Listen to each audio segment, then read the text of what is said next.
Hey, I'm Courage. Hey, I'm Ferg. Hey, I'm Bobby Plays. Bella Fox Gaming. Hey, I'm Riggs. Shifan. Hey, I'm Godsley, and I'm excited to announce The upcoming PUBG Mobile Thanksgiving Throwdown. Presented by Samsung Galaxy. This holiday season, PUBG Mobile and Samsung Galaxy Are giving community members like you The chance to embrace the Thanksgiving spirit. Giving thanks and giving back by competing to win massive prizes that you can give to someone special that you're thankful for in your life.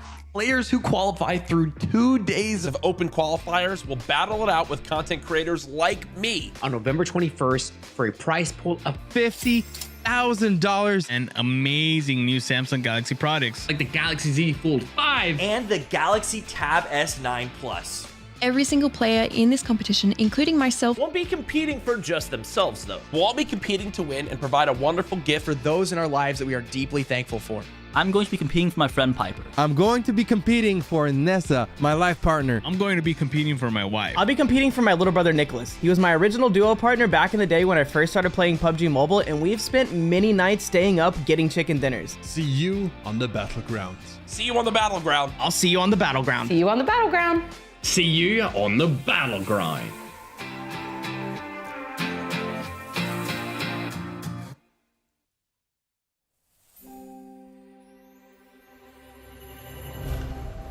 Winter is coming, and snow toddlers need your help to be reunited with the lucky snowmen.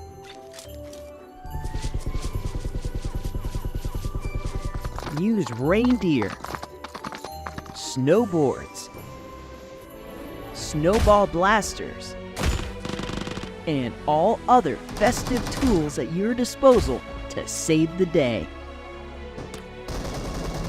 Upload your frosty clips on social media using the hashtag PUBGMSnowmen and sweepstakes for a chance to win $100 in UC.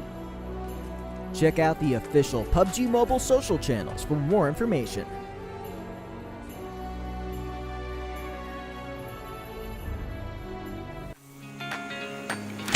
Hey there, residents of Erangel. Did it feel chilly this morning? That's right, we were hit by an unprecedented blizzard today. This snowstorm will bring about new challenges. Now, why don't we explore the Frozen Kingdom? Our first stop is the Snowy Village. Despite being engulfed by a thick layer of snow, this beautiful village is teeming with supplies. That's why it's one of the top landing spots for players. Let's first visit the village's landmark, Lucky Ice Tower. Here, you can not only find supplies on its 2 levels, but there are also some special hidden rewards. The player who rings the bell first will receive this surprise. You need to hurry and reach the tower before other players to unlock the rewards. But fear not, the village has plenty of transportation options and facilities to help you move quickly. For example, the snowboard. This portable one-person vehicle is suitable for both snowy and regular terrain, which helps you navigate the village with ease. If you want to travel with your teammates, you can try the all-new 2-seat vehicle called the Reindeer. Furthermore, you can also use the snow rail to get around the area. A snow rail runs throughout the village that you can hop onto anytime and jump onto different tracks to move around with ease. Don't worry about getting attacked on the snow rail because you can retaliate with the Snowball Blaster. The Snowball Blaster is the only weapon that can be used while on the snow rail. You can use it to fire snowballs at other players to transform them into lively snow pals. Furthermore, you can also quickly build cover with the Snowball Blaster to relocate or protect your teammates. You can even use it to turn yourself into a lively snow pal to confuse enemies. When your Snowball Blaster gets low on ammo, there's no need to worry, as you can simply create more snowballs on the snowy terrain. There are loads of ways to have fun with the Snowball Blaster, including freezing the water surface, creating ramps for the snowboard, and more. Explore the many possibilities to have more fun. In this frosty adventure, you may encounter Lucky Ice and the Lucky Snowman. Try using a melee weapon to shatter the Lucky Ice for unexpected rewards. If you come across the Lucky Snowman, remember to help her find her 4 lost snow toddlers. She'll express her gratitude with a generous reward. Please note that regions may experience heavy snowfall. If you happen to be exploring a snow blast zone, be sure to protect yourself and avoid getting hit by the snow. Otherwise, you'll turn into a lively snow pal. We believe you're ready to embark on this frosty adventure. Snow Battle is coming to town. For more information about Frozen Kingdom, be sure to follow our official PUBG Mobile community. See you next time. Greetings, PUBG Mobile players! The long-awaited Frost Festival is about to commence. In the new version 2.9, we'll be introducing battles filled with a frosty atmosphere. Snow Battle is coming to town. Furthermore, you'll also get to experience updates to World of Wonder and Classic Mode. So let's dive right into it. In the Frost Festival, we'll be bringing you a series of snow-themed content, including a new Snowy Village-themed area, fun interactions with snow pals, and snow-themed items for more gaming fun and excitement. When miraculous December comes, the frosty world will undergo some magical changes. Stay tuned for updates. Don't miss out. First, let's take a look at the new themed area, Snowy Village. The village covers a wide area of 280 by 150 and has loads of supplies. It's located near Stalber and Erangel, Iceborg and Livik, and Goroka and Vikendi. In addition to the buildings on the ground, the underground area of the Lucky Ice Tower is also worth exploring. Make use of the two-story layout to experience a completely new battle experience. Sound the bell in the Lucky Ice Tower, and you can even summon rewards. Additionally, the village also has a snow rail, which can help you quickly move around and gather supplies. It allows you to navigate flexibly between different areas of the village and also swiftly relocate to advantageous positions during battles for your team to counterattack more effectively. Of course, you should always remain vigilant to avoid becoming the target of an ambush. What's more, the village also features a special two-seat vehicle, the Reindeer. It's also a great choice for transportation as it allows you to swiftly move all over the map. For intense battles, we've also prepared festive and practical battle equipment for you, the Snowball Blaster and Snowboard. The Snowball Blaster can be used in many ways and has loads of functionality. When you aim it at the ground or a building, it can create a snow pile cover for you. When used on enemies, you can temporarily transform them into lively snow pals to restrict their movement. When facing bodies of water, you can use the Snowball Blaster to freeze the surface so that you can walk on it. It's definitely a practical yet entertaining weapon. After transforming into a lively snow pal, you will be unable to use firearms to do battle. You'll only be able to rely on basic actions such as walking, running, jumping, and swimming to evade enemy pursuit. It takes some time before you can revert to your human form. Let's build a snowman together. The snowboard will also bring you a whole new experience. Apart from helping you glide and move on various surfaces, it can also be used with the Snowball Blaster. Explore the many possibilities and use these two items to have all kinds of fun. We've also designed various interactive mechanics, such as searching for snow toddlers, lucky ice, and the snow blast zone. When you encounter a lucky snowman on the map, don't be in a rush to leave. There are 4 lost little snowmen hidden near the lucky snowman. Search for the 4 hidden snow toddlers and bring them back to the large snowman. You'll then receive a token of gratitude. There are lots of lucky ice scattered across the map. Shatter the ice to get the supplies inside. Try using a melee weapon to break the ice more easily. Furthermore, you'll find that snow has engulfed some red zones on the map, and the falling snow will bring about many interesting effects. Players within a snow blast zone will be transformed into a lively snow pal if they're hit by the snow.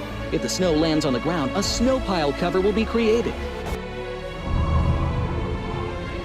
In this World of Wonder update, we'll be introducing a brand new transformation skill gameplay and a catch me hide and seek gameplay for you to enjoy the transformation skills to the fullest. Of course, you can also use this skill to create more interesting creations. We've also added a Snowy Village map template to celebrate the Frost Festival with creators. Additionally, we've also made some updates and improvements to gameplay devices, game parameter settings, and the editor.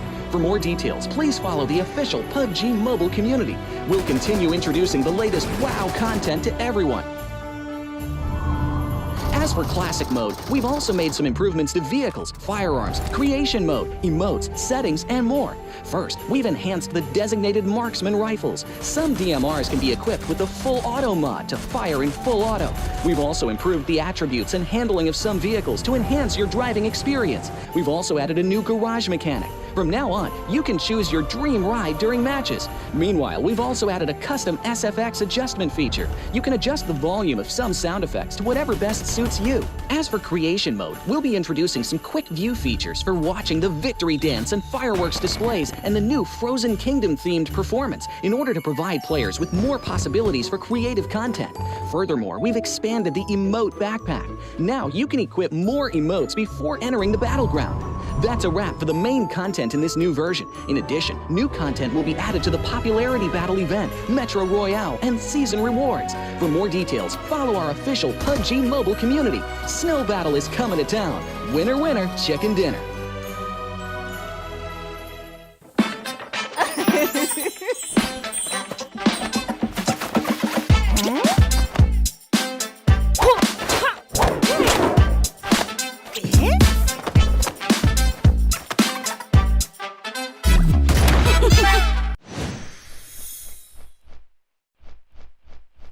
2023 Popularity Annual Gala event tutorial. Hey there, welcome to the 2023 Popularity Annual Gala. We've introduced a brand new competition and upgraded rewards. You will have to go through 10 rounds of 1v1 matches and compete to become the first ever PUBG Mobile Popularity Annual Gala champion. So let's get right to it. New competition, ladder competition. The Popularity Annual Gala event will be utilizing a new ladder promotion system. Players' initial ladder grade will be determined by their battle points at the end of the first round. Ladders are divided into 6 grades: Triple S, Double S, S, A, B, and C, with Triple S being the highest. Ladder promotion rules. Players are ranked based on the popularity they gain during the battle period. For rounds 1 to 9, the ladder results are settled at the end of every round's battle. Apart from ladder grade C, each ladder has 100 spots, with the top 20 promoted, the middle 60 retained, and the bottom 20 demoted. If you're trying to move up the ranks, be sure to stay within your ladder's retained threshold or higher before each round is settled. Additionally, ladder grades can only be promoted or demoted by 1 grade at a time, so your performance in the assignment round is crucial. Be sure not to miss it. Final Showdown. Based on the rankings from the previous 9 rounds, round 10 will be the decisive showdown to determine the final rank and ladder grade placement, including the champion of the 2023 Popularity Annual Gala. Who will emerge as the ultimate winner? New exclusive rewards. At the end of round 10, rewards will be issued based on the player's ladder grade and final rank. For outstanding players, they will receive exclusive rewards that can showcase their supreme honor both in and outside the game. In-game rewards include the honor title, honor name tag, and honor avatar frame, which are sure to make you stand out. Moreover, there are also physical trophies, interviews, custom-made popularity gifts, official social media promotion, game exposure, and other exclusive honorable rewards. Gain global renown both in and outside the game.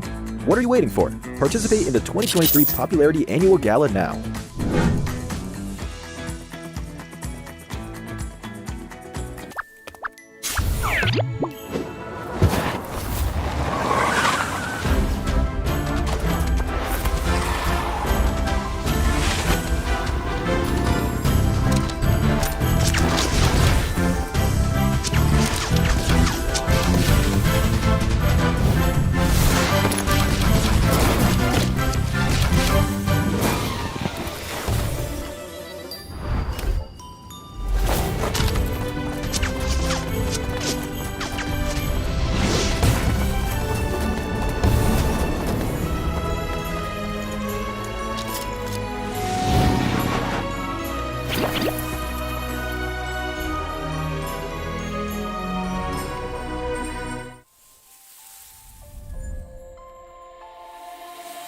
Hey, I'm Courage. Hey, I'm Ferg. Hey, I'm Bobby Plays. Fellow Fox Gaming. Hey, I'm Riggs. Shifan. Hey, I'm Godsley, and I'm excited to announce The upcoming PUBG Mobile Thanksgiving Throwdown, Presented by Samsung Galaxy. This holiday season, PUBG Mobile and Samsung Galaxy Are giving community members like you The chance to embrace the Thanksgiving spirit. Giving thanks and giving back. by competing to win massive prizes. that you can give to someone special That you're thankful for in your life.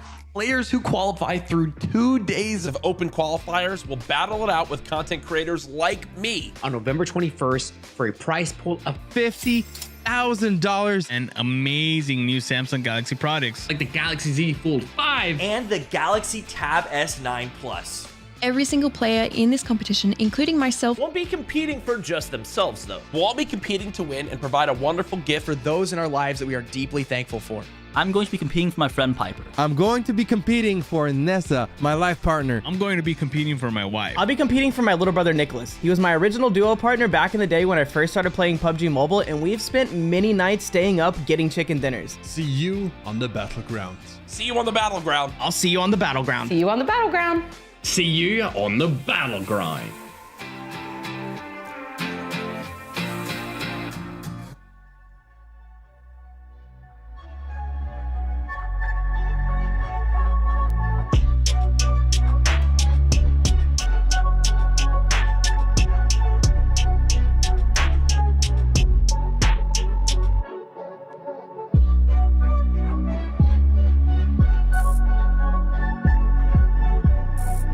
What's up, everybody? It's Puckett here. Welcome in to the grand finals of the PUBG Mobile Thanksgiving Throwdown presented by Samsung Galaxy. We've got some of the best content creators around the world all competing against the best players in the community. All of that coming up in just a moment. But before the games begin, quick reminder, PUBG Mobile is free and you can pick it up right now. Get in on the action of the version 2.9 update. All you got to do, download it, head on over to the Android or Google Play Store right now and download for free.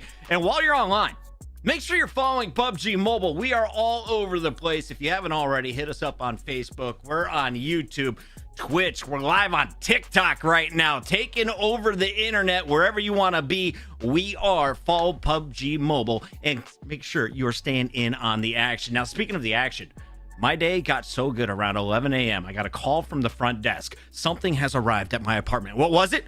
It's the Samsung Galaxy Z Fold 5. Why do I love it? Not only is it an incredible phone, it also expands to this fantastic 7.6-inch screen. Now, y'all can get yours right now, and you could have a tablet in your own pocket. All you got to do, hit up the links below. We've got a pinned comment. All of the information you could ever ask for is right there, and we've got all the info about the competition coming your way right now as we bring in two of my favorite people from around the world of gaming. We've got Grandmaster Goj as well as Powerbang. Powerbang, I want to start with you, man. It's great to be back here for PUBG Mobile. We did this last year. This year, though, I love the format. It's Thanksgiving week. You have to play for somebody else. I absolutely love it. So good to have you back on the desk, Puckett. I am so excited to dive into the action today. We're going to talk all kinds of format here in just a second, but so excited to check out this new holiday theme 2.9 update from PUBG Mobile. We got a snowy village. We got new snow rails. We got the snowball blasters that we're all going to see in today's content. So excited for that, Puckett. Yes, no add-off is going to be happening, Goj. I'm looking forward to it. Let's talk about the format, though, because, of course, everyone's playing for the chicken dinner. Everyone wants that winner chicken dinner, but we can earn some bonus points here in the grand finals by competing other challenges as well. Now, remember, we started this way back on November 18th. That was open to the whole community where our top 64 advanced to qualifier 2. And Goj, what did you see happen there in qualifier 2 to get us to the grand finals today? It's one of my favorite things about PUBG Mobile is that we always try to include the community, which is the best part, right? All of our community members that made it into qualifier number 2, they played 5 more solo games in that standard battle royale format, trying to grab their chicken dinners, but the top 24 players have advanced to the grand finals. They've been seeded, they've been placed, and they've been placed into teams with creators to complete challenges today to try to earn some crazy amounts of cash and some amazing Samsung Galaxy devices. Puckett, we got to take a look at the prize pool because what they're playing for is absolutely absurd. Oh, there is some serious cash up for grabs. I'm talking $40,000. But Lance, more importantly, we are dishing out Samsung Galaxy gear as well. What are we giving to the people? Oh, baby, not only is there a ton of cash on the line, but we've got the gear to go with it. The Samsung Galaxy Z Fold 5 as a prize for the first place winners today. And we also are backing that up for second and third place. They're going to be taking home not only the cash, but the Samsung Galaxy Tab S9 Plus with that mighty new processor and glorious 12.4-inch display. People are getting hooked up tonight. That's the bottom line. I love it. Big shout out to everyone involved from Samsung Galaxy and PUBG Mobile, and to everyone who is tuning in, whether you're on TikTok, YouTube, Twitch, wherever you want to be to catch the action. Make sure you're ready to clip some highlights, because I have a feeling we are going to see some stellar ones from our players. Can we talk a little bit about who could be finishing with the big money, though, Goj? Who do you think we could be handing this? What do you got there?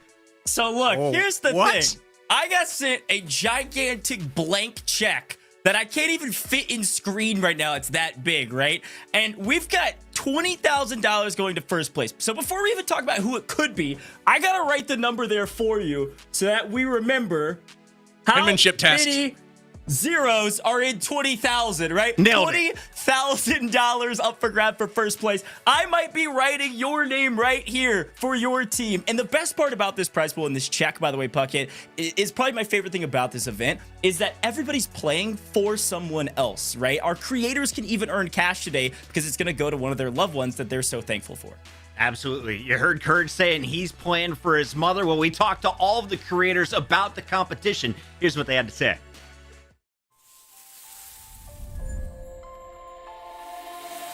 Hey, I'm Courage. Hey, I'm Ferg. Hey, I'm Bobby Plays. Fellow Fox Gaming. Hey, I'm Riggs. Shifan. Hey, I'm Godsley, and I'm excited to announce The upcoming PUBG Mobile Thanksgiving Throwdown, presented by Samsung Galaxy. This holiday season, PUBG Mobile and Samsung Galaxy Are giving community members like you the chance to embrace the Thanksgiving spirit, Giving thanks and giving back by competing to win massive prizes that you can give to someone special that you're thankful for in your life. Players who qualify through 2 days of open qualifiers will battle it out with content creators like me. On November 21st for a prize pool of $50,000 And amazing new Samsung Galaxy products. like the Galaxy Z Fold 5 And the Galaxy Tab S9 Plus. Every single player in this competition, including myself, Won't be competing for just themselves, though. We'll all be competing to win and provide a wonderful gift for those in our lives that we are deeply thankful for. I'm going to be competing for my friend Piper. I'm going to be competing for Nessa, my life partner. I'm going to be competing for my wife. I'll be competing for my little brother Nicholas. He was my original duo partner back in the day when I first started playing PUBG Mobile, and we've spent many nights staying up getting chicken dinners. See you on the battlegrounds. See you on the battleground. I'll see you on the battleground. see you on the battleground. See you on the battle grind.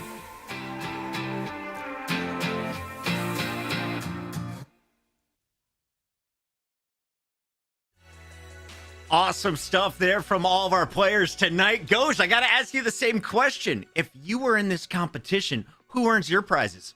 Whew, that's a great question. I think I'd be playing for my wife. I can't not name her. We've been going through a lot together. We've been married for almost 5 years and about a month. So I'd be playing for her. I'd be trying to earn that massive check that's over to my left that, you know, I'm going to have to write somebody's name on. I'd be writing hers on it for sure. You are a smart man. You are going to stay married for a long time. I can tell already. Power bang. I would give it to a rando in the chat right now. Where would you be gifting your prizes? Goj, I got a few more years on you, my friend. Been married for 16 years, and she'll understand when I don't choose her to give the check to. I'm giving it to the kids, baby. They got some toys to get or something. I don't know, college fund. We'll figure something out, but I'm going with the kids. I think you get all the above with the $20,000 that we have on that big check. Let's talk about the teams that are playing for it, because we've got some of the best names and arguably the best logos in cyber sports. Let's take a look here. We got Turkey Trouble, the Pumpkin Platoon, Stuffing Squadron, Bounty Brawlers, Potato Punishers, Casserole Crushers, and somehow Gravy Gladiators made it into the mix. They beat out the Gravy Guzzlers for the 12th spot. Ridiculous showing here. I'm pumped for these. Yeah, these names are, first of all, incredible. Logos, amazing. But we got to talk about some of the players on these teams. There's a team in particular that I'm keeping my eyes out for. Yes, we are completing challenges today, but can we talk about the Bounty Brawlers? We've got some of the heaviest hitting mobile esports stars in the space. First, you got Shifan leading the team, pro player, content creator for InHyper Esports. Just recently, like a month and a half ago, 2 months ago, just won the PMPL North American Fall Final for 2023. I mean, ridiculously talented. Yes, they're completing challenges. Probably going to be IGLing for the team. But then you got Ferg, 2.89 million on YouTube, one of the largest and some say most cracked mobile content creators out there. And when you add in their 2 qualifyees, you've got Torpedo and you've got It's Brittany. Torpedo got 4th overall in the qualifiers. So look, I think this squad's got to be one of my favorites going into the competition. All right, fierce competition there, Goj. I'll give you that. But how can you overlook the Gravy Gladiators? Are you kidding me? The initials GG are built right into the name. You've got Winsanity, Courage, JD, Draxler, and Kazi coming to you hot for this event. I'm looking at my boy Win to pick up the W today, potentially, with none other than Courage. Calling the shots, I can only assume, but keep your eye on the Gravy Gladiators in this one. Luna Kazi, I love it there. What about the Cornucopia crew, though? Yeah, sure. Look, you've got Courage JD. He's fine, whatever. I got Bobby Plays. Are you kidding me? Thesaurus PG, Papa PG himself, his community of PGs. We're talking over 5.2 million on Facebook. Papa PG doesn't miss, and Bobby Plays can certainly slay. And he's a caster himself, so it's almost the Gravy Gladiators versus the Cornucopia crew. Little caster on caster competition here. I'm excited to see it. I love it. And with Turkey Trouble, it's all about turkeys this week. It is Thanksgiving week, obviously, here in the US of A. We've got Bella Fox and Her Gaming leading the content creator portion of their squad. Bella playing for her boyfriend, Her Gaming playing for her friend. and they're combined with Dream and Boobala, two very strong players, ones who have seen late stages of competition here before in some of our community tournaments, so I have my eyes on the Turkey Trouble squad here to do magical things here today. Chat thinks Courage JD is going to do some work tonight, and I like that call because he surprises me no matter what game he picks up. He's able to find success. He may get backpacked a little bit tonight by Winning Crew. We'll talk about that as the show unfolds. But Gosh, I gotta ask you, we've got version 2.9 out. What are you most excited to see here in our initial drops? Because we're gonna be seeing 5 maps here tonight. Yeah, the 2.9 update is very, very fun. I think Powerbang mentioned at the very beginning, you've got this brand new area called the Snowy Village. And this is one of my favorite parts about the update. There's a ton of content in the Snowy Village. And you're going to see the Snowy Village on Erangel and on Vikendi, which are the 2 maps we're going to be playing today. So let's take a look at them because Powerbang, we're going back and forth between each of them. We're going to be starting in Erangel, then going to Vikendi, and so on and so forth, playing a total of 5. But you're going to see the Snowy Village on both of those, which is super exciting. Snowy Village is always great for some sweet loot. You'll see players converge there. There's always those points of interest that the holiday theme maps have that you see some hot drops, always. So excited to check that out in the Snowy Village. But one of the things I'm looking forward today in the latest 2.9 update are the snowball blasters. Not only can you freeze your opponents and turn them into lively snow pals, but you can also create your own jumps for the snowboards that are on the map. You can freeze water to walk across it. There's all kinds of utility that can be, had with that new snowball blaster. So I want to see who's going to get creative tonight with this new item. Gosh, I'm looking through the player list. I see Gosley in here. We got Riggs. We got Metalcore. Jacob is in the mix. Who do you think finishes individually on top of the leaderboard? I know you had a book full of notes here. Who are some of your favorites to look out for? But you said one of the names I always cheer for. It's Boat Gang on top. It just is. It has been and it always will be. I've done so many of these PUBG Mobile events in the past, especially these content creator forward events. And these update events, the Boat Gang is almost always on top. So I'm looking at Jacob Gaming. He's playing for his friend Piper, but playing with Brazen Rover, Queen, Sangu. Sangu got 6 overall in the qualifiers. I think the Potato Punishers, as they're called today, certainly have a really good chance of being on top. Potato Punishers, always a fan favorite. Powerbang here. If we're looking for someone to go off today, who is on your short list? Because I know you're cheering for a few different names in the battles tonight. 100%. I called out a few of them already with the Gravy Gladiators and crew, but maybe if we look at the Roast Raiders as well, Dab plays as a bit of a dark horse here in, I guess, content creator favorites when it comes to performance. I like him because in many of our past events, he's always in like the top 2 with regards to his team. So I got my eyes on Dab plays. We'll see if he can deliver tonight when it's all on the line here. Remember, lots of cash and lots of devices here on the line for the content creators and their loved ones. That's right. And remember, we paired up our content creators with 24 players from the community. Those are going to be the sweats. Those are going to be the hard carries. But if you want to earn points, you got to complete challenges. So Goge, we're going to be seeing the 2.9 update. Let's talk about some of the favorite things we're looking forward to seeing for the first time from these competitors. Yeah, the Snowy Village is incredible. I've got all eyes on the reindeer, by the way. I don't know if you've all seen this yet. If you've watched some of the videos some of these creators that are competing today have put out, but the reindeer is a 2-seat vehicle. It's certainly equipped for all types of terrain because it jumps like a reindeer. You could jump on top of buildings and everything in between. So maybe there's some challenges today that some of the creators and their qualifiees are going to have to complete by landing on top of buildings, maybe. I mean, we've got all types of challenges queued up for these players. I don't even know all of them, so we're going to be surprised in the booth as well. But whether it's the reindeer, whether it's the snowball blaster, whether it's trying to land in that Snowy Village and ring that bell for some extra prizes, I think you might get paid a visit by Santa Claus if you do that. So it's all types of fun today. We're going to have some fun throwdowns in the mix as well. We'll let the casters explain that over the gameplay. But look out, chat. Get ready for some special fun here because I'm told all players are in the lobby. They're about 45 seconds ready from being dropped into the map. Where do you think they're landing? Probably everyone going to Snowy Village. The question is, who is going to finish with the first challenge and who's going to walk away with the first chicken winner dinner?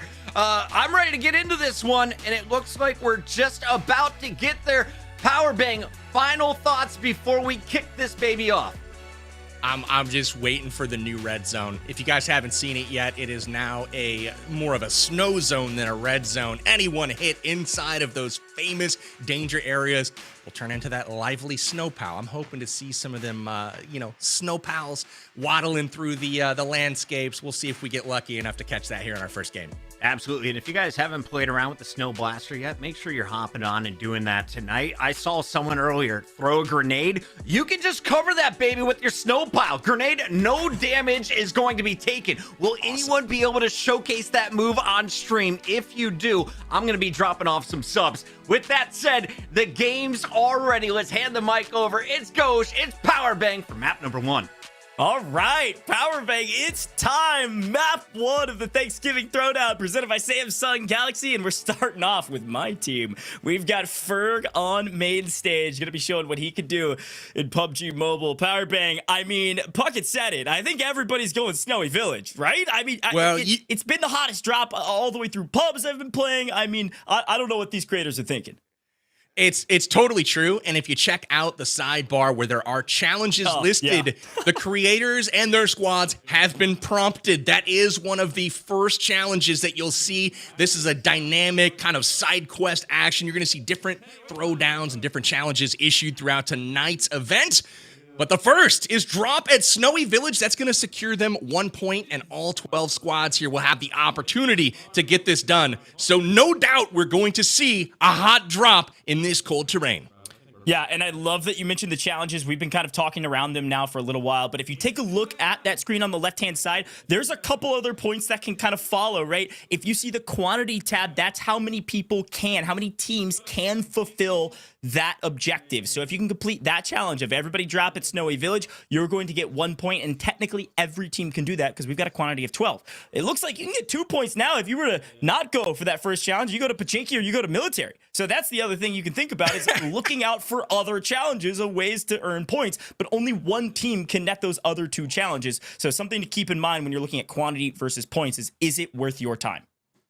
Absolutely. You saw the Bounty Brawlers got that first one accomplished, dropping in Snowy Village. Gourd Gang also picking up a point here. These points are going to be super useful as they collect across all the teams. We'll obviously tally those towards the final scores at the end.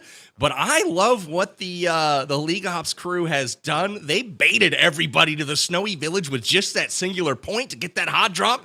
They basically put up the late challenge of Pachinki and military actually worth 2. So we're going to see what happens here at Snowy Village. We got a bunch of people on foot cresting the mountaintop here. And here are the late droppers. It's a race to the weapons.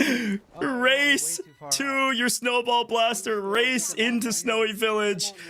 Such a fun POI. I love that they added this. You're going to see this again in Erangel. You're also going to see it in Vikendi. But everyone is dropping here, and it's all about who can find some of the first loot first, right? You are racing to the finish line, and you are looking for potentially to fulfill some new challenges, but also you just gotta stay up. You can't go down, Power Bang. If you go down, you're not gonna be able to fulfill challenges. So if your team's in trouble, it's worth your time to back off and regain and kind of readdress this POI from a different angle. Absolutely. This is madness looking at the new Snowy Village, and we have multiple squads here already. Some of them getting pieced up, but I see some reindeers on the side of the screen there. Looking at one of the squads over there, Bushka and his team. That will be the Cranberry crew. They are going to be riding some reindeer before too long here as we take a peek into Metalcore and Waffles Gaming. They're looting up, getting ready for battle here. The Casserole Crushers are hoping to crush more than casseroles, going up against some of these enemies that are located here in the Snowy Village with them.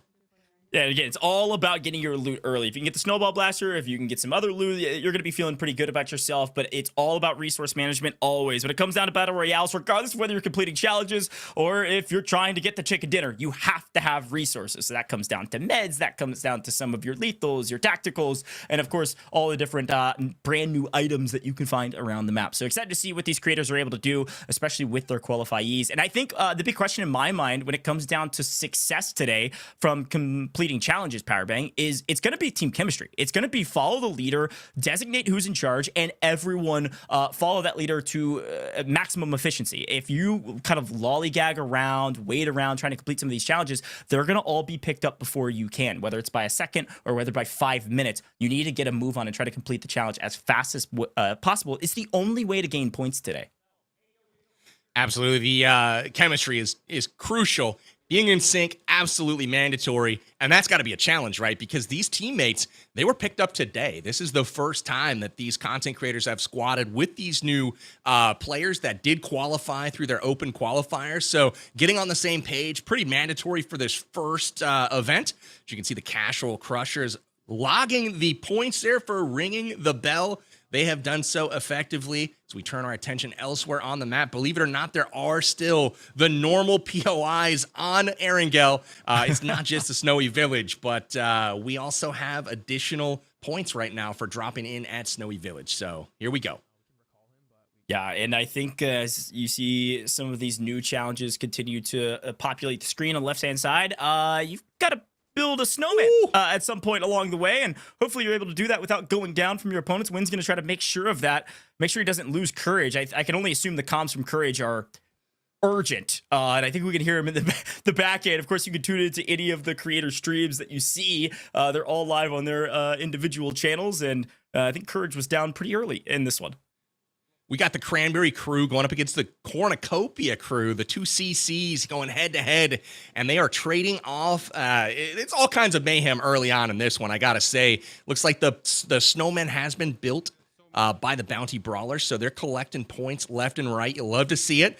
But Winsanity and Courage also trying to stay alive over there. Courage finding himself on his knees a little more than he'd like to be early on in this one. Win goes down, and they're down to just one player right now on the team, and that's Trexler. Yeah, and that Build a Snowman challenge is a fun one because it actually requires you to find the snowball blaster and turn someone into a lively snow pal, aka that snowman. So it definitely requires some looting. I talked about resource management, but you've got to find the resources. You got to go loot. You've got to find the snowball blaster if you want 5 points, which is a sizable amount. And there's only 4 more that can be redeemed. So not everybody can necessarily do it. But get after it. Start adding up points to the leaderboard. We'll be able to take a look at that leaderboard between matches, and excited to see where some of these teams end up. Love it. Creators getting snowmans built as well. I'm still waiting to see one of those suckers on screen, waddling around, doing their thing. Again, once turned into a snowman, well, you don't exactly have the ability to move around. There's also some snow toddlers that you can visit as well. You got a whole family of snow people, snow pals everywhere on the map in this one. And there it is, the vaunted Snowball Blaster. Excited about this one. We are going to make some magic now. I can feel it coming. The Saurus PG picking up the Snowball Blaster. We'll see what kind of magic he makes with it. Yeah, it's important because you can build a snowman, and then you can also turn yourself into a lively snow pal. If you use the Snowball Blaster, there you go. We're about to complete a challenge here. Creator Snowman completed. That's 2 points for Thesaurus PG on main stage. My man knows what he's doing. I told you to watch out for PG. Papa PG's got it going on. It was an enemy. It didn't specify it. You know what I mean? Taking a quick listen in here on Thesaurus as their strategy now that they are these lively snow pals. Turn an enemy into a snowman. Sorry about that. I didn't see that either. Some of these challenges have like a name. You know, the challenge says like build a snowman, but then there's like an additional... Oh, here it is. We've got the reindeer in action. Goj, I know you were waiting for this one. They have hit the rooftops. So we are galloping around. These things are, you know, wooden, I guess you would say. Yeah. It looks like a toy reindeer, right? But they can jump like a real deer. I mean, you saw how high Brazen River was able to jump. They can also almost keep up with a vehicle. So, I mean, these things are actually very, very nice. The only issue with them is that there's little to no cover. So that's the only kind of drawback to them, but you can kind of jump up in the air, maybe make it hard to get shot at. But okay, so here's another thing with the 2.9 update that I love is this search for the snow toddlers that Winsanity just showed us. What you didn't see is that Winsanity's team actually ran around, found a bunch of little baby lively snow pals, brought them to their mother, and then the mother took them and reattached them to her body, therefore giving them gifts. That's how that works. So if you're curious on how to find the snow toddlers, there you go. Search around and take them back to their mother. You can earn some rewards. Love to see it right now. Casserole Crushers out in front in the points category. They got 13. Cranberry Crew in second place with 8 overall, tied with Stuffing Squadron in third. Man, things are close. We take a peek in at Ferg here. They're riding the rails. Got the new snowy rails going on. We have even snowy reindeer on display. Bobby Plays getting his fill. And one thing I love personally about PUBG Mobile is you saw some people early on get wiped off the map. You saw Courage get eliminated along with 3 others on Win Squad. But due to the revive feature, you're able to get them back in the fight. So they're up to full strength, but out of second chances at this point.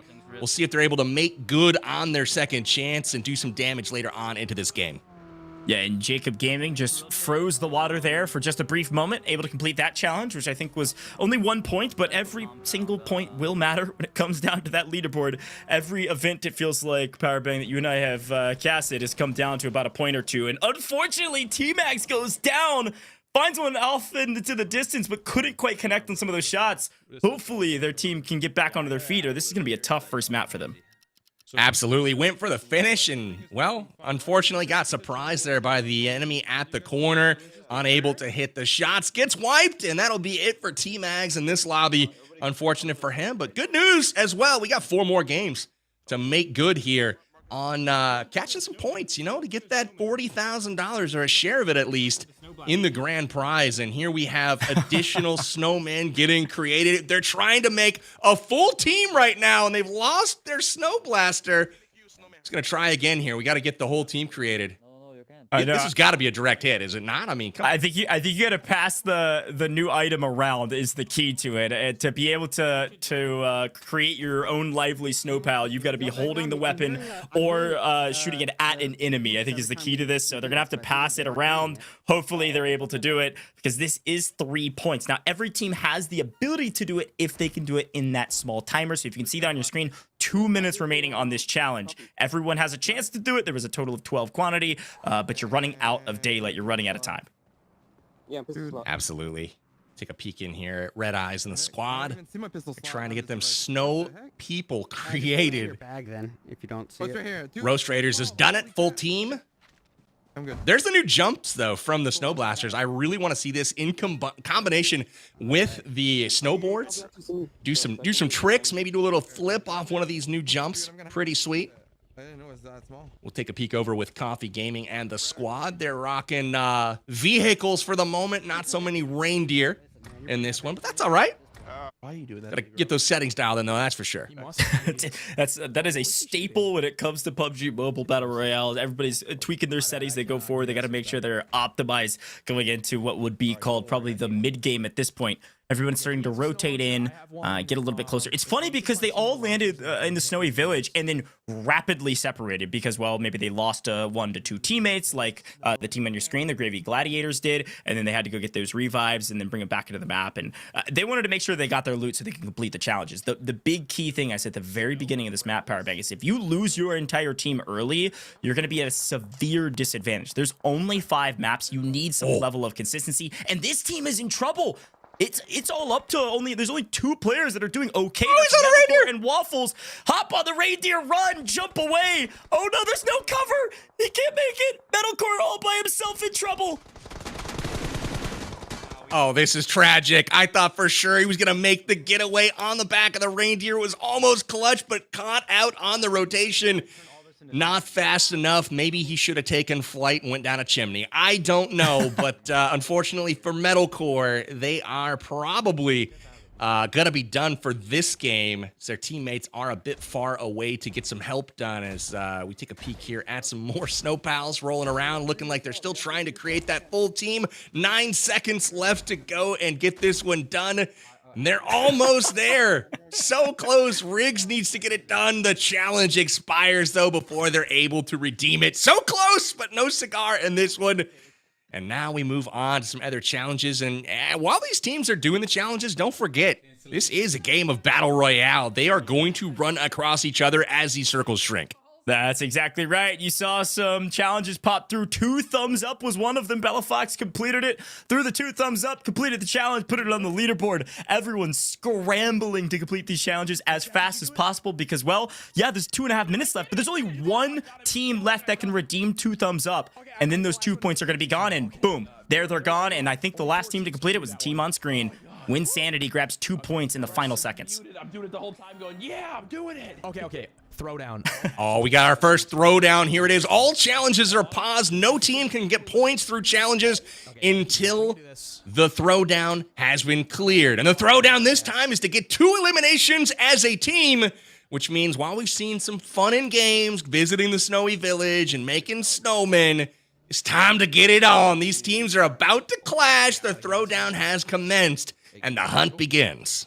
Yeah, and when we see these challenge-based tournaments, this is the key to your success. Yes, staying up at the very beginning of the lobby, that's all important, but this moment is the one you're going to look back on and say, could we have found 2 eliminations maybe a bit faster? Because the longer it takes, the longer you're not adding points to the leaderboard. Completing the throwdown does not give you points. Getting 2 eliminations gives you 0 points, but it allows you to continue to complete challenges as they come up. So they need to grab their vehicles, and they need to fly at another team and try to grab these elims as fast as possible. Exactly. Flying they shall. I'm going to take a quick listen into here. Win and Courage with their squad are hunting for opponents. Oh, Zifon's in here. He's really sweaty too, right? You hear the call outs. Courage knows his community. He knows exactly who to look out for. Chiffon getting called out as the guy to look out for. Maybe they're a little scared. I'm not going to admit it because, again, my money's on the Gravy Gladiators tonight to get it done. But they're currently very much so looking at the Bounty Brawlers as stiff competition. Yeah, Chiffon's just a little sweaty. He's not like a PNPL pro for in hyper or anything. Like it's no problem. He's okay. But as we tune into Solera, they've grabbed it. They've grabbed the throwdown challenge. They've taken out 2 players. They've grabbed 2 eliminations, and now they can complete challenges again. I mean, look at this. This is an opportunity to grab 6 points potentially, put it on the board extremely quickly before some of the other teams can even put any points on the board while they search for other teams to eliminate. So a key moment, and you can see the other side of the coin. Now that we're still in the throwdown, Godsley's team is in trouble. 1 player down, a couple players in the blue trying to creep their way in, but this is a precarious situation. I'm fine. Coach, I'm a little sad, man. I was asked by Puckett directly, like, who am I going to call out as like a dark horse to kind of get this done? I called out Dab Plays. This man turned into a literal backpack right now. He's on the back of Solara, and I don't know what to think of it, honestly. I had Godsley carrying him in.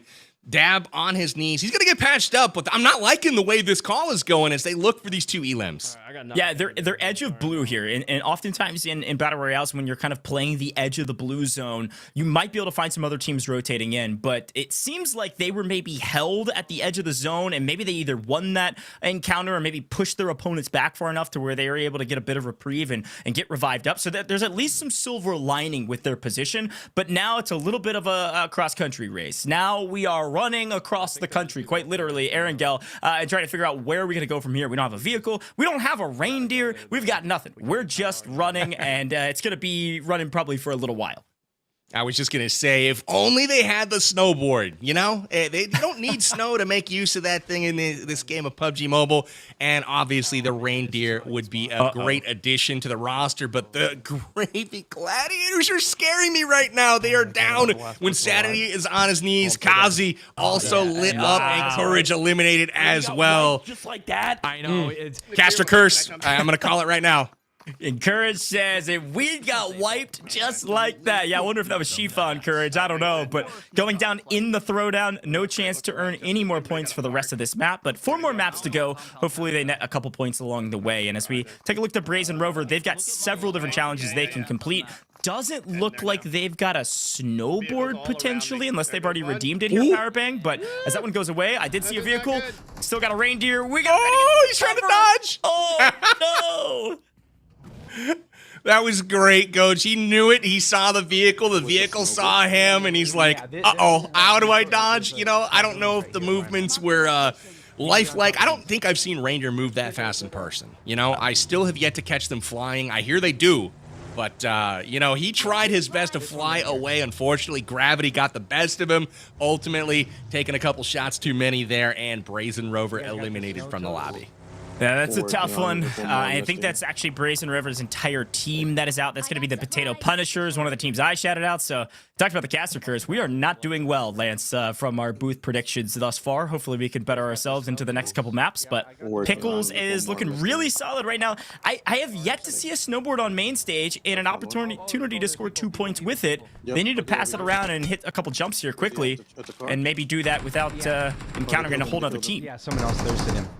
Indeed, we got a fight going on right now. Looks like we're going at it. The boy taking down Melissa, and that's not all. Pickles has something to say on the offensive here. He's gonna push in. We got Riggs flanking wide right now. Gonna grab some gear. It seems like an appropriate time to loot. You know, fight with the squad. Let's go get some health. You know what I'm saying? All right.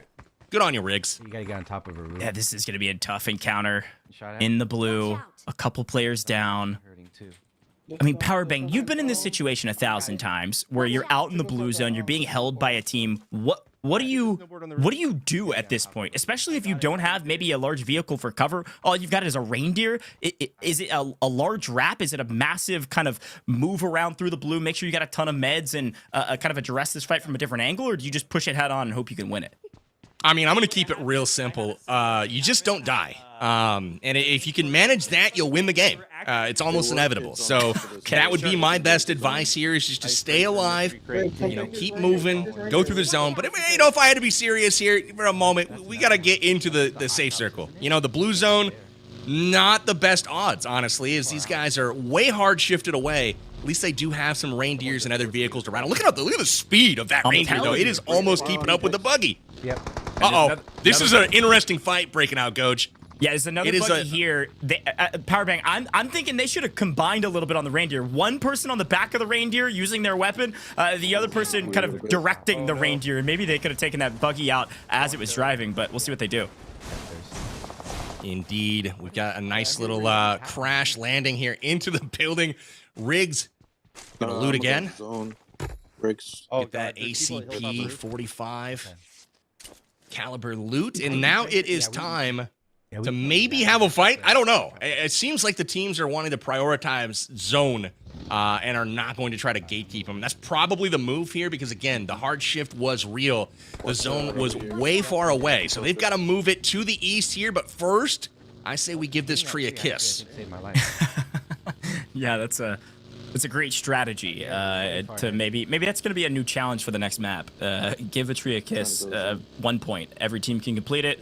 Put it on the challenge board. Production, you got it, I believe. Continue to rotate in, though, here, Powerbang. I think the general strategy has always been everybody grab a different vehicle so that if we lose one of us, at least it's not all of us. But we're making it to the next zone, and we're going to see if maybe there's a couple teams that got here early. A classic strategy is kind of work the edge of the zone here in the early game, and then use that mid-game to rotate towards your in-game positions if we were going for the win. But today, it's all about the challenges, and sure, winning might be a challenge, but right now, you're looking about, I don't know if we're going to be able to be a snowman and ride the rails. You got to go to Snowy Village for that. But that Icebreaker Mystery Crate, if you can find one of those kind of ice blocks around, you can melee it, break it, and you'll be able to net a couple points. I'm going to come back to the tactic that I just saw a moment ago in just a minute, but I want to listen in on this fight as Waffles is starting to engage here. I believe they're at the mansion, and we'll take a listen in. What did you say? That means play safe. DBS. No. And that's all you need to hear right there. DBS is the call out, looking for the shotguns.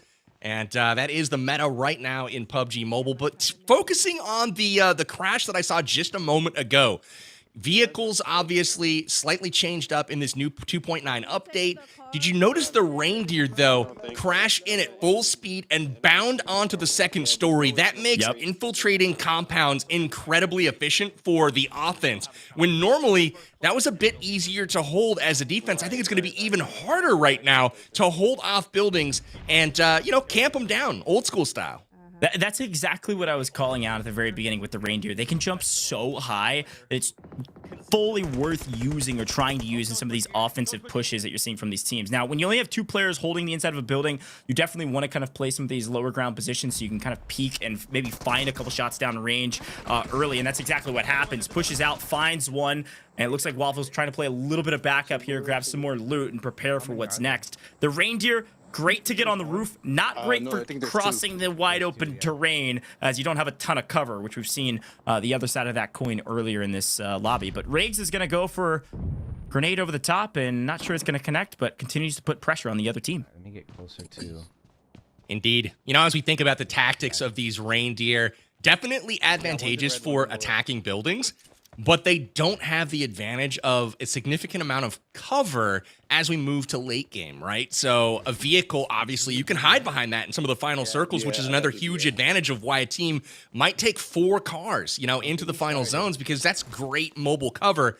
Whereas the reindeer, while you can bound to the rooftops and the second stories and really creep into angles that were previously, I guess, you know, you didn't have to factor them in. Well, you don't have that cover in the late game circles. So again, we're narrowing down the squads right now. We only have 20 players remaining. We peek over to iFerg right now as he's got this ridge kind of locked down with his team. They are looking for this crate, though. They want that loot. Remember this. Look, I called out the bounty brawlers, or at least all my predictions aren't doing great. We've got one that is doing pretty solid, but they are under pressure, getting kind of pushed from a couple different angles here, potentially. It looks like Ferg's kind of playing this off angle in the back, making sure they don't get flanked. And, well, if a couple grenades come in, that could be a little bit dangerous. So backs off, plays the long angle. It's going to heal back up. They've got a great position on edge of zone. They will likely find a couple of eliminations here and set up well for the end game. Might even potentially win it all. Still 19 players remaining, though, as Pickles tries to find one downrange. Yeah, he's shooting. This feels so weird with the reindeer out there. You see him scoped in on it, waiting for people to peek around the corner, and the reindeer just casually looks over and stares directly at him. It's like, I see what you're looking at, my friend. It's a little bit different, you know, when you see somebody staring back at you through the scope there. But it is a fight at the compound. Unfortunately, the zone hard shifts again away, and Pickles and squad here prioritizing the safe circle, which is exactly what you want to do here. The Gourd gang will circle up and wait for those squads to make their rotation in, but they are definitely eyeballing this compound right now, and hopefully they can get there first, but it seems like it might be already occupied. And I will call our attention to eliminate the Snowman. That is a 7-point challenge, one of the highest point challenges we've seen thus far. Only 4 teams can fulfill it, and what you have to do is turn an enemy into a snowman and then eliminate them. So it can kind of do that in tandem, but they first need to be turned into a lively snow pal, turned into that snowman, then find the elimination. I think some of these teams might try to achieve that maybe in some of the last couple fights when it's kind of out in the open, a little bit freer. In this kind of chaos, it could be a lot more difficult when you're just trying to make sure you stay alive. We'll see what Red Eyes and company could do, though. This is a big one. 7 points on the board, but Big Blue moving in, forcing players into the zone, and Riggs just barely makes it. Luckily, he's got the medkit. That is, yeah, that was close. He's definitely going to heal up right now. Riggs loves his meds. It's him and Pickles. They got to get it done here as Litany takes down Pokey with a DBS. Incoming shots, and Riggs down again. Getting used to it here. He's cleared out of the lobby. And that'll be it for fake Riggs. Pickles, it's all on him. But here is Waffles eliminated as well. Back to the lobby with her. We're down nearly to the top 10. We have 11 competitors remaining at this point. I'm just wondering if any of these players have that Snow Blaster with the brand new unique item. You gotta turn someone into a snowman, into that lively snow pal, and then grab the elimination for 7 points. These eliminations don't mean a lot, especially if you go down. As reminders, as Pickles falls and gets fully eliminated, eliminations mean quite literally nothing unless there is a challenge that gives you points for it. So keep that in mind as you watch these eliminations come through. But Powerbank, you know what's crazy? I think we're down to the final 2 teams, right? We've got 2 teams of 4. Oh, this is amazing. Yeah, we got 4 up right now. And hey, it's my girls. We talked about them early on in this one. It's Turkey Trouble. Bella Fox, her gaming and company. They have made it into our top few here. And I'm excited to see if they can hold it down, clutch it out, and start the day strong with a bit of momentum. This is what you love to see early on in this one. I'm also excited to see who they're up against. It looks like it's going to be Red Eyes, and he is playing... Who is Red Eyes playing for? It looks like Pumpkin Platoon. He's up with Coffee Gaming here, as they have now met, and it's 4v4 for all the glory here in Game 1. Yeah, this is a big moment. 4v4, all the glory on the line. But if you can grab a utility elimination, that's going to be your grenades, your Molotovs, etc. That's going to be 7 points as well. So keep these challenges in mind. Yes, winning is great, but you're looking for points to add to the leaderboard. Coffee trying to provide some covering fire. Question is where you go from here. That's a Molotov. So whichever team that was, it looks like it's going to be our other squad. That's going to be Turkey Trouble. I think they can mark off that challenge. I wonder if they noticed it. That's a utility elimination, though. That's 7 points for the leaderboard. That's a massive moment in this 4v4. Turn him into a snowman. Yeah, let's go. Oh, there you go. For the Snowman. Nice. 4 remaining, and that is it. It looks like Turkey Trouble coming through clutch here. Bella Fox, her gaming, winning the winner chicken dinner. Here is your first map winner, Coach Turkey Trouble. What do you make of this game, my friend? Whew, Turkey Trouble goes big. A big question in my mind is how many points did they end up with? I think they might have completed two challenges in the final seconds here, Puckett. Like, they might have grabbed somewhere around like 14, 15 points in the last, I don't know, 2 minutes just in that final encounter. So those are the things I'm thinking back on. I'm trying to change my brain just from the chicken dinners. I think they got the chicken dinner and a ton of points. It was a pretty awesome finish, right? And I love the call out, let me turn him into a snowman. Don't finish this yet. We got to get some more points. And the Molotov money nades coming in. And those are from, of course, players from the community. Got to give a big shout out. That was C4 Dream and Boobala popping off for Team Turkey Trouble. And then, of course, I want to give a shout out to the first 2 players to pick up melee eliminations here. That kicked things off here alongside Chiefon and Iferg. It was Brittany and Torpeda from the Bounty Brawler. So shout out to the early melee queens as they were able to pick up some of the early points, setting themselves up for those challenges. Goj, though, I gotta ask, what do you think was the easiest challenge we gave everybody in this opening hour, and what was the most difficult?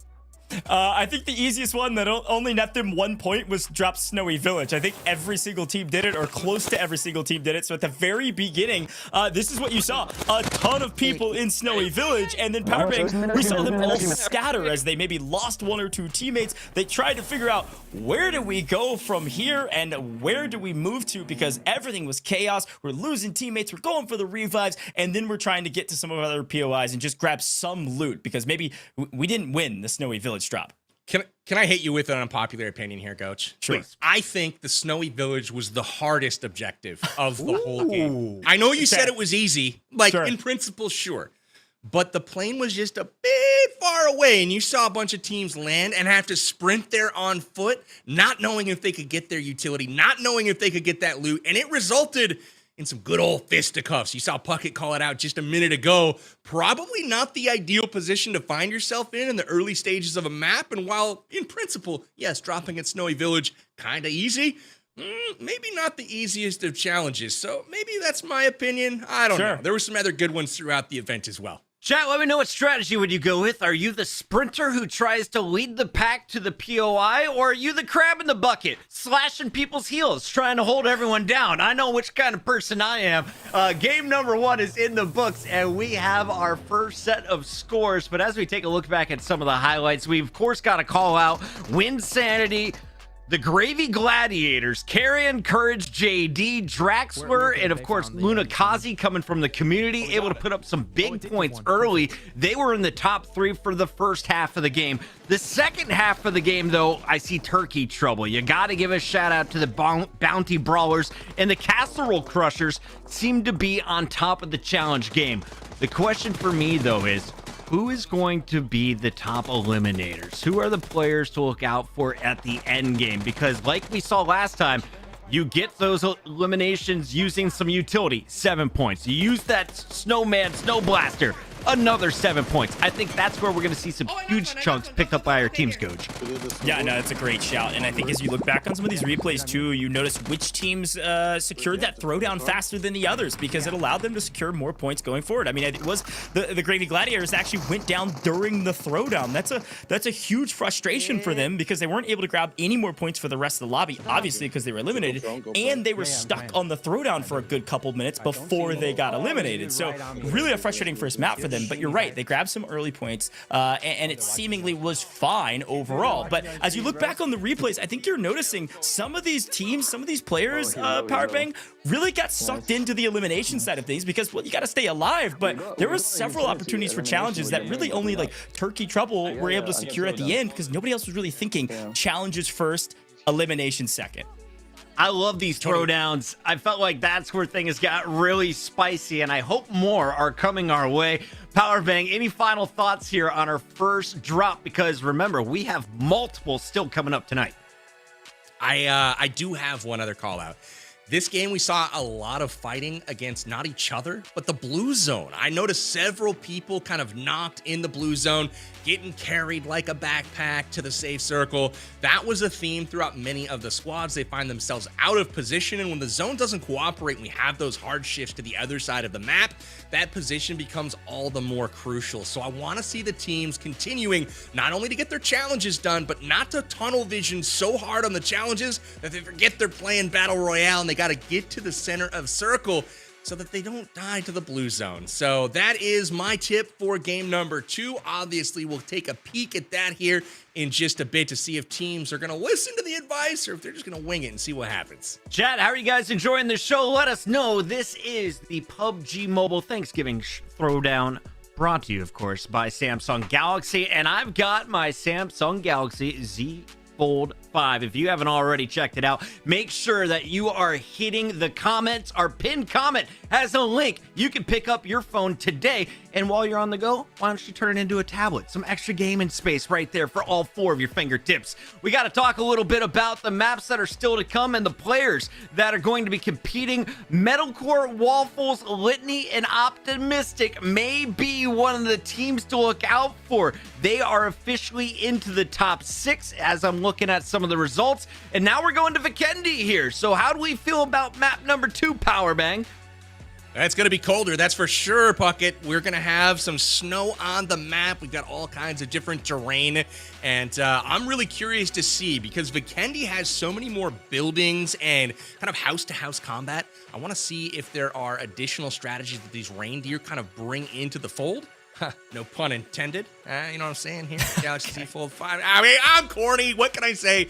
I want to see if that actually gets brought into the fold, though, in this game. We'll see if there's new tactics. But again, Vikendi, underrated. We'll see if the circles force some amazing action here. But Goj, is there anything that you have your eyes on that might make a difference here?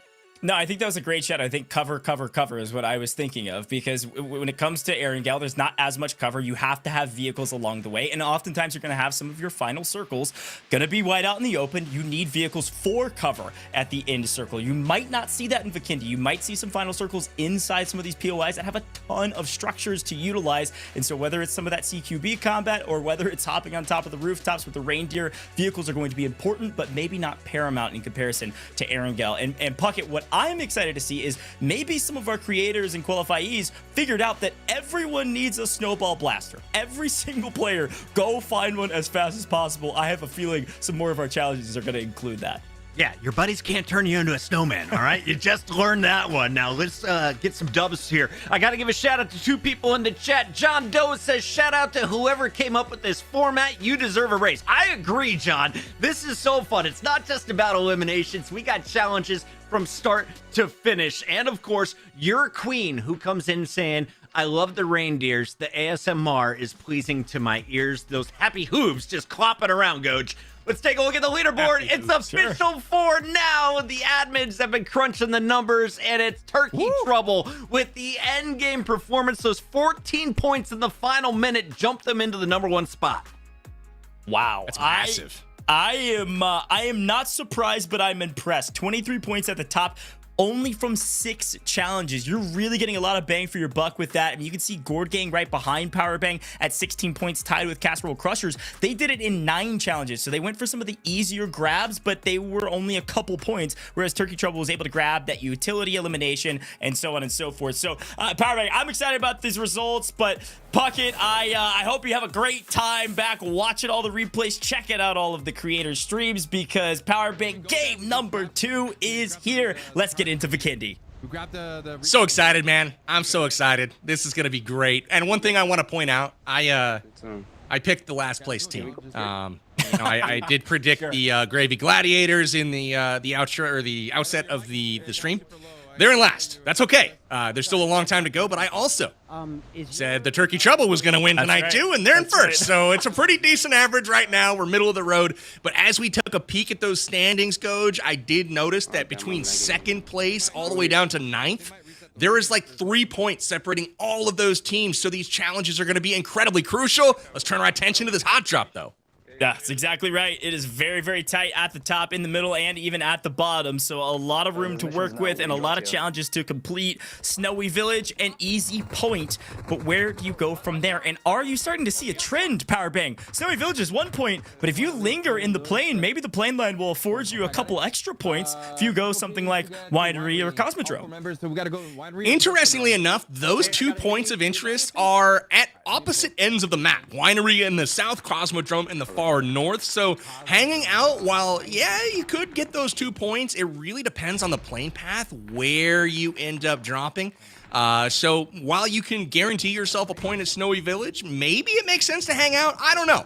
You can end up in a hot drop either way, but these teams are going to have to battle it out right now. Pickles trying to get it done for his squad here as him and Fake Riggs. Uh-oh. Oh, wow. This is bad. Yeah, not good for Pickles. Able to stay alive just for at least a moment, but your opponents probably know you're extremely weak and likely without resources to get you back to full health. Thinking, pondering, waiting, biding their time, and listening. But there's too many noises because, yes, it is snowy. Yes, it is icy. But Powerbang, you said it. It is certainly hot here in the Snowy Village as Riggs goes down. Uh-oh. Just shot him right in the butt there, Coach. Wasn't expecting it.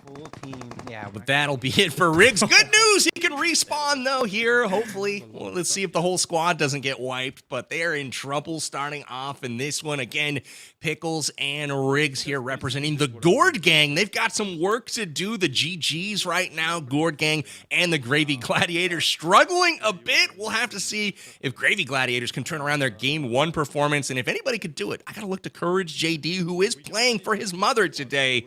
It's got to be some good vibes over there with the Gravy Gladiators. Take our attention now to Bobby Plays. Joining us here, he's playing for his wife. And he's teamed up with the Saurus there with the Cornucopia crew. Things going all right for them so far as we take a peek in on Courage JD. And here are those snowy rails. Not a challenge currently, and Coffee is still just hounding for resources. Find your meds, Coffee, as fast as possible. Whatever you can find. There you go. Medkit, that'll do it. That should get you back to full, no problem.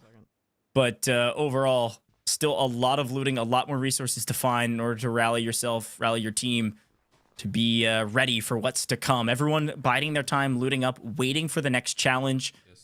Because Powerbank, so far, it's been the Snowy Village drop. And then from there, especially after you get respawned in, where do you go? And I think it's just all about the loot. And specifically looking for that snowball blaster. It's not necessarily going to be the exact same challenges as last time, but you can only expect we're going to be favoring this 2.9 update and specific unique aspects to it, potentially the unique aspects to it in Vikendi, to be exact. But the snowball blaster is one of a kind. Use a reindeer to get around the map. Use whatever you need to. Climb a tree maybe with the reindeer. Whatever you need to do. To get ready for the challenges. They're kissing trees. They're listening to my advice here. That's what's going on, Coach. I refuse to believe anything else. We got the winery drop completed, though, by a couple of these squads. Brazen Rover in squad here. Wow, getting the Harvest Heroes done as well. Building that snowman for the team. Harvest Heroes, that's Rolex and Solara. So they're crushing the challenges so far. You see Turkey Trouble and Gravy Gladiators. My picks picking up that snowman as well.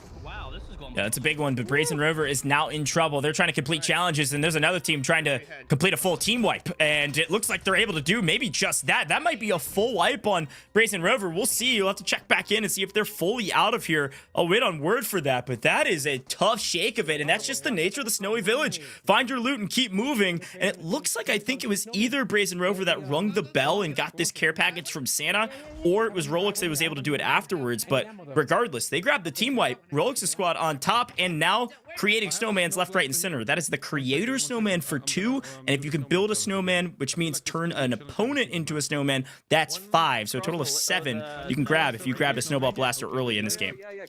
I completed it. Snowball blasters all around here. You saw all of that ammunition on the ground, and by ammo, I'm talking snowballs, baby. South. Uh-oh, incoming shots fired though, and Melissa able to take care of herself in the feed there. Not ideal, but Molotov cocktails are typically better served for your opponents rather than yourself.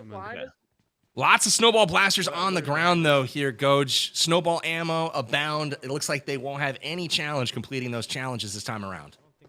Yeah, I think everyone was prepared. I think they were listening to the broadcast, Powerbang. They said, oh, Goj said, go get the snowball blaster. We got to go get it.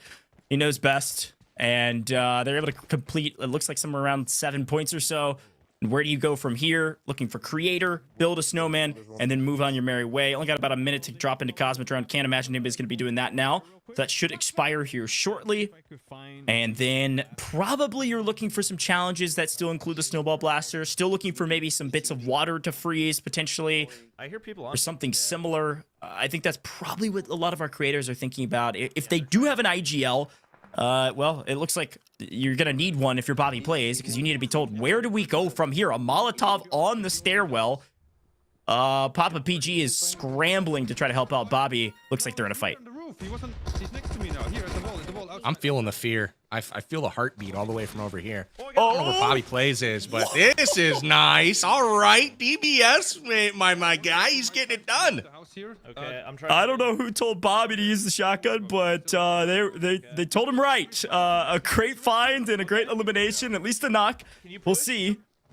A couple teams are making snow cover while Bobby Plays is scrambling for his life. Bella's going down though. Turkey trouble, in trouble, and a nice follow-up, a nice recovery.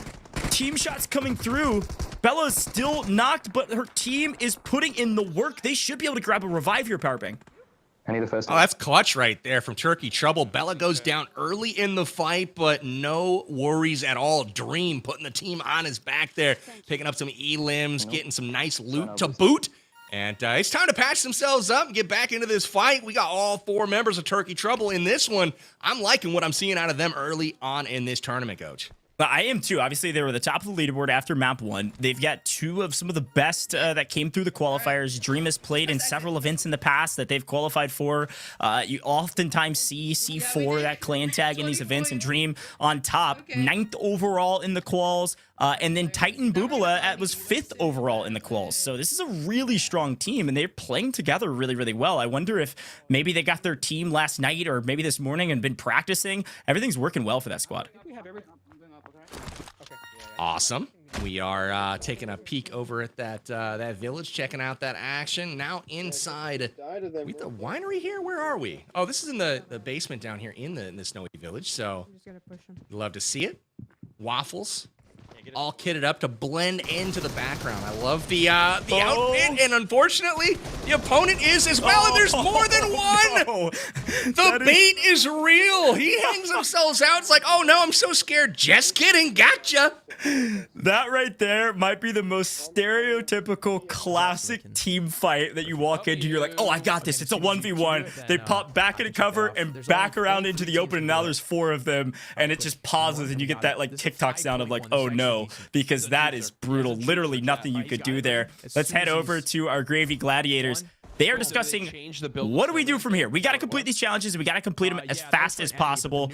We're building snowmen. We're building a full team of snowmen potentially, but they got to find some snowball blasters to be able to do that. So I think that's what they're discussing is, where do we go from here? Can we maybe find another team, take theirs, and back into the action? Bella Fox has yet to find themselves in a stabilization point. Goes down again. Oh, the finish is too slow.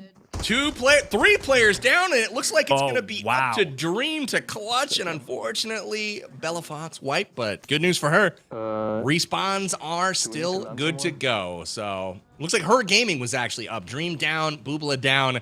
Her Gaming able to keep the team in the fight. That is super, super clutch. We'll have to see if they drop Central and try to loot up again. It's always the challenge to try to figure out the strategy after you've been wiped. Is, do we go back and we just try to get that revenge now? Or do we find maybe a safer spot and loot up and then take that fight later on? No, I think that's a great shout. I'm looking at the leaderboard, and it looks like Harvest Heroes has maybe 20 points in this lobby. We should check out, if we can, Rolex and Solara and see what they're doing, because they have been completing nearly every single challenge that they can get their hands on. something's going well for them, and apparently it's challenges, because that is a ton of points in this map. If that's correct, they've got a sizable lead against even the team in second or third, so watch out for the Harvest Heroes. We're going to check out some more of the action, though, as we head over to Waffles Gaming. In trouble, trying to aid their teammate. Lots of comms coming through from Metalcore, and Powerbang, you've played with Metalcore a ton in the past, and you know he's a great IGL, and you can hear the comms flying. This is a lot to be expected here from Metalcore. Absolutely. I love it when Metal gets into his game, man. You hear the passion in his voice, and he really kicks it into high gear, and it just depends on which Metal's going to show up. If we get that passionate Metal, I like their chances today. I really do. He's down at the moment, but Waffles and squad, they're going to pick him up. They're going to come to the rescue here. This fight at Castle, always a challenging one, kind of isolated out on the island. But the good news is it's kind of difficult to get third-partied here unless a team really goes full committal, crashing the island as well. Who knows? Maybe they crash with Reindeer. We'll have to wait and see on that. But right now, the goal is clear. Get Metalcore back into the fight. Optimistic, though, taking some rounds. Her Gaming drops him. And now we got some trouble for Waffles and Metalcore. Yeah, well, while they're in trouble, T-Mags is chilling because he just grabbed 8 points by eating cranberries. Literally. It's not eat cranberries in game. It is eat cranberries IRL. Find cranberries. Sweetened cranberries, but pecans. So just pick them. Oh, wow. Win with... I didn't have any. He's really stretching on this one, Coach. He read the ingredients. There were cranberries there. He's got to dig through and find them now. Went deep into his bag, deep into his pantry, found dried cranberries in his pantry in a trail mix bucket, dug them out and ate them for 8 points. I love that from Win. Like a trail mix thing that had cranberries in it. Oh my god. Okay, this is so You gotta tell me those cranberries are back. Come on, Win. It's the Thanksgiving week here. Man, oh man, that was a great challenge. Able to clutch it up, though. I mean, not everybody has just cranberries on hand in the home, and Win able to come through with the trail mix. You love to see it. Nice work. And, you know, I did want to point out here, Bobby Plays, he just put the old character on auto sprint to zone and left to go get his cranberries, so he was still making progress towards a safe circle there, Coach. I think it is very clear to say that Win does not like cranberries very much. And I also need to shout out, sure, dried cranberries, I think they're fantastic and really not like an issue. Like there's nothing like striking about dried cranberries, but T-Max actually had a full can of cranberry sauce that he dug out, used a can opener, and then took a spoonful of. So talk about commitment. I love it. But back into the action, as per the usual, Powerbang, the action never stops when it comes to PUBG Mobile, especially when some of these players are trying to complete some challenges and making sure maybe some of the other teams can't complete challenges, they can get that full team wipe. I'd love to see a grenade just into your living room right now. All 4 players grouped up nicely and tidy for the enemy. And one last thought on the cranberries. You mentioned T-Max going into the pantry and whipping out a can, opening it up. How many of these players do you think severely ticked off their significant other who's prepping for Thanksgiving? They got the cranberries. They've already made the grocery shopping trip. It's done. And they go to open the cranberries Thanksgiving Day, and they're either spoiled or gone. I don't know how many here are going to fall into that category, but I can't help but chuckle at the thought of some fights breaking out on Thanksgiving. Or just a spoonful out of the can. Like the can's still there, but it's just a spoonful gone. Yeah, my wife would say, yeah, you're going to make the trip to the grocery store to find me another can because that is not my job. And I was like, you know what? Fair enough. I'd definitely be doing that. But I'll be curious. Okay, so we did the cranberry run, but now it's the reindeer run. So instead of running to your pantry, it's time to grab a reindeer and begin to run. And all you have to do here is that one team member runs in front of 2 or more moving reindeer for 10 seconds. I think we're simulating maybe the player is Rudolph and the reindeer are following you. I don't know, but it's a great time. We'll have to keep an eye on the challengers here in just a moment. We'll keep an eye on Pickles here. Their Bounty Brawlers got reindeer run done, and I gotta say, Harvest Heroes, while a strong early performer, a number of teams closing the gap. Bounty Brawlers up to 18 points so far this map. Gravy Gladiators and Roast Raiders also with 17 points here. Harvest Heroes out front with 24. So a nice lead, but it has been trimmed, just like the Thanksgiving trim here. Did you drop enough? Definitely a smaller gap. I think it was a gap of about 11 points or so from first to second in this map, and now it's about 6 or so. Bounty Brawlers, like you said, closing the gap, but everybody else doing a lot of the same. Roast Raiders, another team to look out for, doing pretty well. That's going to be Godsley and Dabs, but T-Mags on your screen, yet again, finds another encounter. I'm trying to catch a couple eliminations down range. This is a tough fight, especially when they're shooting back like this. I mean, you can see what teammates already gone down, so T-Mags at this point just kind of laying down some covering fire, making sure they all get back on their feet. Player advantage, certainly key, Power Bang, especially as we get closer and closer to end game. We got 45 seconds to mimic an emote right now. I'm waiting to see who is going to be mimicking an emote. Who's going to do it? Somebody, production, find us somebody emoting right now, IRL. Here we go. Ferg's eating something. Some cranberries? He's a little late. Maybe he just likes cranberries. What are you doing, Ferg? Courage. Do this one. Clapping, Do this one. waving. What's like a dance? Oh, I got one. Okay, hold on. Yeah. Yeah, I think we can just let this speak for itself. Okay, I did one. Okay. Let's go. Focus. Thanks for the scope. That was, that was something, Power Bang. I don't know if good's the right word. Maybe exciting. We did it right. Win really gave us some nice slow-mo waves and claps. I appreciated that. I think the word is passionate. That's what you're looking for here, Coach. Courage really showing his passion for PUBG Mobile. You can't get those dance moves anywhere else. Thank you guys for tuning in to the Thanksgiving Throwdown presented by Samsung Galaxy. We've got Courage and Win dancing on full display here so far. This is good stuff. They'll be able to claim some points for the latest challenge. And man, we've got eating cranberries, we've got emoting. I'm curious to see what else is on the agenda for the evening. I'm intrigued. What other shenanigans are we going to get into here today, Coach? Kind of like the red zone. I think we're going to get into some wild shenanigans as per the usual. There's not often that you get to mimic emotes and emote on main stage for $20,000. I mean, these emotes have so much passion in them because there's a lot on the line, let alone $20,000 that you can give to maybe your loved one, a friend, or someone in between, but also the amazing Samsung Galaxy devices like the Z Fold 5, the Galaxy Z Fold 5 that we've already talked about, Power Bang. All of our competitors are also playing on the Samsung Galaxy Z Fold 5. You can see it here on Godly's screen. Must be watching the main broadcast, showing off the product for us. I appreciate that. They're trying to figure out what challenge can we complete next. Got plenty of screen to work with. 7.6-inch interior screen. You love to see it. Take that thing with you on the go, and you got a tablet. Just pull it out of the pocket, unfold that sucker. Got the big screen. I need that personally because I got big hands, big fingers. Them sausage fingers. It's tough on the phone. I'm just saying. So yeah, Godsley showing off the Galaxy Z Fold 5 in all of its glory. So they collect a challenge point there for riding a reindeer, but now they've got company up the hill. You see some shots fired. They have announced their presence, and it's a Melissa on the flank here, holding down the line for the squad. And we'll see if they choose to engage or if they run away. Speaking of runaway, by the way, that Team Snowpal challenge is a little bit different. It's actually your entire team must turn into snowpals by entering the snow blast zone. That's the new red zone with this new update.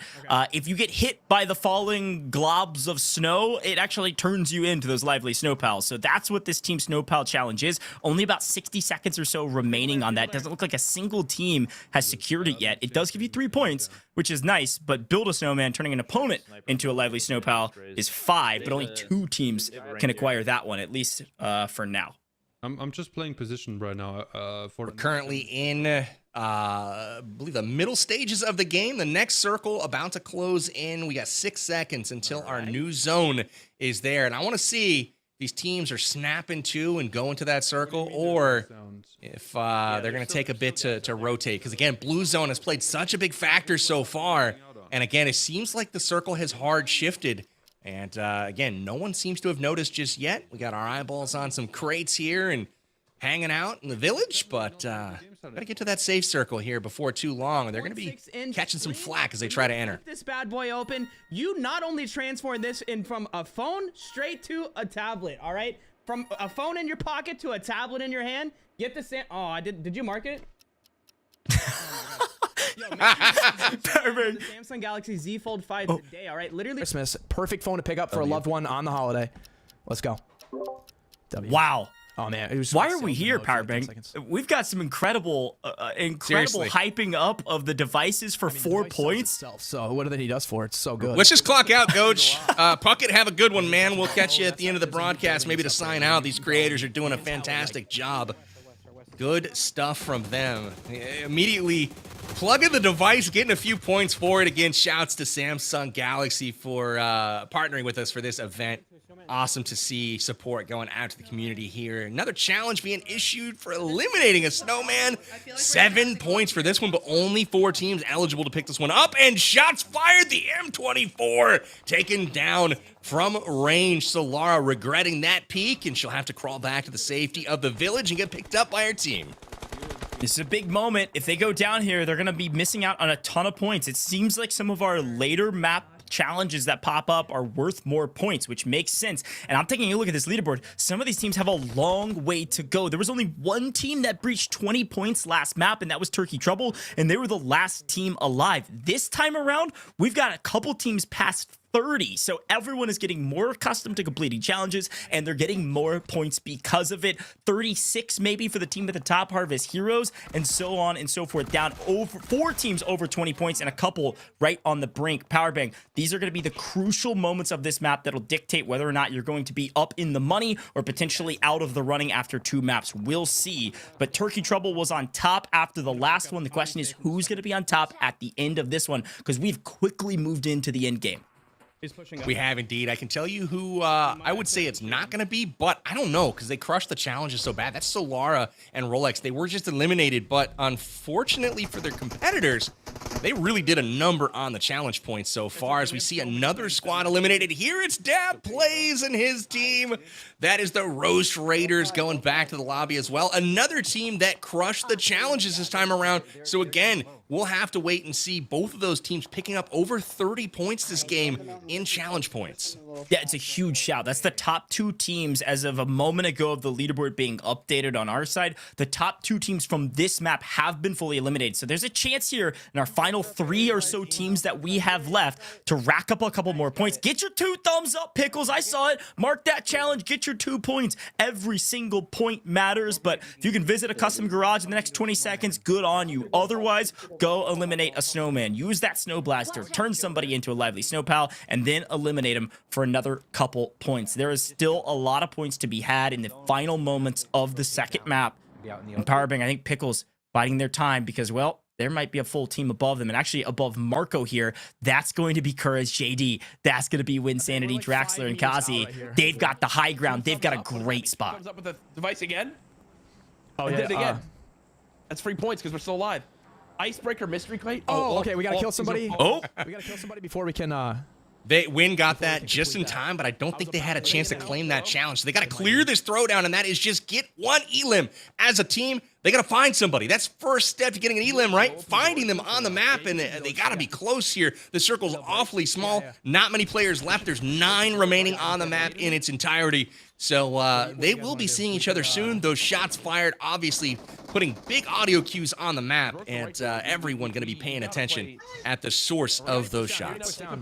No, he already pushed down. Yeah, the high ground was a great spot, but the throwdown is key. This is where they faltered last time, albeit this throwdown came in a lot later this time around. This is where they were fully eliminated before, so they can't afford for that to happen again. At the very least, they've already secured 2 points with the 2 thumbs up. They just haven't logged it yet, and they can't until they find that elimination. They just need 1 as an entire team, and they still have one of the higher ground positions on this couple final circles, and with some of the last remaining pieces of cover. Powerbank, we talked about the pieces of cover even in some of these more remote locations. A great spot to be in. It looks like there's more action going on down below, and Pickles goes down before they can complete the throwdown. Okay. You know who didn't have cover? That was Pickles. Yeah. He did not have cover, and immediately was made to pay for it. Got all kinds of challenges up right now. Looks like snowmans need to get built.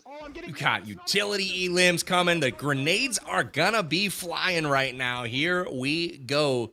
Courage doing a great job getting rid of that utility, throwing it at the enemies, and now he's hightailing it for safety. Looks like he's out of circle right now, but ultimately letting the team do the dirty work for him.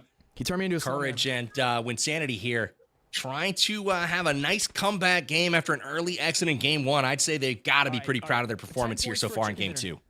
Doing great, but you just heard Winsanity call it out. 10 points for a chicken dinner. If you can get some of the other challenges as well, that's fantastic. But 10 points for a chicken dinner is the highest value points we've seen today, and it might be the highest value points we'll see for the rest of the tournament.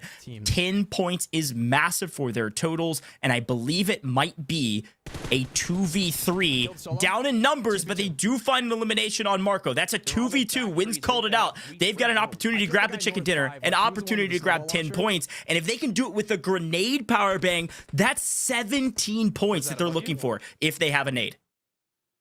It's a massive amount of points, and man, wouldn't they love to come up with it right now up against a stiff challenge in Dream. Dream, one of the standout players in this event, always in the finals, it seems like. He's about to sniff out win here. He's on the other side. Look at that grenade in the Molotov on the ground there. Pushes Courage back, but solid awareness. Is going to back off from danger and push to support his team, but I'm looking for Dream to peek right now, and it's Boobala coming in with the off-angle knock of Courage, and it's 1v2 from Win. Unable to get it done. Boobala goes crazy and grabs the victory. Winsanity, Courage, they did well. Your Gravy Gladiators get second, but at the end of the day, Turkey Trouble go back to back. Dream and Boobala go massive. We called them out. They worked their way through the qualifiers, and they came to play. 5th in the qualifiers, 9th in the qualifiers, but at the top of the leaderboard today, most likely because Bucket just grabbed 10 points for Turkey Trouble, and they were in first going into this map. They've got to be looking pretty. Yeah, and I have to say that 10 points, crucial, because they didn't have the same success in map 2 that they had in the first drop. The 10-point bonus at the end, though, definitely going to keep them in the top 3. If you're looking for other teams to shout out, Harvest Heroes. Fastest start to any game we've seen. They hit 20 points when the rest of the competition was at 9 or below. And then, of course, the Gravy Gladiators. Winsanity and Courage power bang. Courage JD looking pretty comfortable there on the thumbs and forefingers. Pretty happy with the call-outs early game for me. Turkey Trouble coming through with another victory.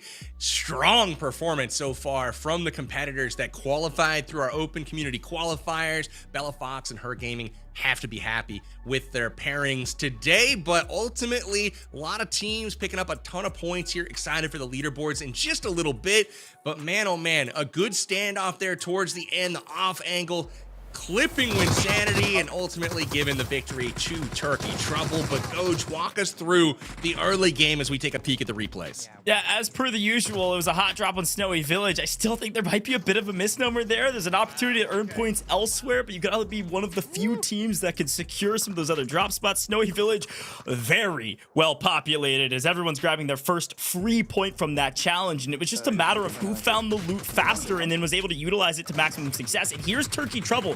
They had issues at the very beginning, Puckett, with Bella Fox going down, but they've been playing fantastic as a team throughout the course of both of the last 2 maps.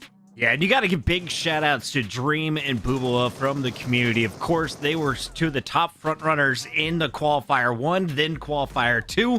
Now today, showing that they're clutch at endgame. I have to say, though, our admins with the Eat Live Cranberry Sauce. That may be the best challenge we're going to see today. T-Mags gets the bonus 8 points for his squad. We saw the clutch from Winsanity picking up the trail mix. Farouk was scrounging those things from around the house and stuffing them down his mouth. Everybody getting full here in map number 2. And I'm looking at these leaderboards. We are starting to get some big digits up here. One team above 50, a few other teams pushing into the 40s. And it's only a matter of time before we get the official number here on Turkey Trouble. Are they still the team to beat in your eyes, Powerbang? They probably are at this point. Couple of back-to-back chicken dinners, and with those worth 10 points seemingly, and we'll see if they remain that point value throughout tonight's broadcast. If that remains the case, you gotta like them overall, because again, showing a propensity to put up points game after game, always you love to see it. And I gotta say, man, I would love to see a highlight clip of all of these cranberries and emotes with zero context, no audio, just put this out there. Good stuff. But let's take a peek at the leaderboards. Puckett, what do you see in Turkey Trouble still on top? Turkey Trouble's that 10-point bonus at the end puts them into the number 1 spot, just 2 points ahead of Harvest Heroes, who had the massive 36-point finish there in drop number 2. So 36 points is the number to beat for an individual drop. all of the teams are still in the hunt, but Bobby Plays and Cornucopia Crew, 19 after 2 drops. It's not going to cut it. I need more out of you going into drop number 3, Bobby Plays. I got eyes on you, big dog. Oh, Bobby, it got a long way to go, but the good news is you can do it. All it takes is really hound for some of those challenges. I mean, Powerbang, we talked about it a moment ago. We talked about how these teams are trying to figure out, okay, what do we need for the challenges? The first map, a little bit of try to figure it out on the fly. The second map, they were prepared going in. They found their snowball blasters early, and that's what we were talking about with Harvest Heroes. They had a massive jump of points, even though they went out like 5th overall, because Powerbang, they grabbed their snowball blasters and they completed challenges as fast as possible. So maybe some of the other teams need to learn from them. Amazing. Love to see it all the way through. One thing I noticed on that leaderboard is the teams that have done a lot of challenges, well, they're higher on the leaderboards, right? So maybe the teams that are lagging a bit behind, looking at Bobby Plays, look at some of the others, especially those in single digits as far as challenge completed. Only one team so far has done more than 20 challenges. That's a lot, though. So focus on those challenges, get them done, and then get that chicken dinner like the Turkey team is doing. Oh my goodness, Bella Fox, Her Gaming, Dream, and Boobala getting it done so far through 2 games. Getting work done tonight. We got to give a big shout out to everyone who's tuning in, including Starry asking what game are they playing while tuned in on youtube.com/PUBMOBILE. PUBG Mobile. Sorry, we are playing the new 2.9 update. If you haven't seen the new version, it's a blast. We've got snowboards, we've got snow blasters, we got snowmen, and you can get the game right now for free. If you don't already, make sure you download it on your cell phone, your tablet, however you want to play. It's available in the Google Play and Android stores. With that said, we've got a third drop here coming up in just a moment. Chat, let us know, which players do you want to watch on the other side of this commercial break? Remember, this is the PUBG Mobile Grand Finals of the Thanksgiving Throwdown, presented by Samsung Galaxy. PUBG Mobile version 2.9 is finally here. Of course, World of Wonder has also received a ton of updates. Not only are there new map templates, but we've also added many new gameplay devices, decorations, and building objects to provide an even better creative environment for everyone. In the latest version update, we've also improved several existing gameplay devices, the editor, and more. Okay, let's check it out. New hide-and-seek gameplay template. Players are divided into hiders and seekers to engage in an exciting game of hide-and-seek. New Snowy Village empty map template. A 2000 by 2000 empty map template. Fill it out with endless creativity. We've also added templates of outstanding maps created by players. For example, the Shots and Ammo template selects a random area in Erangel to do battle, and players must cycle through using every weapon. It's the ultimate firearm challenge. Battle Isle gameplay template. Players can engage in fast-paced and strategic team battles. Take advantage of surprise attacks and seize victory. Zombie Station gameplay template. Zombies have taken over the station. Rescue the hostage. Be wary every time you open a door. Group editing. Players can now team up to edit creations together. Editing screenshot improvements. More camera angles are now available. Playtest settings. Players can now assign teams and fill them with AI bots for playtesting. Performance improvements. The max performance load limit for creations has been raised to 20,000. Additionally, there are improvements to grouped object editing, area grid placement, object operations, and other editing-related content. Skill management device. There are new skills that can enable transformation gameplay. Transform, rapid smoke grenade, rapid stun grenade, position lock, and detection zone. Buff management device. Added support for custom buffs and 5 new buffs. Battleground Savior, Field Doctor, Frenzy Feast, Freeze, and Grenade Guru. PvE enemy spawn device. Added 3 new enemy types, Mutant, Berserker, and Ripper. Players can now also adjust the field of view of monsters. Motorcycle spawn device. Added the Snowmobile and Snowbike. Timing device. Added new timer displays on the UI and more. audio device. Players can now add and edit sound effects, voice prints, and more. AI spawn device. When all AI bots are eliminated, it can retrieve all triggered player information. Character EXP device. Custom game modes can have characters that level up.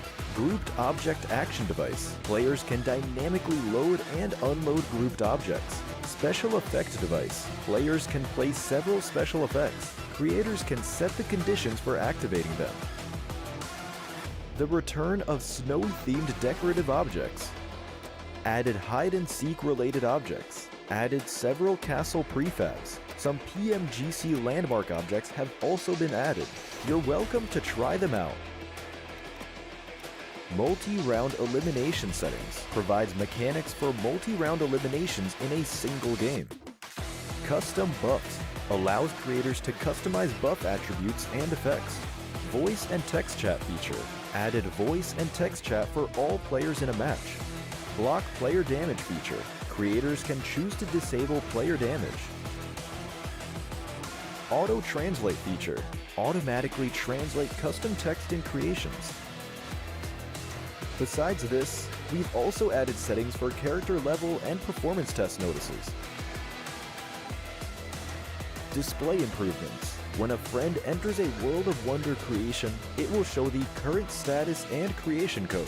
When getting invited to play World of Wonder, it will show the creation code. From recent friends, you'll be able to find players that have been playing World of Wonder. So, has the upgraded World of Wonder sparked some new creativity? Create your own map now. For more new version updates, be sure to follow the official community. Winner, winner, chicken dinner. See you next time.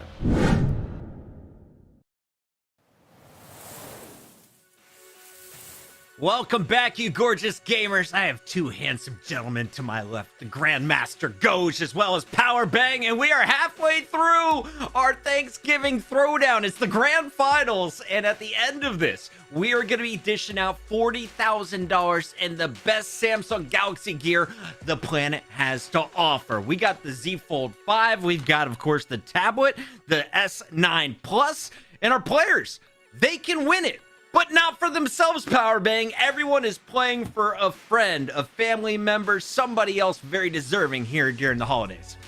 Of a very, very big check. Goj, tell us about the prizes one more time. Are you delivering that in person? Or are you going by hand, or what's the deal? Yeah, I'm actually taking the snow rail over to their places to deliver this check. But we're taking the snow rail back to Erangel here, Puckett, because we're going to be rotated between Erangel and Vikendi, going back to Erangel, but we're going to be headed to the snowy village. I can only imagine everybody wants to be there. All right, the real question I have for you, chat, as we are waiting the 1 minute and 40 seconds before this third drop kicks off, what one dish could you remove from your Thanksgiving dinner table and not be upset for the rest of your life? For me, it's got to be the green beans with the like weird crunch. Oh, me too, like an onion. Like, who puts that weird slop and then puts a little crisp on top and says, "Oh, you should eat this. It's fine."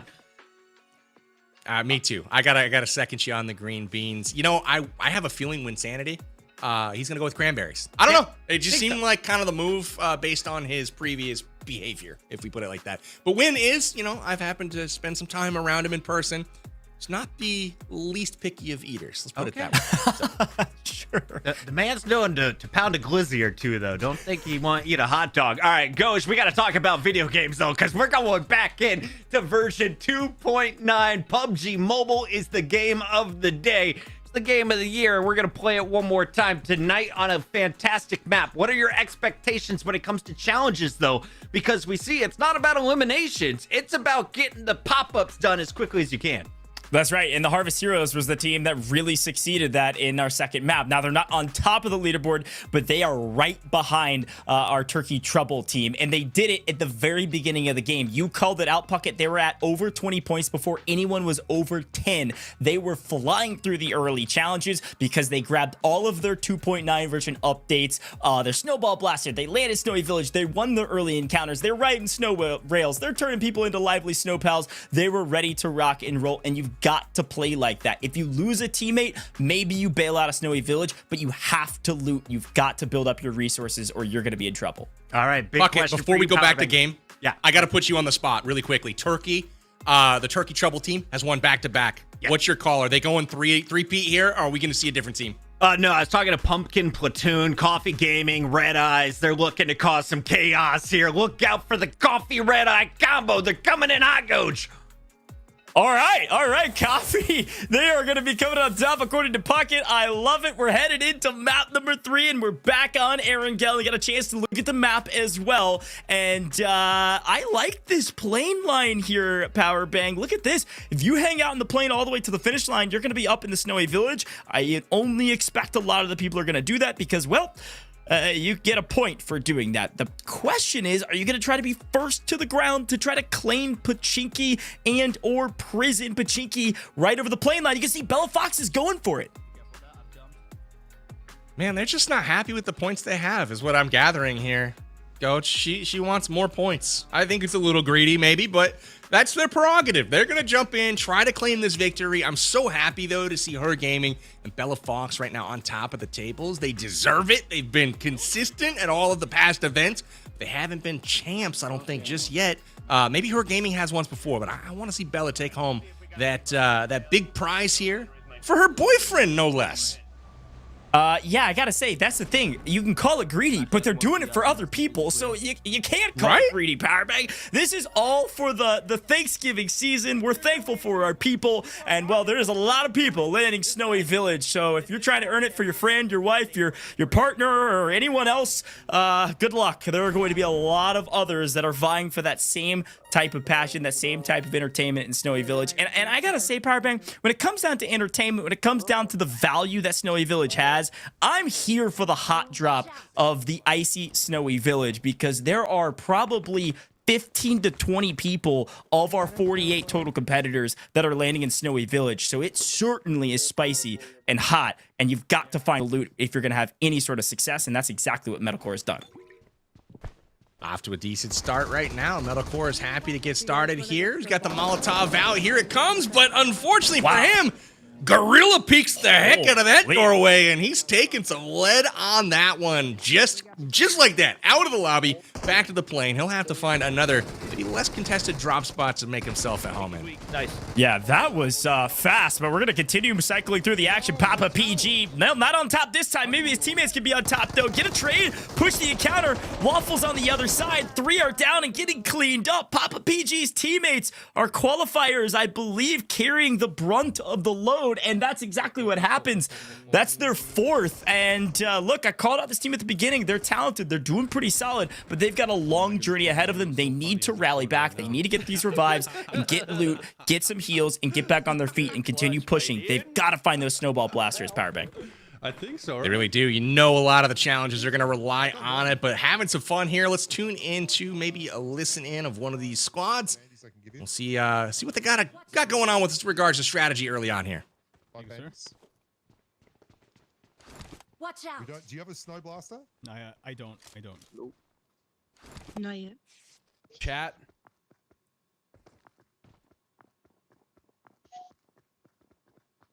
Chat what, Courage? Come on, you're leaving us hanging here, man. That was a wild pause from Courage. I think he is... Knife a guy in midair. Okay. But you sure. He's going to jump and try to knife someone while in midair. Do good damage. An aerial attack. Yeah, if you get him in like the head or something. I don't think this is a challenge, but I respect it. Oh, look at this. Look at this. He's going to rain down. I It doesn't look like a snowball. It could be something else. No way. Is he going to land Come on, this? Courage. Oh, Courage. This would be epic. Let it happen. He's going to have to guess. That man's just crawling around. Just lob it. Ooh. Do it. Do it now. That's it. Courage. Do it. 3, 2, 1. Do it. Do it now. No. All Come right. on, Courage. There, yes. No, there it is. There it is. There it is. Oh, no. Oh, man. I thought for sure he landed that. Miss Chad. Man, so close. But miss. Oh, man.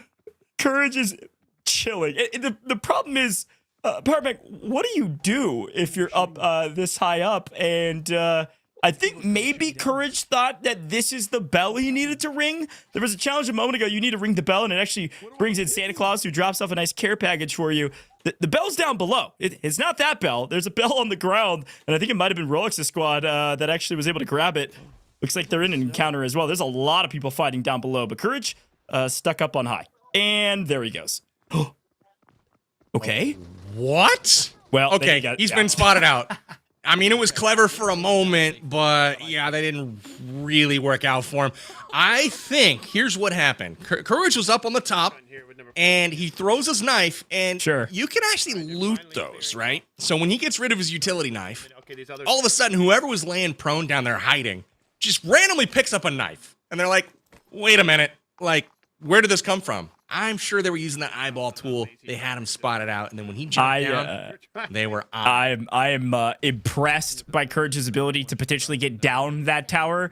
Unfortunately, you're right. Definitely got spotted because I think maybe the knife was a telltale sign that somebody was up on high. Now, a couple of our teams have decided to head down low instead.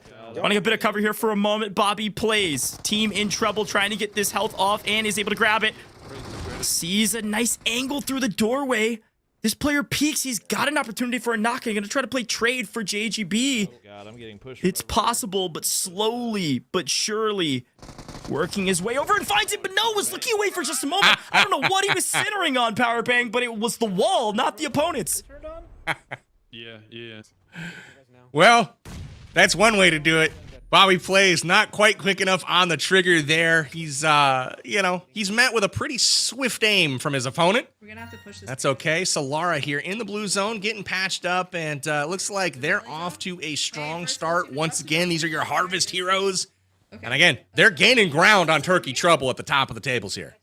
Yeah, they've been doing a phenomenal job of completing challenges early. Military drop's going to go off the board, but the goal right now is to build a snowman. So grab your snowball blaster and get after it. We're seeing some repeat challenges here because our players, they need to find these snowball blasters ASAP and get involved. And look, we're going to build a snowman potentially right here. Solara locks it in, going to lock in, and, well, now we're gobbling.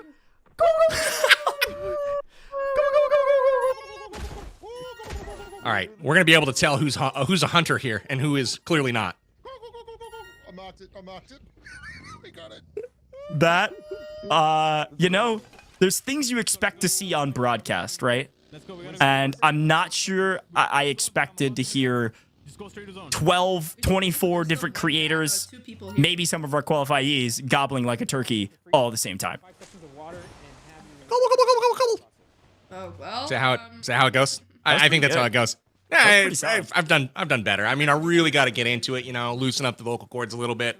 But, hey, I was thinking that might be a challenge because before I saw the challenge, I heard the goblin.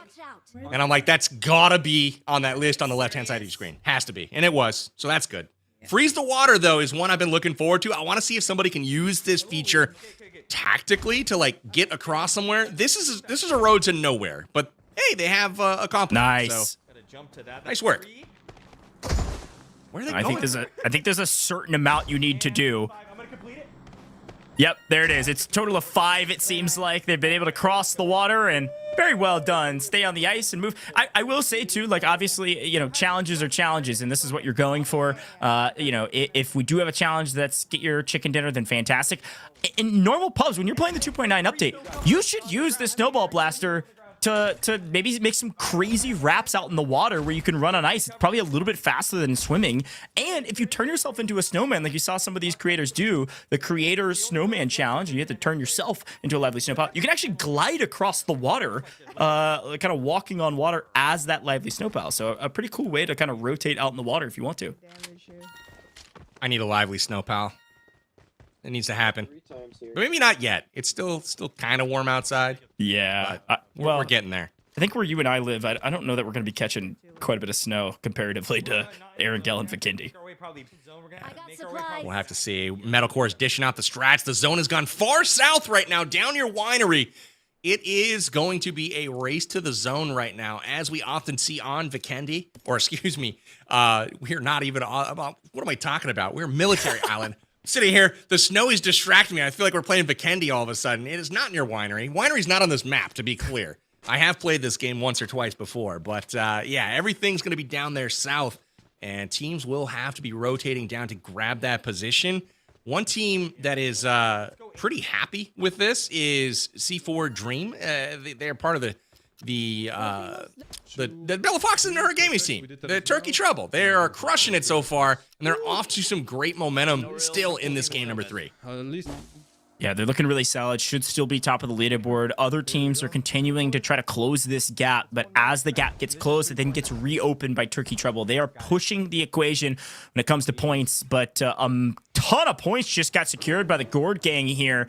Hit several of those challenges. That was somewhere around 7 to 8 points that they secured all in succession. So hopefully that's going to be helpful for their overall leaderboard. That's Pickles on your screen right now that was able to secure those challenges. So now they wait. They bide their time. And when there's no challenges to complete, you know I'm catching a reindeer and I'm flying towards the next zone. I'm trying to be prepared for what is next, not trying to outrun Papa Blue. No snow rails still in zone. Absolutely. This zone is way down there. Yeah, this this is is a very southern zone. I mean, that honestly, that was why it kind of triggered me thinking Vikendi, because we often see those hard shifts on that map. And, you know, this is no different, but it's just not Vikendi. It's Erangel. So, hey, look at this. Who is this? It's Bobby Plays posing as a snowman. No. Yeah, and I will say this is another opportunity. The Source PG, if they kind of hang out here, maybe even into the blue for a little while as some of these new challenges pop.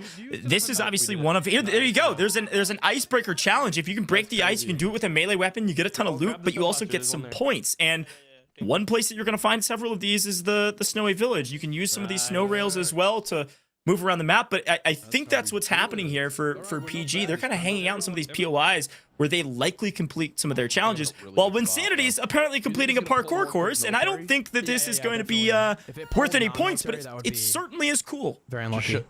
Should I move? I'm impressed with the strats here. Look at this. This is not what I expected to see today. Reindeer just on top of the bridge. Should be that island, yeah. Dude, so I'm good where I am. I used a reindeer to run on top of the bridge. Yes, he did. Bridge is clear, guys. Win likes to show off. Firebag, I don't know if you knew that, but he loves to show off whenever he's on main stage. Very well done. No points awarded, but points in my heart, Winsanity. Very well done. Let's see where he goes from here.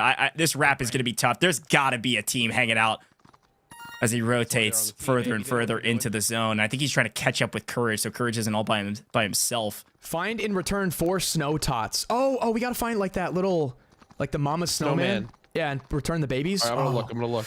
Where is that?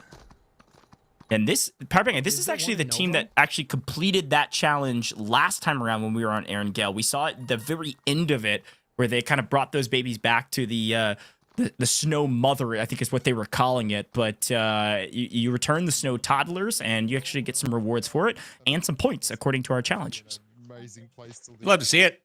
Yes. Always love to reunite the children with their parents. You know what I'm saying? That's always a good feeling to do, especially during Thanksgiving week. So again, these guys are hearts of gold out here. Winsanity, though, showing off. I love the clicking of the hoofs on the bridge of the reindeer. One thing I have noticed is as the reindeer are seemingly moving super fast through the terrain, and obviously great for climbing, along with this supercar here. Not quite as adept as the reindeer at climbing. I hope there's one here. It's hard to dodge shots for these people on the reindeer. I've noticed several people getting picked off today, and here's we take a peek at the map as the circle closes down. I'm very curious to see where it's going to go. We see all of our teams kind of making their way in, but you gotta love the people at the radio tower here up on this mountain. People fighting for the high ground. It's been secured right now by Pickles and Squad as it centers up right in zone. They've got the ultimate high ground at their disposal. And I think Pickles' team has got to be thinking about the end game. They got to be thinking and hoping that 10-point winner chicken dinner challenge repops because they've got a great position. But if they hang out here for the rest of this lobby, they might not complete the rest of these challenges. It's the teams that are hanging out in the blue, they're rotating in late, that are able to complete some of these challenges. Now, this is going to be a tough wrap. We got a chance to look at the map. There is a team holding bridge, or at least there was. So if the Thesaurus PG coming in at half health or less, if there's a team hanging out on the edge of this zone, you likely will see Papa PG go down here shortly. They're going to maybe try to wrap around left side so they don't get picked off, but Blue's helping them out a little bit as they're so deep into the zone. And here's some of the shots from Pickles. This could be on PG from maximum range. I don't It's a know. long shot with a 2x, I gotta say. But, you know, I will say up on top, that position looking down on everyone, that's going to create some kind of weird interactions right now. Normally, there would be a lot of pressure from that compound towards the bridge. So if anybody's coming across, they'd feel that pressure. But with the shots raining down on them in that position from the radio tower, maybe these teams will actually be able to sneak across and get into the zone. Unfortunately, right now, though, Papa Blue, a big problem for the Saurus PG. They're trying to work their way into zone. They haven't got it together just yet. They need to land on a strategy to make it into the safe zone here.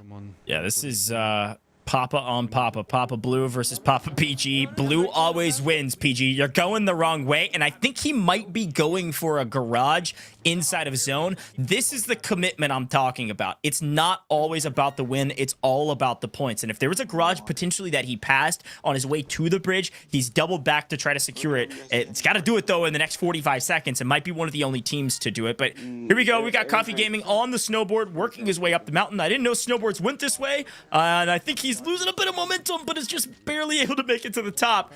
And, uh-oh, it's throwdown time.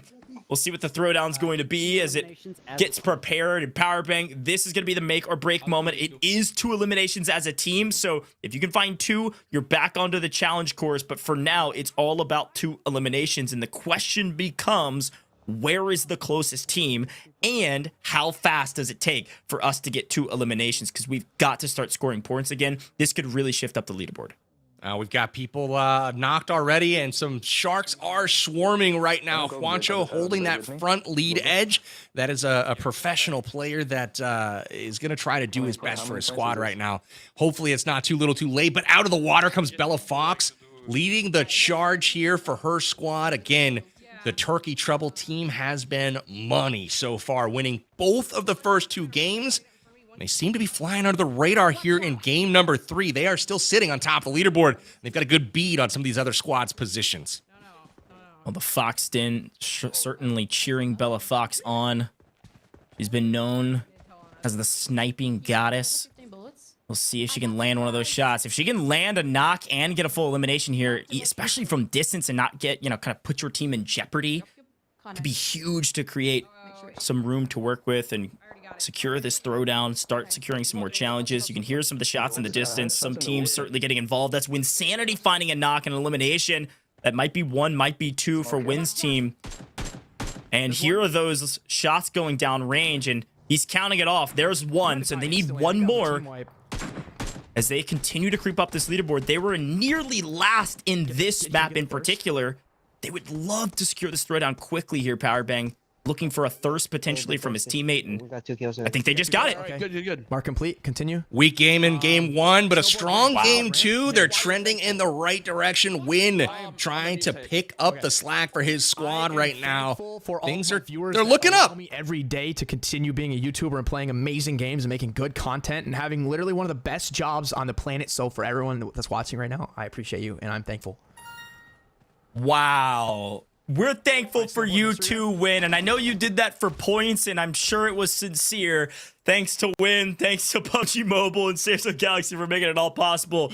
Win saying thanks because it's a challenge, but I'm sure he means it. Always saying thanks on his stream, regardless of whether or not it's netting his team 3 points. Very well done, though, to secure a couple points. And there are teams like Turkey Trouble at the top that can't quite say thanks yet, Powerbang. They still have to find eliminations.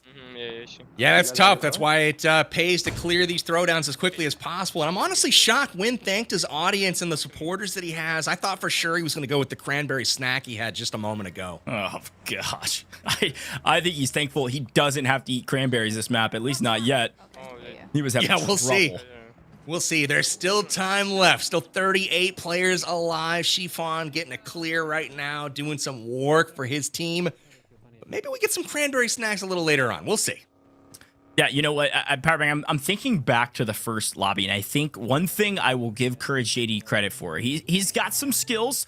PUBG Mobile, I think he's fairly skillful. Win might be carrying the load of responsibility there from the creator side, but one thing Courage is good at is he is very, very good at learning as he goes and thinking on his feet. They struggled in the first map, and they lost that map on the throwdown. They might have been one of the first teams to complete the throwdown this time around because they learned from their mistakes. Watch out for that team. The Gravy Gladiators, they could come out on top at the end of the day because they've been learning map to map. And by map 5, they might be in final form.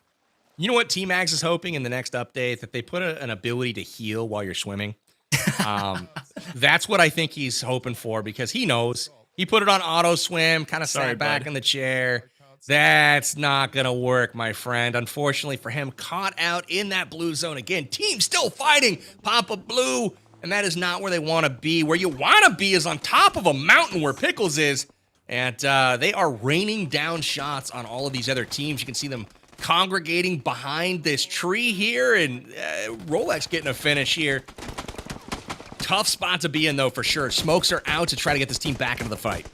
The Pickles team has been hanging out on this high ground for the last several minutes now. This is what I mentioned when we first saw them up here. A fantastic spot to be in. They're prepared for in-game, but not prepared to complete challenges. There weren't enough players around to grab 2 eliminations. They haven't grabbed the throwdown until I think just now. So finally able to secure their second elimination, and they're back onto the map, back able to complete challenges. Do they have a reindeer on their high ground? No, we're saying thanks. Let's listen in. Very supportive of what I Watch do. out. Oh, reindeer. Oh, Yeah, it was very sweet. I would say. I think it was very sweet, and quickly moved on to the reindeer because, well, challenge completed. Let's keep moving. Absolutely. We got Harvest Heroes off in a great pace once again. Solara leading the way there for the squad. They've picked up 21 in challenge points so far this map. And that includes saying why they're thankful. So again, Gourd Gang picking up a challenge there as well. Dang. But man, this high ground is just tough to deal with right now. I will say, love the position these guys have, the sight lines, and ultimately, it's going to be a really, really challenging venture for teams to head up here and knock them out. Totally agree. Also, a massive boon that they had a reindeer up there with them. A little bit of forward thinking. I can give them a little bit more credit than I did originally. They were thinking about challenges along the way, but they also wanted the high ground. And a team a little bit in trouble. Waffles Gaming still yet to complete this throwdown. Same metalcore, of course. This duo still alive. Sure, yeah. The 2 content creators up. Their 2 qualifyees out for now. Trying to figure out where do we go from here. Because we need some eliminations, and, well, maybe not when you get fried from distance inside of a small little tower, but plenty of cover and a great sight line. Out of here. Waffles Gaming gone. Sad days for her. Game 3 not ending how she would like. That's okay. There's still plenty of more action to be had tonight. That will be for sure. One thing I noticed, though, is they were out in 9th, which is quite a bit down the leaderboard. Still 19 players left in the lobby, but many teams still left right now. If we take a peek at the scoreboard behind the scenes here, the race for first tightening up. Gourd Gang leaping pretty far ahead this game, though. I will say they've got all the way up to 2nd place right now overall. We'll keep an eye on them as we move forward. Again, Gourd Gang looking strong. That's Riggs and Pickles. And it's no shot given the position that they currently own on the top of this map right here. You can see Rick's POV. I mean, how do you lose in this one? This is their game to lose for sure. Yeah, it is their game to lose. The only thing that could happen is maybe an odd zone pull that another team has a weird low angle and it forces Riggs to come off the high ground and they get caught in the transition. That's the only thing that could happen at this point that will probably give them some frustration. But I've just been impressed that this team at the top, the teams that have high ground have still been able to complete challenges, right? Because like you were just saying, that Gourd Gang squad, they came into this map with only 40 or so points. They've scored around 30 or so in this map, so a massive map for them thus far, and yet we still have Turkey Trouble alive in the in-game as we have for the last 2. They could go back to back to back. The question is, will it net them extra points for the chicken dinner if they're able to do that? It's going to be difficult. They've got low ground, and there's only 2 of them left, but I'm not counting Turkey Trouble out no matter the odds. Every single map, they've proved to be one of the finalists. That's right. Solid players on their team for sure. And again, focusing on the Gourd Gang at the top of the hill here. Teams seem to definitely be aware of their presence. They are starting to get pushed. Now the Reindeer able to close the gap there to safety. And that was beautifully done. They're going to secure a nice position behind the rock there as we switch POVs. On the top of this hill, though, Pickles, Riggs, and Squad, they came prepared. They brought their snowball blasters. They brought their snowboards. They brought all kinds of gear to make sure that they have the required loot to finish these challenges. So really heads up play by them. to not only secure the high ground, but to come prepared. Yeah, if they had a snowboard, that would be even stronger, right? You can get a couple more points at the top. Reindeer run, eliminate the snowman, still alive for some. Others have already completed it. Pickles in trouble, though. Either fell and got knocked on the way, or maybe I'm not sure what happened there, but in a kind of precarious situation. You don't want to burn all your throwables at this point, though, because we might have that utility elimination pop up for 7 points. Now, eliminate the snowman. If you got a snowball blaster, 57 seconds left on that. It looks like Riggs' squad maybe already completed that one, so looking really good. And they have a snowboard. They were thinking ahead. This is he's sending it. Oh, no. Yo, he's sending it. That was unexpected. So Riggs, with the straps, I guess you could call them, just sending a snowboard off the edge of the mountain. This puts his team into an interesting spot. They had the high ground. Now they have the high and low ground. Boobala just went crazy, won a 1v1 to keep Turkey Trouble alive. Will Boobala stay up? I'm not sure. But a massive effort keeping Turkey Trouble in this lobby. Boobala still up, and it's Ferg around the corner. Who's going to win the 1v1? Boobala goes low, takes on Ferg. Will Ferg win it? Yes, Ferg wins the 1v1, taking Turkey Trouble out. Turkey Trouble fully wiped. Ferg on top, Ferg supremacy. Unbelievable job from Ferg. The question is, where do you go from here? You got to become a mountain goat, become a reindeer, get up this mountain. There we go. Dance around the campfire. These people have lit a campfire and they have danced in the campfire, quite literally. I am concerned with their health bars, though. Ferg unable to make it up the mountain, though, and just like that, Pickles, Riggs, they outlast their competitors. The blue zone does its damage, and Gourd Gang coming out on top, and my, oh my, I have never been more hungry looking at an end scene for a game. That looks delicious. I gotta say, Puckett, Gourd Gang on top this time around, and they needed it. They were somewhere back in the middle of the pack, or maybe on the low end. Only 30 or some odd points, 40 points overall, and they scored well over 30 in the final moments, and they secured the chicken dinner. Puckett, how you feeling about the Gourd Gang? All right, so Turkey Trouble gets second most points in that round, right? That's your #1 seed coming into map 3. But Gourd Gang, 46 points in one drop, had more than their opponent had in the first two combined. So you have to think Gourd Gang now is the #1 seed. If not, they'll jump up from 4 into our top 2 after that performance. And you guys mentioned it. They went with the prime position. They seemed to have everything they needed. What separated them from the rest of the competition was, of course, the 10-point victory, but also turning an opponent into a snowman. That was a 7-point play. Doing 13 emotes. That was a 5-point play. This gang was getting it done at every opportunity. This was the highlight of the game for me, though. Courage JD, no weapons, almost surviving his way down. I almost made it to the weapons there. And I want to say, can we get a Gourd Gang in chat? That was an amazing performance from them.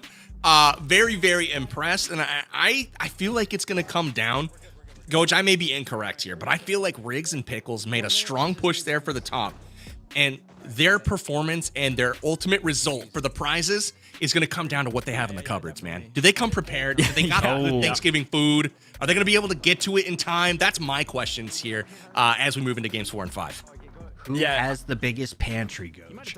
I mean, that's a great question. We've seen beans in the past. We've seen cranberries today. We might see cranberries again or something in between. But Puckett, I love the updates you were giving us behind the scenes because, you know, what we see on main stage is a great position from that Gourd Gang squad. But what we didn't see was all the incredible challenges they completed along the way. You said some odd 46 points and high ground position, the best spot in in-game. It was very, very impressive. Very impressive finish. And also, we got to give credit to the community members who are joining up alongside Riggs and Pickles. Marco and Boyu, two of the top eliminators, if you've been keeping track, constantly in that feed on the left side of your screen. They are making things easy, making sure no one is in position to cause you harm. And after that 46-point performance, they have officially stolen first place. And if the game's ended right now, they would be walking away with $20,000 and 4 Samsung Galaxy Z Fold 5s. Ridiculous performance, and you got to think, they're definitely the team to beat right now. Who else is in the running, though, in your eyes, Powerbang? I don't know, but it's not team startings with C. Casserole Crushers, Cranberry Crew, and Cornucopia Crew struggling.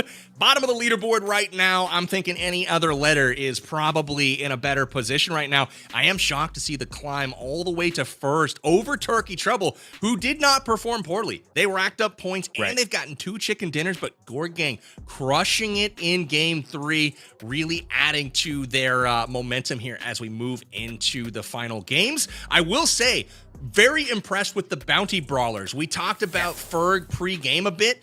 Ferg went 1v1 against one of the community top performers that actually qualified in. Ferg wins. So I don't know if it's any shock to anyone here. This man came to play, and while PUBG Mobile not his main game, he is no slouch, man. So he's got the skills. We'll see if he can back it up here coming forward on Vikendi, which we've got coming up, Puckett, on game number 4. Can we please start with Ferg and Chiefon? Seriously, this is one of the most stacked squads in the building tonight, and they are currently in 6th place. Only the top 4 is getting paid out and earning swag, so you gotta start turning it up now in the final 2 drops. Goj, though, as you're looking at that leaderboard, we of course called out the struggling C's. What about the troublesome P's, the Potato Punishers and Pumpkin Platoon, who I called to win the last game?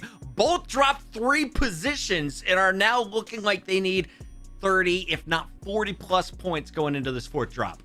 Look, I called out the Boat Gang as well. That's Jacob Gaming on the Potato Punishers. I don't know what's happening behind the scenes. Maybe we need to tune into their side of things to see what's going on that's not going well at the very beginning. My question is, maybe they're playing too aggressive early. Maybe dropping Snowy Village isn't going well for them. Maybe they're losing a couple players early and they're having trouble restabilizing and finding the loot to complete the challenges. That's certainly been a key to success for a lot of the teams like the Harvest Heroes at the top. So, Puckett, here's the big question in my mind is, can you stay alive? And is that 1 point even worth it to go to Snowy Village? You know, sometimes you just need to take a pause, hop on the internet and follow PUBG Mobile. Where can you follow them, you ask? Well, you can do it right now on Facebook. We got the YouTubes, the Twitches, the Twitters, now X. We've got Instagram, TikTok, and everywhere else your mother could be on the internet. We're available right now, so drop that follow. Join in on the fun, because PUBG Mobile is bringing you action-packed games non-stop. This is version 2.9. We're seeing some brand new spanking features in the game. The reindeer has to be number 1.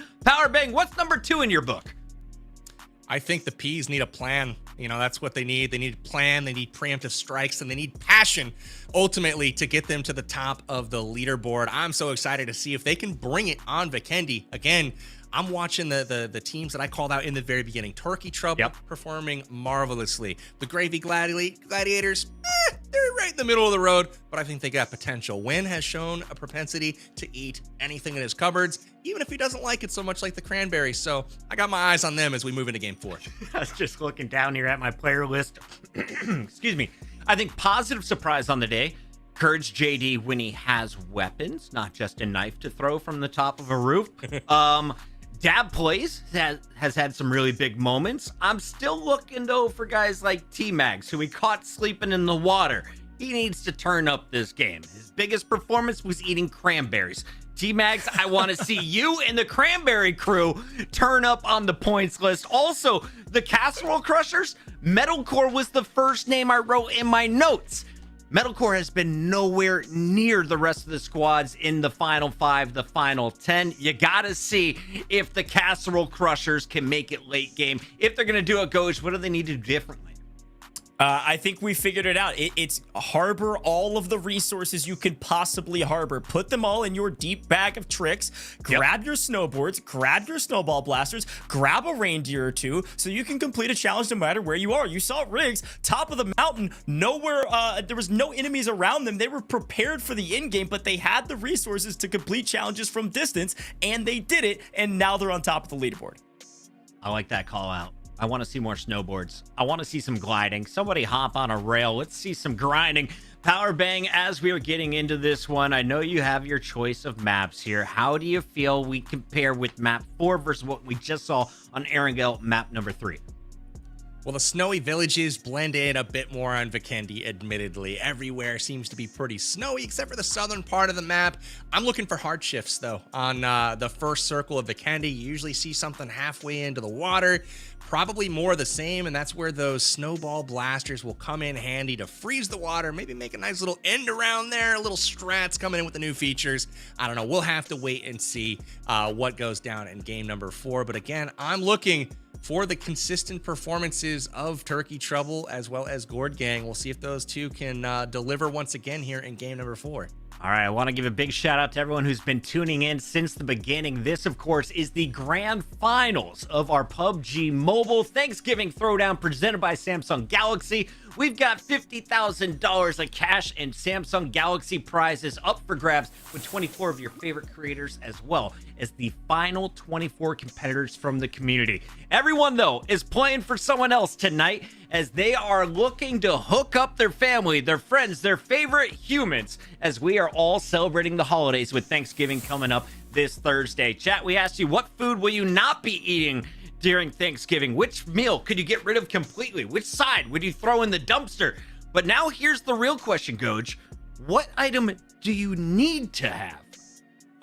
You need to have a giant check for $20,000. That's what you need for your Thanksgiving Throwdown right here, all presented by Samsung Galaxy. I am biding my time, waiting to write the winners' names right above me in mediocre handwriting at best. I'm excited about it. I'm gonna date it. I'm gonna write a memo here from Samsung Galaxy congratulating you and, of course, your loved one or whoever you're giving this away to, because that's the name of the game today for the Thanksgiving Throwdown presented by Samsung Galaxy. Your creators, they might be winning some cash, but they're going to be giving it away to a loved one, a friend, a family member, maybe their dog. Who knows? I don't know who they're giving it away to, but it's going to be a great time. And we're taking live odds in the chat right now. 60% of the people think Goj will knock down his green screen with that big check. Powerbang, where do you land on that one? You know, I like the tapered effect on the actual zeros, how they get smaller and smaller as they go to the right. Goj, really like that effect. That's like some seriously awesome clip art that you got going on there. As far as my favorite dish for Thanksgiving, you can't go wrong. I mean, that 20 grand, that big check, I want to take it straight to my local grocer and buy all kinds of mashed potatoes and gravy, because that's what you got to have for Thanksgiving. You can't go without it. That's my favorite. But Puckett, I don't know if there's any other correct answer, but it's certainly that one. I think you could do like sweet potato mash, but that's just kind of secondary. Also very garlic good. Mash, cheesy garlic mash, and extra cheesy garlic mashed potatoes. So that's the route I would go. I love your decisions you're making here, Powerbang. And if you want to have Thanksgiving next year together as families, we can make that happen. Let's talk about map number 4 and who is still in the running. Let's pull up the numbers one more time here as we check in on the standings. Remember, only the top 4 are earning the prizes. So everyone from 5 to 12, this is turn up time. I'm looking at you, Stuffing Squadron. I'm looking at you, Bounty Brawlers. Let's kick off map number 4 right now. Go, take it away. Here we go back to Vikendi, and well, only a couple more maps to go. A total of 5 being played today. So Vikendi, one more time, and Powerbang. Let's take a look at this line. A lot of POIs certainly within the line. Snowy Village, of course, being one of those. It looks like a couple teams, though, going for that winery drop to potentially grab 2 points instead of 1. The problem is you've got to be the first to the ground and first to claim it, because there's only 1 on the quantity column, which means only 1 team can net those 2 points. That's right. We've got Winery called out as well as Villa. You can see the Villa right in the middle of the map. Winery down south. And then obviously Snowy Village worth 1 point as well. Might be worth snagging that. That's over by Garoka there in the central part of Vikendi. And that is going to be a hot area. Not only for Garoka and the Snowy Village, but also those dropping at Villa, which it doesn't look like. They all went to the Snowy Village. I thought there was going to be a portion of those squads going to Villa for the 2 points. Nah, man. Wow. There's only one squad that can claim that one, so they all took the sure thing, and now it's going to be chaos ensuing. Yeah, we might need to rename Snowy Village something a little bit more hot. It has been easily the hottest drop. Of course, it's incentivized because, well, it's a point to land there, but 2 points some other places and not having to worry too much about resources at the beginning. Now, everybody likes a good hot drop, so we're going to go for it. Metalcore, of course, inside of that same realm, loves a good hot drop, loves to throw up massive numbers in pubs, but today having a little bit of some trouble, really need a good game going, but we've seen what teams can do when they go crazy. They grab their high ground, they grab their resources. You can drop a massive game and turn this leaderboard on its head. But if you're going to do that, you need to do it now because you are running out of time. This is map 4 of 5. We only have one more to go after, so you got to be careful. Metacore has grabbed his loot and is now getting involved with his team. Man, we saw that hard shifted circle. I kind of predicted that one. It is way out in the water right now down south. So all those teams that went north, we saw some obviously landing super late at Villa, but also the Snowy Village. There was also folks up at the Cosmodrome on the northern part of the map. They all have to rotate hard here shortly. Let's tune into the action as Waffles Gaming tries to hold off their opponents. This is a tough fight to be in early on. We're going to prioritize the revive here before we get into further trouble. Yeah, player advantage is everything. Player numbers is massive for some of these team fights. But here's the thing. You got 5 points if you're the team that rings the Snowy Village bell. That's going to be basically dead center underneath the tower in the center of the Snowy Village. If you can get there first, you can ring in Santa Claus. He's going to drop you a nice care package. And it looks like Solara's team might be the first there, and they might be the first to ring it. We'll see. It looks like there might be some combatants around looking to catch some of their enemies by surprise, potentially find them a different angle. And she's calling it out. They're going to go for that bell. That's the thing, so we need to protect it. Slowly but surely, they're waiting for their opponents to come ring the bell.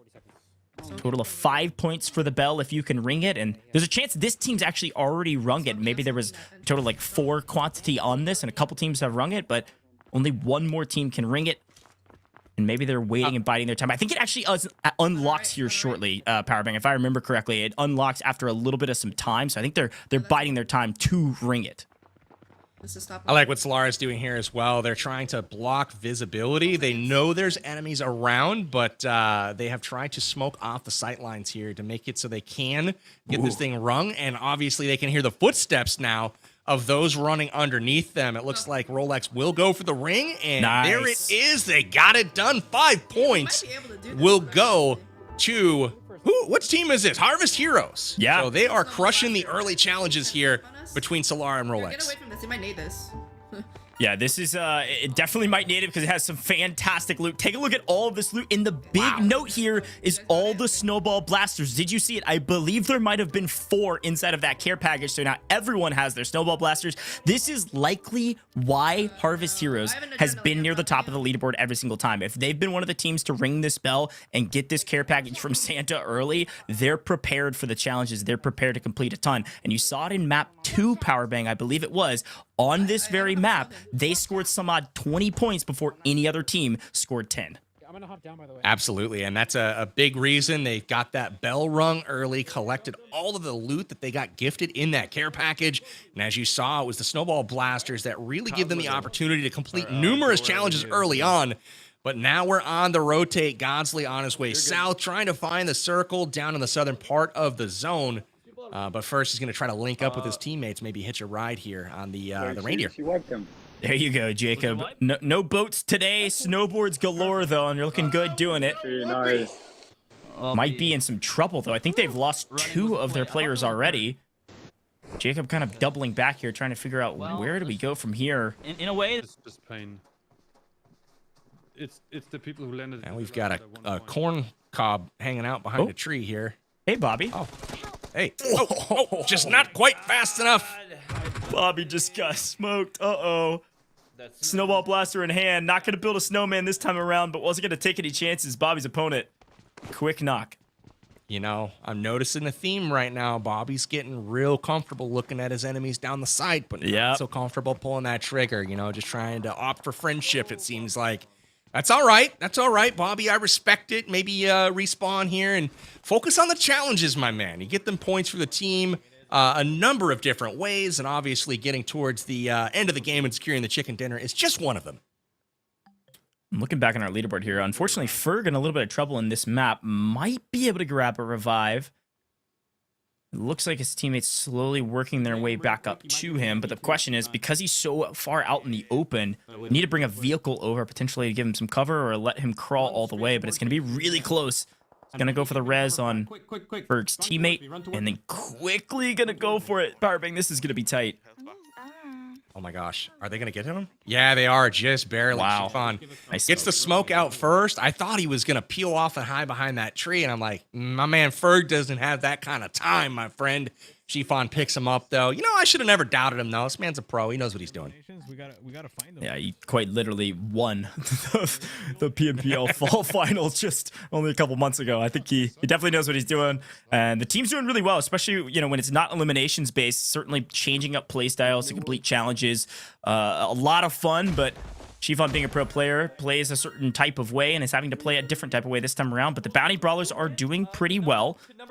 They were situated somewhere in, I believe they were in, yeah, they were in 6th place overall. Now, top 4 are getting paid out today, but they're only a couple points behind 5th. Pretty sizable margin behind 4th, though. The Roast Raiders is the team to catch at this point, Powerbang. Roast Raiders, that's Godsley and Dab, who have been maybe a little bit quiet for being inside the top 4. Could have a breakout game here to breach into the top 2. 10 seconds, 10 seconds. Absolutely. I'm looking at the next 4 minutes of game time to be a bit action-packed right now, as we do have a challenge active for teams to collect 3 eliminations. They've only got 3 minutes and 40 seconds to do it, so if there ever was a time to clash with an opponent, that would be right now. So picking up that full squad wipe would obviously get that challenge done. Only 3 teams can collect here. That's 4 whole points, so could be a great incentive to get these teams to clash right now. Goes for the snow rails, and I think he misses it. Only, I believe, 4 teams can claim the snow rails in the next 15 seconds for 1 singular point. Worth doing, though, if you're near one. Farouk might just barely miss out on that. We're looking for eliminations, like Powerbank said, and you've got 3 minutes to do so. First, but there's people shooting. Not going to get the snow rails, but Red Eye's in trouble. Could hit the 2 thumbs up for 2. Needs to do that quickly as well. I think they're more worried about staying alive at this point, but that's free points we're looking for. Powerbank, all we got to do is put 2 thumbs up. But only 1 more team can claim it. And as they're in trouble, Red Eyes actually goes down from Juancho. And very weird. Oh, no. Red Eyes just frustrated about that one. And through a window. Yeah. He gets clipped there through the window. Wasn't to his liking. But unfortunately for him, he'll have a chance to respawn here. So he'll go to do it all over again. Points are getting collected, and ooh, a melee elimination is on the board for 10 points. We'll see if anybody has the cojones to take that one on. Courage JD, maybe your man, though. He tried to throw the utility knife just a moment ago. How do I loot this box? Oh, I wonder if Win actually was able to count that one. It sounded like maybe he got the knock with a melee weapon and then finished the player and got the elimination maybe with the weapon. Not sure exactly what happened, but overall, I think they were actually able to claim that one. And I am getting word, by the way, Harvest Heroes yet again running away with it here on Vikendi, doing a really good job. Already completed over 20 points in this map, just this map. Continuing to climb this leaderboard. They were also inside the top 4. So continuing to kind of maintain their place and trying to overtake Turkey Trouble, who's their next competition, who is in second. Oh, he went inside the building? You know, Gord Gang is just ahead of him right now as well, just a few points ahead of Harvest Heroes, and luckily for Harvest Heroes, Gord Gang struggling right now. 1 player already eliminated in Pickles. He is out of here. They're down to 3, and the boy has just gotten picked up. So they are a bit shorthanded, a bit under pressure right now, and on the run. This is an optimal time for Harvest Heroes to continue climbing the leaderboard. I know, because the problem is Riggs really wants to turn himself into a lively snowpal, into a snowman, and then ride the rails for 3 points. Are they inside? But if you hop up onto those rails as a snowman, you're likely going to get taken off of those rails, maybe by either a snowball blaster or a different weapon that one of the other players has. And so you got to be careful. You don't want to throw your team away for 3 points when you have an opportunity to earn potentially 15, 20 points later in this lobby. This is tough. I still want to see if anybody can get that melee elim. We got a few teams still trying to lock in the second one here. Farouk Ahmad and his squad among them right now. Shots are fired, not able to connect, and just misses there. Looks like there is his teammate on the ground. He's trying his best to protect, and he's not able to connect again. Farouk missing shots right now. His teammates need him to come in clutch. The Stuffing Squadron needs this, as we saw them in the middle, and ultimately Farouk discovered, and they turn on him, and just like that, he's out of here. That's brutal. Farouk's out of here. Unfortunately, says GG's to the teams, and I think that might be a full wipe. That is tough for Farouk. We'll see. Maybe their team can battle back in the next map. Regardless, a couple other teams in trouble. Right now, everyone's looking for, well, I would say everyone. Everyone besides maybe the Gravy Gladiators are looking for some eliminations. They actually don't have any elimination challenges, at least showing here on the overlay here for Courage. They're looking to go snowboarding. They're looking to return some of the the Snowman babies, the lively pals, the babies back to their parent, and you're looking to potentially ride the rails. I think Wynn's been cleaning up some eliminations kind of off screen. Find a snowboard and do a 360. Absolutely. We're going to see a timed challenge here. Just enter in. We've got 4 minutes left to find and return 4 of the small snow toddlers and bring them back to the larger Lucky Snowman. Obviously, they'll do their dance, then disappear, and we'll see a crate in its place. So whoever can get that loot will complete that challenge. Only one team can actually pick up those points, though, so it's the first to get it done. Got it. Yeah, Jacob Gaming has had a snowboard in his pocket this entire map and finally gets to use it for some points. Keep looking for potentially an icebreaker mystery crate that just popped up. Some snow toddlers. Running out of time on that one. About 3 minutes or so remaining on that. Ferg's team just trying to figure out what to do and how to do it, because the question is, it's not necessarily about, hey, what's a challenge that we could do? It's which challenges can we complete extremely quickly? There's sometimes you kind of get caught in this quagmire of trying to complete a challenge for 3, 4, 5 minutes when you could have completed maybe 2 or 3 in that time if you just would have kind of divided and conquered. So a good IGL certainly helps with that. Somebody that's leading in game. And Ferg just kind of looking for some loot, trying to figure out what to do next. Some shots nearby. He's gotten Ferg's attention. Got him on high alert here. He's trying to find somebody out. And again, I think he just saw somebody on the horizon there. I don't know if he realized it, but there was some folks nearby. We'll see.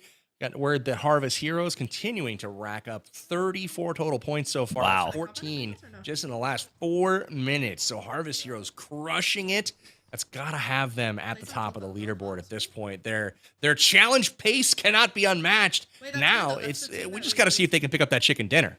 Yeah, I mean, Harvest Heroes, Vikendi's their map, Powerbag. This is exactly what happened last time we were on Vikendi. They're doing it yet again. 34 points, though, would put them over 100 points in total. So they're looking really, really strong at this point, likely at about 101 points or so. They were sitting in third going into this map at 67 points. So 34 plus 67, some simple math on broadcast, 101 points currently, and still plenty of map to be played. They are looking strong and likely in first place by a couple points. And that challenge ends in 1:58. They're crushing it. We need one more. I have it. I have it. Yeah. Taking a listen in here to Waffles and their squad. Nice. That gave us that gave us a good amount of points. Awesome. Ride a reindeer. Let's go to number 2 though. This is random. I didn't know it was like all the way over here.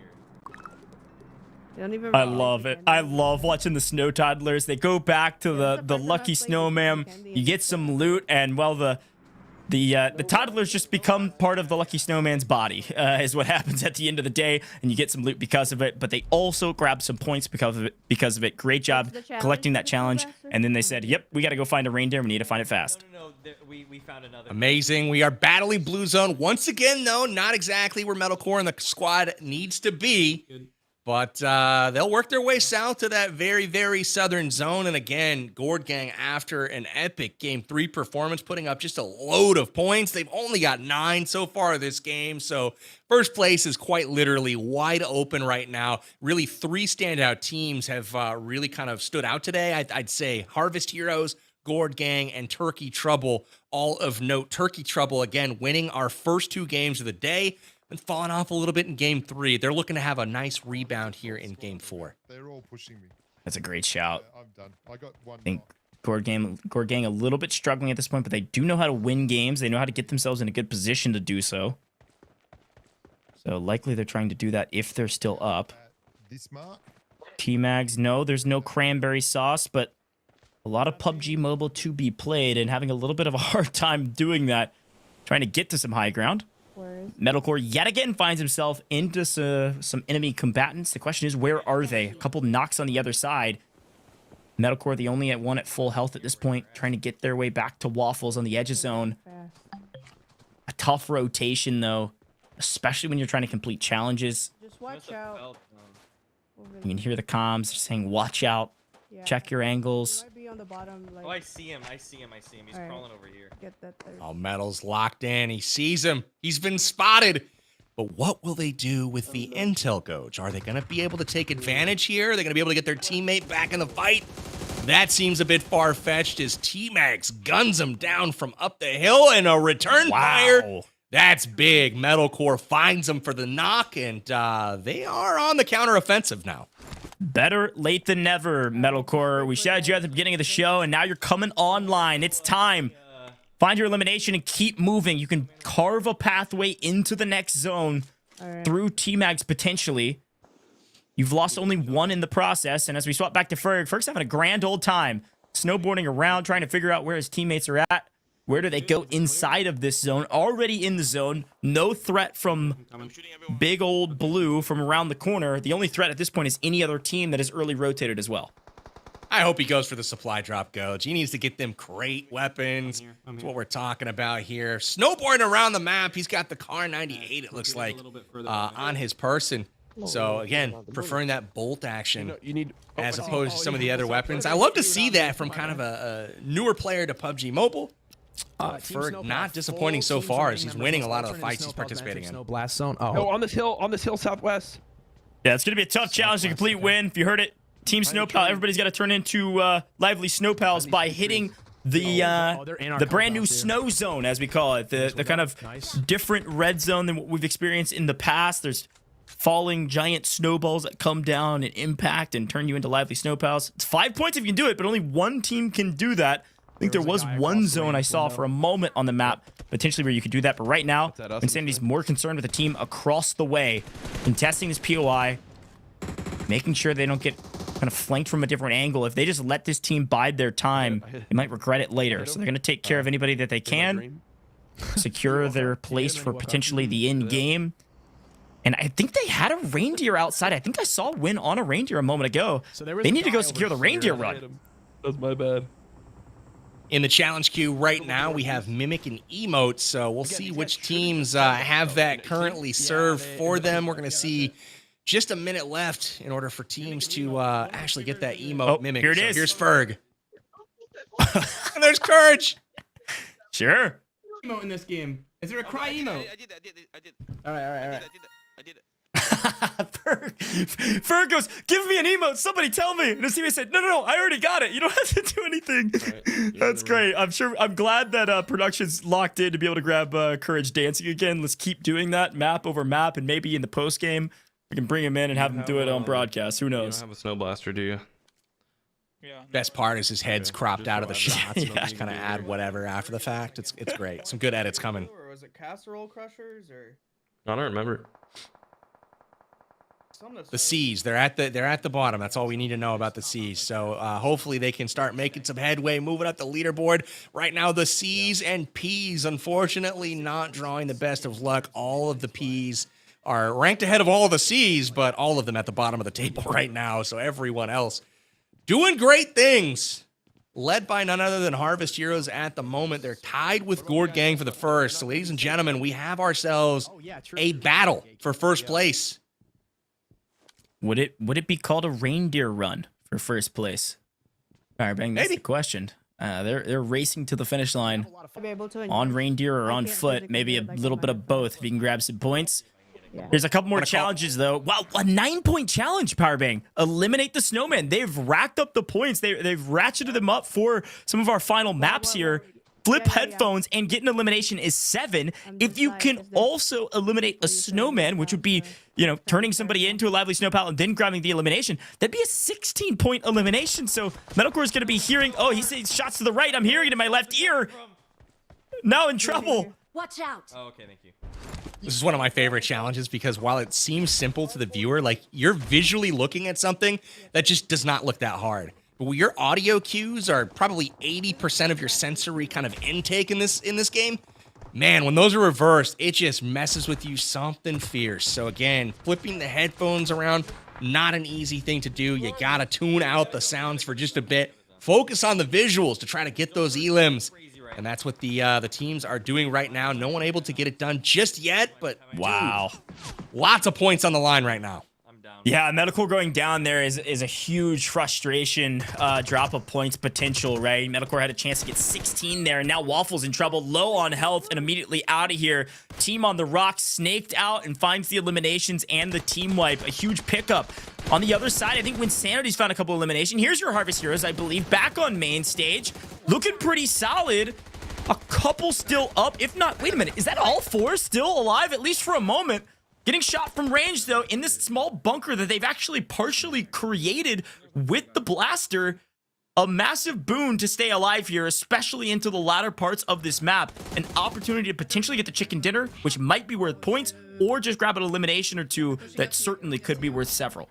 Nice. Pokey and Solara are down right now. This leaves it up to Rolex to get the job done. Pokey back up into the fight, and the teammate is down now as well. This is big trouble right now for their squad, trying to hang tough. Harvest Heroes staying in it, but only by a thread.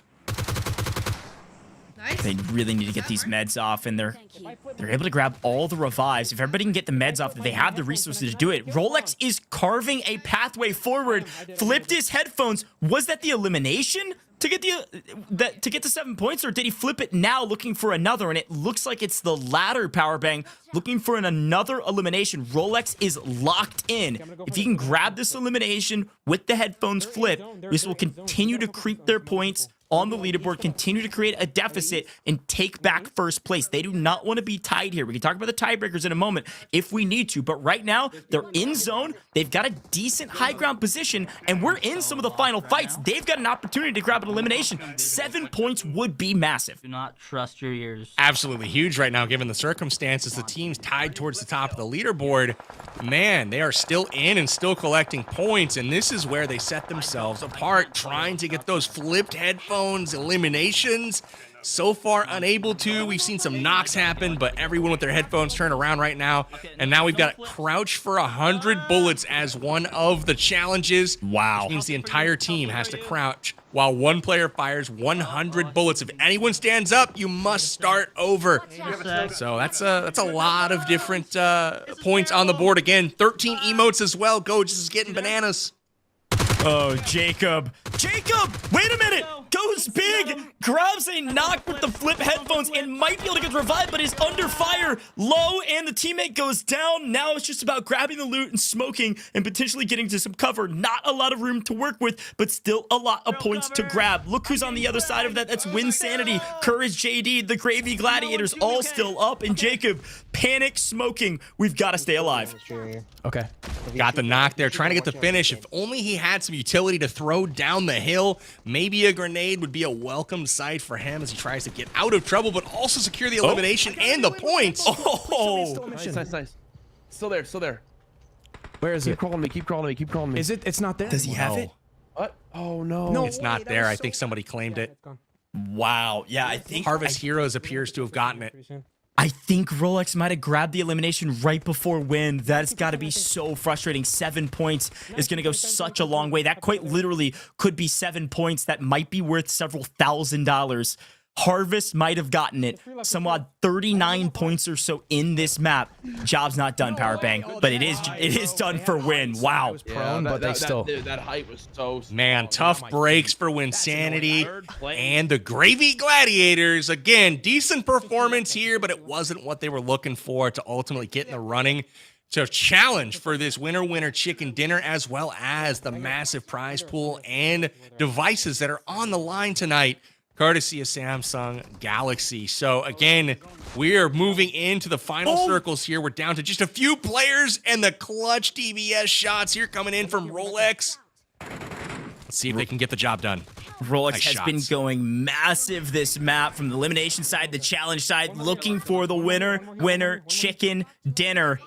No, I don't. It is worth 10 points yet again. An opportunity to continue to make a massive gap between first and second. Harvest Heroes likely at the top of the leaderboard. Can they close it out? Yes, they can. A massive 49-point lobby puts them to the top of the leaderboard. Rolex and company, the Harvest Heroes, go huge in the final moments of the map, and apparently Puckett The Harvest Heroes are the champions of Vikendi. What an incredible lobby. All right, so we said 46 was the number to beat for an individual drop. Well, Harvest Heroes said, hold my beer. Here is 49. They just drop it right there in front of your uncle. It's Thanksgiving, Goj. Things get weird, and we're about to see it get even spicier. Power Bang, though. Tell me about your heroes. Did you see a performance like this coming? How did they clutch up and pick up 49? You know, I liked their drop early here. You can see them at the Snowy Village. They won the fights that they needed to win. They rang the bell. They got the supply drops they needed, equipped themselves really well early on, and put themselves in a position to complete challenges early.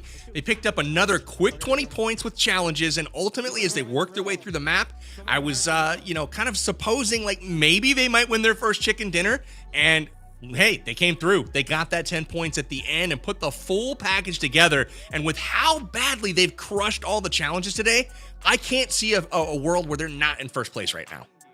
It's been a ridiculous back-to-back performance for Harvest Heroes. On the other side of things, we got to talk about our squad that won map 1 and 2. Turkey Trouble was in the front position for our first 3 maps. They only pick up 4 points. That puts them at 83 total, and now we have 2 teams over the 100-point mark, Coach. And I guess that goes back to a high-risk, high-reward strategy, right? Turkey Trouble was playing a fairly aggressive play style, and they were winning. And because of that, they're at the top of the leaderboard. But high risk, it means, well, sometimes you're going to fail. When it's high risk, you don't always succeed. And when you drop a 4-point lobby, it kind of brings you crashing back down to earth. And you're going to have to make some monstrous plays in the final moments. But talking about monstrous plays, Harvest Heroes did everything right from start to finish. Even when their backs were against the wall or maybe the snow, you saw 3 out of 4 go down in that moment, and they still came out on top. Incredible stuff here. We have a tight race as we are going into the final drop. The scores all being compiled, but you better believe we're going to have 5 or 6 teams all fighting for a top 4 finish. The question is, who's walking away with the number 1 spot in the $20,000 as well as the Samsung Galaxy Z Fold 5. Let's take a look at our numbers right now. Wow. 116 for Harvest Heroes. Gourd Gang breaking the 100 mark. They're into triple digits at 101. I'm looking at that 5-6 spot, though. You are not that far behind Roast Raiders if you go by the names of Bounty Brawlers or Gravy Gladiators, Powerbang. Absolutely, and I still think third place is very attainable for nearly everyone in the lobby right now. We saw those big games in Game 3 for Gourd Gang and just now for Harvest Heroes. It's certainly possible to put 40-plus points up in a single game, and who knows what the admins have in store for our 5th and final game. My guess is we're going to see some shenanigans. We'll have to wait and see. And I did get a text from my son just now, and he wanted to mention that Courage is a ballerina. So congrats on the moves over there. You're making some waves with the kids, Courage. I love to see you shake it on the main stage here. 4 million subscribers watching a man with no head dance. You'll love to see it. Shout out to Courage JD. He's going to be in the mix with Winsanity as we have our 5th and final drop still to come. Before we go, quick reminder, if you haven't already, click that pinned comment below. We have the Samsung Galaxy Z Fold 5. This baby got sent to me this morning. I love it. It folds, it opens. You got PUBG at 7.6 inches. It doesn't get much better than that. Get your phone/tablet on the go, all from Samsung Galaxy. We got to go to a quick commercial break. When we come back, it's the 5th and final drop. Who's walking away as the Thanksgiving Throwdown champion? Stay tuned to find out.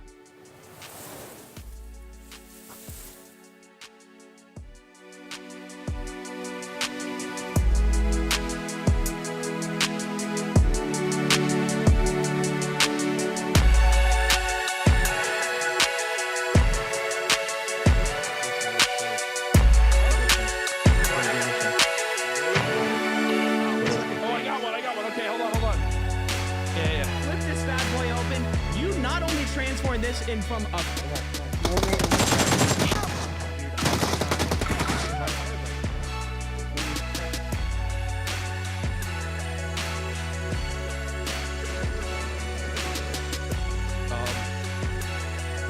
would have made it down safely. Circling down. 1, 2, 3, go. All right, we got it. Military? Yeah, definitely. If it pulled not military, that would be very much. Can you get up here, honey? Oh, I did go. Yeah, there. Right. Under us. Oh, they got close to us. That's too long. It's just you. It's just you, Poker.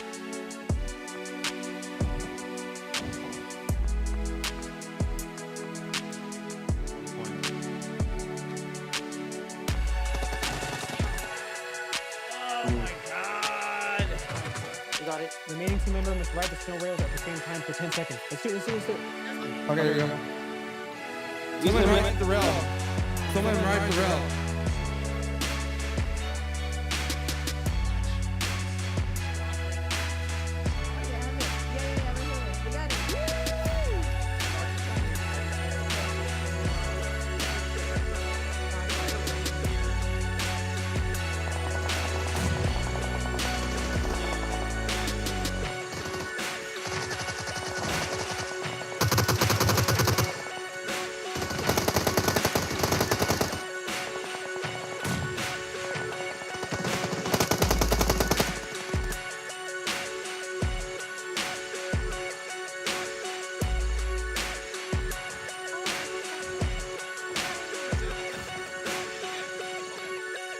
Getting hit by the snowdrop. Yeah. The wall.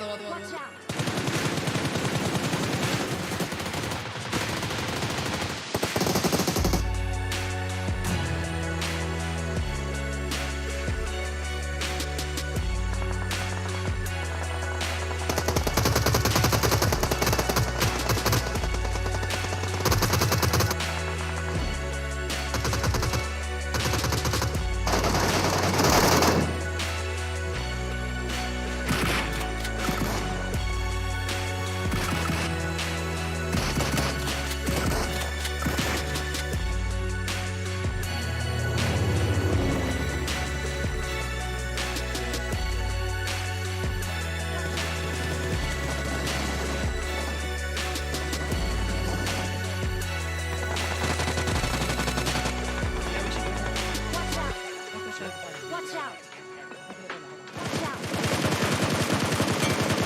Oh, I knocked one. Go. Okay, here. So there's a snowboard on rigs. Yeah, there's a dude on me. Where's he at? At the car? Yeah. Stop. Okay. Just go prone. Yeah, I'm trying. All right, there we go. All right, don't see me. Oh, there's a dude right on me. They don't Dude. see it. They don't see it. He doesn't. Yeah, what's going on? Oh, he's low. Nice.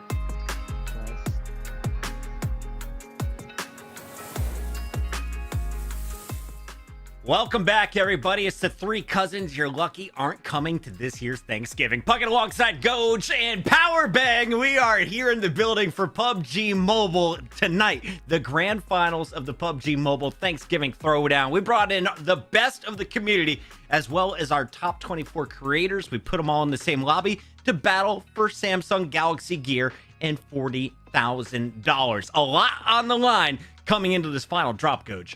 A lot on the line. $20,000 for first place. We talked about it, but amazing Samsung Galaxy devices as well. That Samsung Galaxy Z Fold 5, 7.6-inch interior screen. It goes crazy. All of our competitors are competing on it as well today. And, well, we've seen some crazy plays, so I'm not saying there's a correlation, but I might be saying it. In Powerbang, I mean, we go into this final drop. We're back to Erangel, and Harvest Heroes have found so much success on Vikendi. Can they replicate that success and stave off any of the competition behind them by a couple points this time on Erangel? That's my big question. I don't know, Coach. That's the long and short of it, my friend. I just don't know. But you know what? We're about to find out. I'm thinking there's going to be a new winner. It's not going to be Harvest Heroes. It's not going to be Gourd Gang, and it's not going to be Turkey Trouble. I'm thinking maybe I don't know who, but it's not going to be one of them. We'll figure out somebody else. Yeah. I don't know. Maybe the Gravy Gladiators. I feel like they haven't gotten things going for them just yet, and it's high time that they get that done. I like that pick. We'll see what's going to happen here, but if you're asking me, I'm saying Gourd Gang. This is their map. Just like you have the other crew crushing Vikendi, this is Erangel. This is where you're looking at the Gourd Gang to pop off again. Who's on the Gourd Gang? Well, it's Pickles and Riggs, of course, and they've got two buddies, Marco and Boyu. I was looking up some of the numbers. Some of the top eliminations are coming out of the boy right now. Keep your eyes on the community member if they get into the late game. If you're looking at the big picture, though, the P's are getting crushed. The C's are at the bottom of the leaderboard. This is a 6-team race for the final 4 spots. Turkey trouble. You got to give some love, of course, to Gourd Gang, who just jumped up that leaderboard, as well as Harvest Heroes. If you're looking at the 5th, 6th, 7th spot, though, who do you think has the best chance, Goj? Who can break into the money here in the final drop? I mean, I'm looking at Bounty Brawlers for sure, and I love Gravy Gladiators. I think they've got a good shot, but the Bounty Brawlers are catching some momentum. They had a decent little map from the last map into this one. I think it was somewhere around 20 points or so, but I think they can do it. I think they're going to be better on Erangel this time around. I think it is also worth noting the top 4 are the same top 4 from the last map, but the margins are even thinner for that 4th and 3rd place spot. Those 2 teams at the top, Gourd Gang and Harvest Heroes, you're going to have to outscore them by over 20 points if you're already in the top 4. It's going to be tough to take down those top 2. They're in a race of kind of their own. Turkey Trouble and Roast Raiders, though, their spots are totally up for grabs, and I'm looking at that 5 and 6 spots to potentially make a massive move, especially because they've been performing better on Erangel. And I gotta say, Roast Raiders have not had any stellar individual performance. They have had 4 quality performances after 4 drops, and they're averaging about 17 points per game. If you're gonna have a big game, now is the time. You are holding the door in 4th place. Right now, you are guaranteed $3,000, but you're still in the running for that 20K and the 4 Samsung Galaxy Z Fold 5s. Let's see, as we kick things off here, where everybody decides to go and what our opening challenges are. Powerbang, if you could come up with a custom challenge that is out of game for our players, what would you like to see Courage JD and friends do? I'd like to see somebody take a bite of a whole turkey with no utensils. That's what I would like to see. Whole turkey, no utensils. Yes. Nobody has a cooked turkey. This might be a health hazard. I'm in for it, though, Powerbank. I love it. Goj, what are you looking forward to here in our final drop? I feel like the players have shown us just about everything. We've seen dances, we've seen kind of mimicking emotes, we've seen all kinds of the cranberries. I feel like the cranberries are coming back. I think that's what I'm expecting. Going into this last lobby, look, I know our production team pretty well here. I've worked with them several times. They like to go a little bit crazy in the final map. So, Puckett, I have a feeling we might see a ton more challenges, which also means, by the way, there is more room for error. There is more room to skip some challenges and move on and grab as many as you can, because there might just be more challenges in this final map, which means more points you can earn, which means more places on that leaderboard you can jump. What we've learned throughout the night is make sure you are picking up every bit of equipment that you can. Make sure you have those Molotovs ready for the end game. There's been a lot of campfires and dance parties that have been called for. You need the Snow Blaster. You need to be able to turn yourself into a snowman. And of course, you need to finish with the 10-point winner chicken dinner. That's the big bonus that's been there all 4 drops. We have to assume it's back here for drop number 5. And I'm told the game is ready. All 48 players are in the lobby. So let's send it over to Goj and Powerbang. The final map of the day. We are back on Erangel 2.9 version update. Powerbang, I am so excited, and it looks like this snowy village drop is going to be drastically different because that plane is nowhere nearby. And so you see some teams going for potentially Pachinki here as they fly out, as well as military. 2 different areas you can earn points by dropping on those POIs. Man, I love military as a drop spot, and nobody took it. Even with the points on the line, I am sad to see it, but that means we got some hot drops at Pachinki, baby. So we'll keep an eye on that. And we mentioned the campfires and dancing around it during the intro here. I'm curious to see if anybody dances in the campfire once again. I don't think that was a requirement, but hey, you know, everybody interprets these challenges in their own way.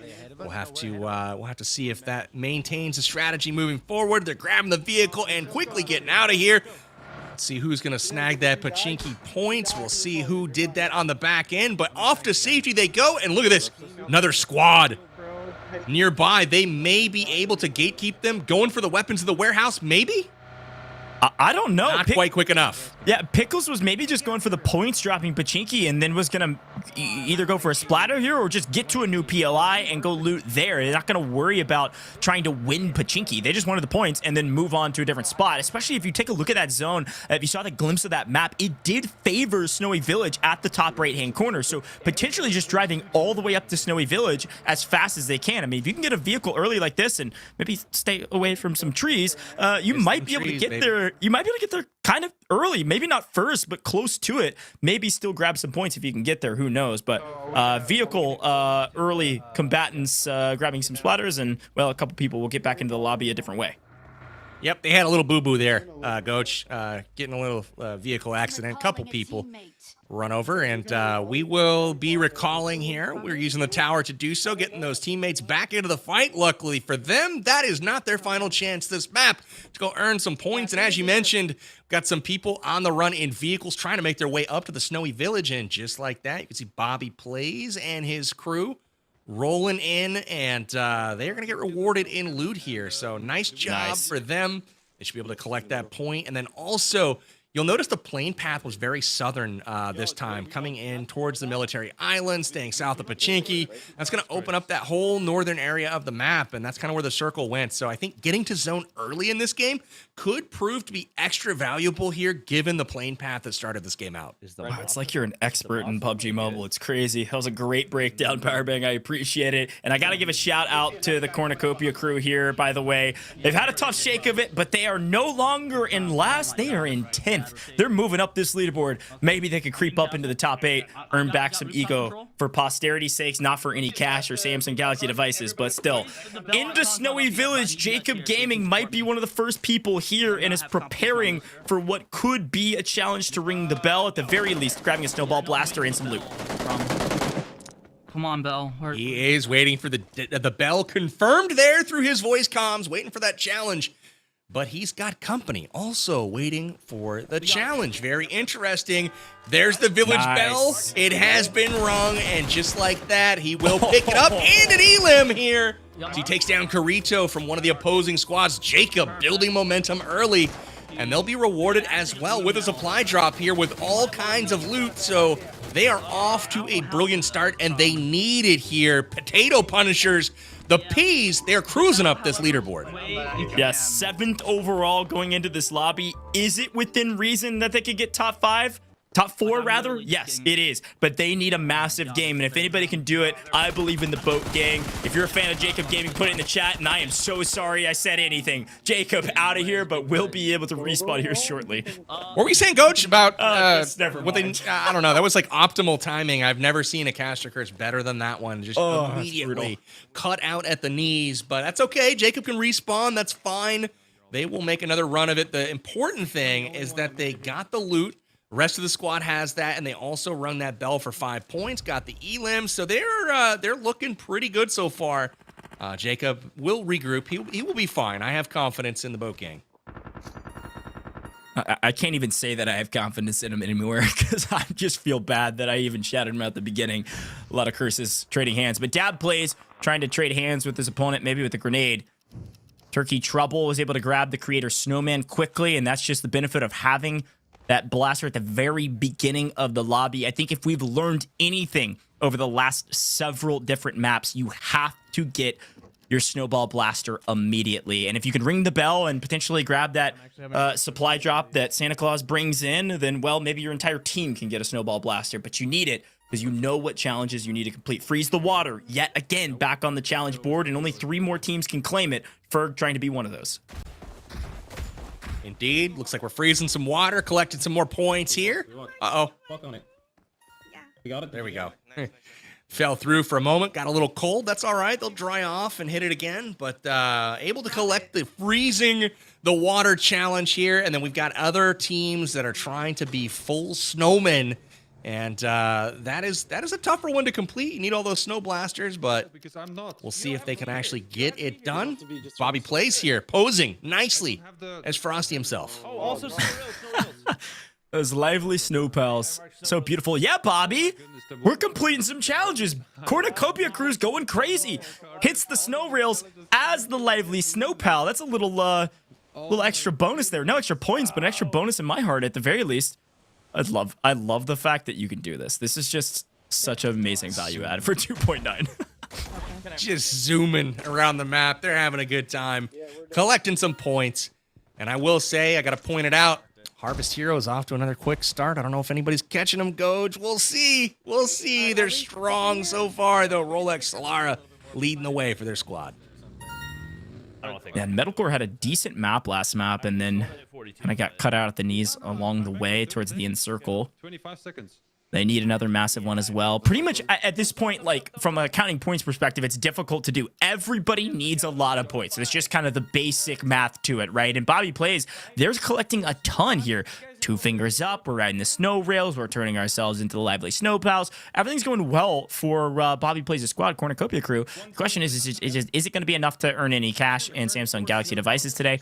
Who knows? Ferg trying to do a lot of the same, and maybe some combatants in the area as well. Got to be careful, as Courage is potentially, I think, yeah, collecting some of these toddlers, bringing them back to the Lucky Snowman. I need one more. Reuniting families is what Courage does best. Look at him. He's just collecting them tots and getting them placed. It's going to be one happy mama here in just a moment. Someone else did it. Let's go. Too slow on the challenge. Wow. Unfortunate. I mean, that's what we talk about, though. And by the way, look at that. 9 points for a melee elimination. This is a big one and a tough one to grab, and only one team can grab it. But that's what we talk about with these challenges. I love that there's different quantities, because Courage JD was going hard trying to collect all the toddlers, but a team was able to secure it right before he was done. And so he spent all that time for 0 reward. And that's the nature of the game. You got to complete challenges, but you got to complete them quickly. Indeed. We've got Turkey Trouble on the move right now, crushing challenges left and right. So they're going to challenge for this one, make it interesting. They've gone snowboarding. Bella Fox is in it to win it here. Uh-oh. Uh-oh. Uh-oh. Uh-oh. Did I curse her? I believe we just did. Finally. Oh. Oh, no. And the melee. Somebody got the melee elimination. That's a 9-point victory there because of that elimination on Bella Fox. And now you can join me in the Caster Curse Island. It is timeout. No more gassing up teams. We can only talk bad about them to try to reverse the curse. Jump on it, number 4. Jump on it. Okay, we're riding a reindeer. Papa PG is telling you to get on the reindeer. You better get on the reindeer.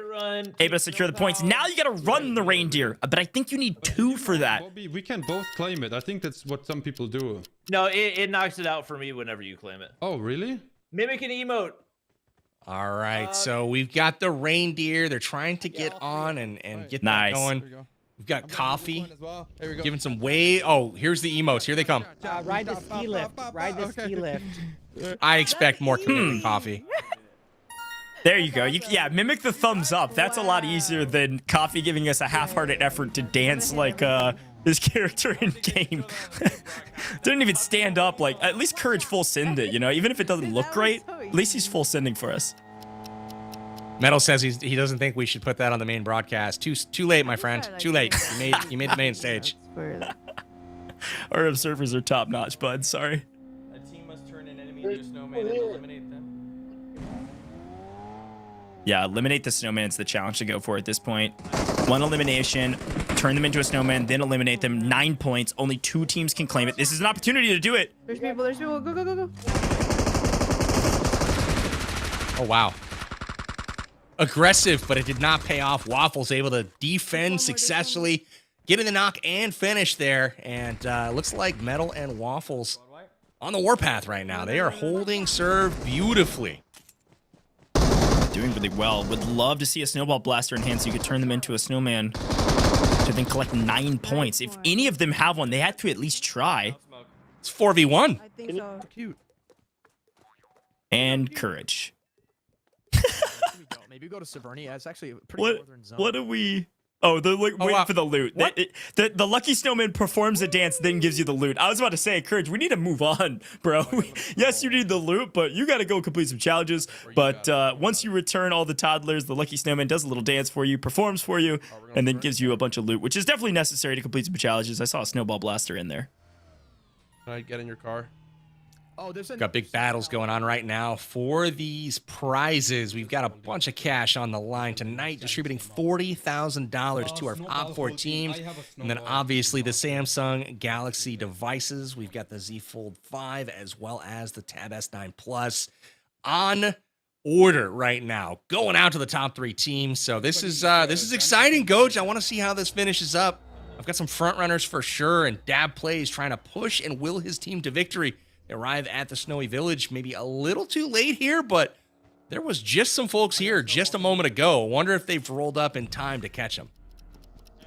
Potentially on edge of zone. So if you catch a couple opponents unawares and then rotate in, that'd be great. But a couple of these teams have been erring to rotating early because, well, the blue is unforgiving. All right, you got to do 13 emotes, Coffee. Hop off the reindeer.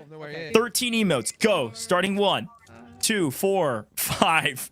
It's from Solara 6. And again, as we head back to Solara Powerbang, this is likely the team in first place at this point, collecting even more points. That's 5 points if they can do it. And they claimed it before Coffee could net the points. Yet again, another team robbed.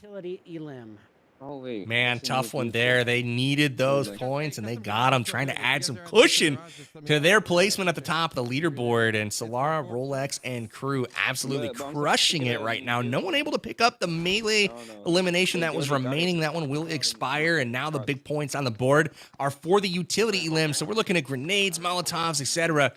For these players to utilize and secure some big points for their squads. Custom Garage still has 1:50 on it. Yeah, they're talking about that custom garage. I mean, that is one that maybe is a little bit more difficult to get because you need to go find it on the map. So if you happen to be close to it, maybe you're one of the 2 teams that claims that. 3 eliminations for 6, like you said, a big one. Utility elimination is one that not a lot of people have been grabbing, but a 7-point margin on that, kind of stacking in with those 3 eliminations. At this point, I'd probably get with my team, grab my supercar, grab my reindeer, and push a squad. If you can get a full team wipe and one of those eliminations is a utility elim, that's like 13 some odd points. That's a massive victory. Indeed, the circle is shaping up on the western side here. Everyone's going to have to rotate in, and I'm told we need to watch the challenges here. This one's going to be an interesting one in just a moment. We're going to have some potential easy points for some of these teams, we'll say. Well, just like PUBG Mobile, got to be able to use your thumbs. You got to be able to claim challenges with your thumbs quicker than your opponents, potentially.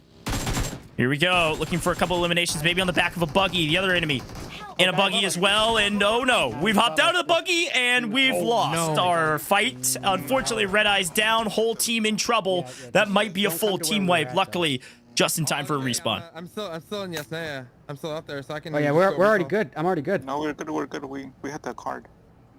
Looks like they got the respawn, so that's what they were hoping to do there. We've got Red Eyes back into it here. Coffee Gaming still up. There's someone far right. Yeah. Solara, though, ear hold from the side, and the team leaves her behind for now. We'll see if they circle back to get her revived. Wow, and that was bad timing because while you were talking about that power bang, they missed the free points. There were 2 free points in the challenge. It was just about claiming them faster than your opponent. And you know who claimed them?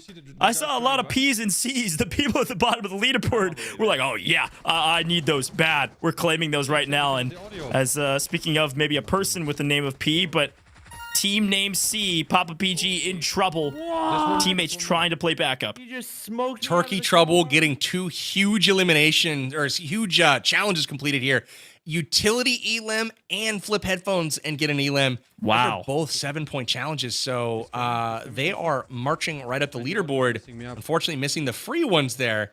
Man, somebody got lucky. Just points for paying attention, you know? Points for paying attention and points for not being in combat at that moment, but a well-placed Molotov takes out the Saurus PG, and that will take him all the way down. The question is, who was it on the other side? Unbelievable throw. We're looking for 3 eliminations. That's why you're seeing these fights go in the mid game. Usually you have your zones of activity, the early game, the late game. Those are the hyperactive zones. This mid game has been hyper aggressive because of the challenge that's on the board right now. And Metalcore is trying to net it with this push.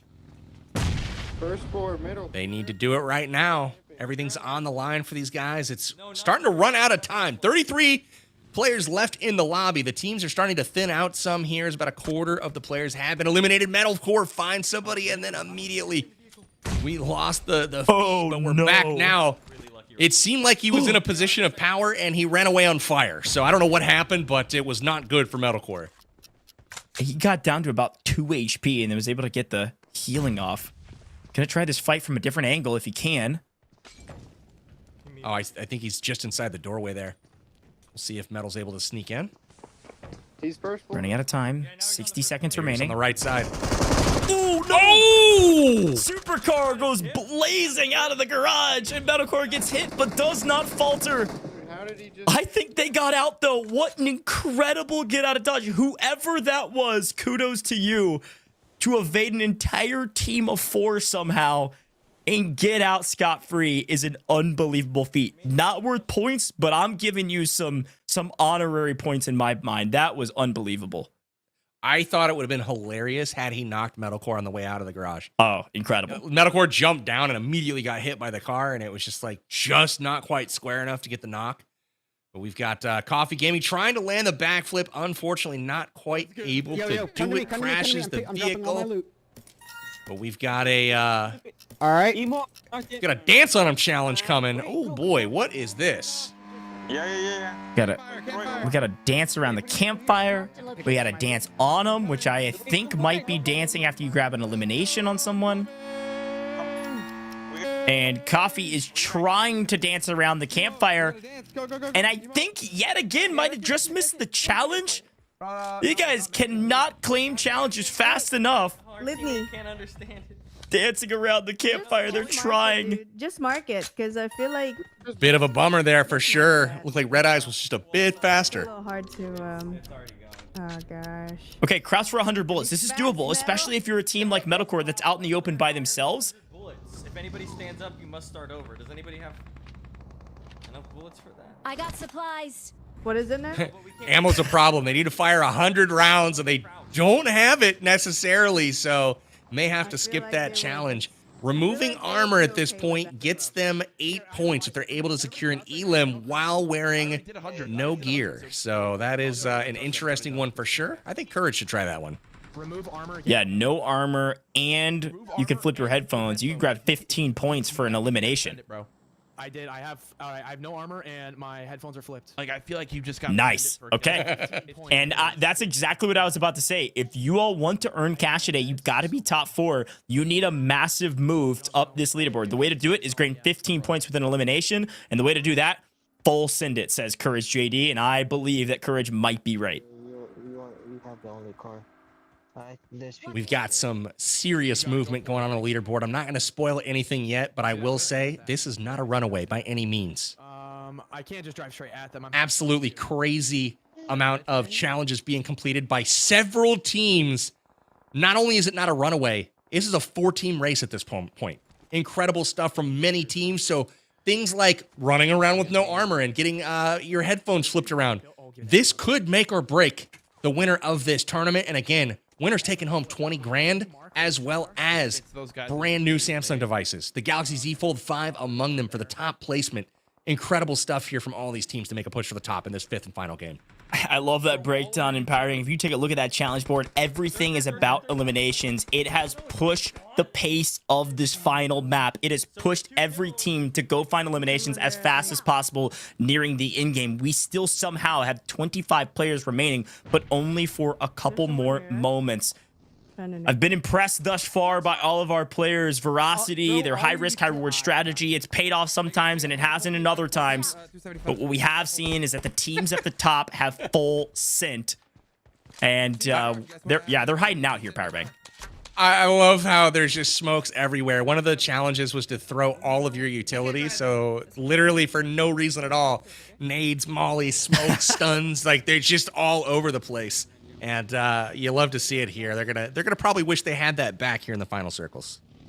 Yeah, that's a challenge that if you're in the money, maybe you wait, because it's like, okay, if that's worth 2 or 3 points, 10 points for a chicken dinner, is it going to be enough? Oh, we've run into a full team. Solarico's down. All of a sudden in trouble. Rolex is going to have to go big here. Wins 1, wins 2. There's got to be a third, but he's going to thirst these for 2 eliminations, which is actually going to be 3 points if he can claim it. Eliminate him with with a melee if you can. Eliminate him with a melee. Eliminate him. Seems like maybe not the time for that, but I mean, if you can pull it off, great, I guess. If you can grab a melee elimination, obviously that'd be a massive boon. That's another 3 points on top of that. Maybe really hammering that point home. I mean, look at that. Remove armor. That's 8 points for an elimination. I mean, any way you can grab eliminations at this point, there's ways to earn points, but you've got to maximize it if at all possible. Uphill. Absolutely. Shots starting to come in from all angles right now. They're in a bit of a hole. This is a pretty popular spot to hang out in, but unfortunately, if anyone's able to secure the high ground, as you can see them marking, they are kind of in a bit of a fishbowl here. This is not where they want to be. I got a knock. Ferg looking for an elimination. Potentially has... No, I do see armor, so... I'm getting it. At this point, he's just looking for eliminations in general, potentially. Watch my needs. Watch for my needs. My needs. Watch Oh, my no. needs. Oh, no. Okay, Yeah, he backed off. Great comms. There's one more. You can go in. It's fine. They're inside. We cannot get. We cannot. Don't go in. Don't go. Oh, no. On the flank. Uh-oh. Off angle is getting clipped.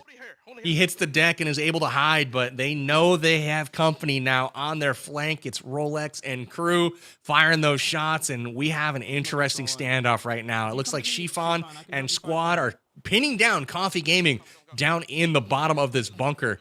Somebody's going to have to push and get this done because Rolex is on the flank, just staring them down. I gotta say, I feel like Coffee has been in the coffee grinder this entire tournament. Just can't catch a break. Car. In a decent spot, but I'm healing right now. the question is, what does the team above you do? Do they full send, run into your line of sight? Just outside. You try to win the 50-50? I don't know, but at this point, Ferg's team is just slowly healing back up and biding their time, using their smokes to make sure they don't get taken down from distance. No melee eliminations here, Powerbang. This point, it's just about staying alive. You gotta think that the 10 points for the chicken dinner has gotta be more of a risk worth taking than trying to secure probably a less than likely melee kill at this point in the game. We'll see. We'll see if they can pick up that elim, but getting one while prone, probably a better strat because you can stay hidden. Coffee knows they're above. They do have zone technically in the bunker. They could stay here to go for the chicken dinner, but you're basically forfeiting the rest of the points. They're going to push out, taking some damage probably from his own nade, and is now going to push into zone. Not going to trust that back of the bunker because he knows if it continues to push out of the bunker, he's never going to make it out. Barely gets the healing off and is out pushing into zone. Carving a small pathway forward, his teammates are able to take out one, and he's able to make it just barely. Powerbang, it is still possible that Coffee Gaming could get the chicken dinner, but it's not possible for Rolex. Unfortunate for Rolex. We'll see if they've done enough. Harvest Heroes, an impressive performance the last couple of games, but this is a challenge right now. A full minute right now before the circle moves again, so they have a chance to catch their breath and maybe make a push here. This is insane. Watch out.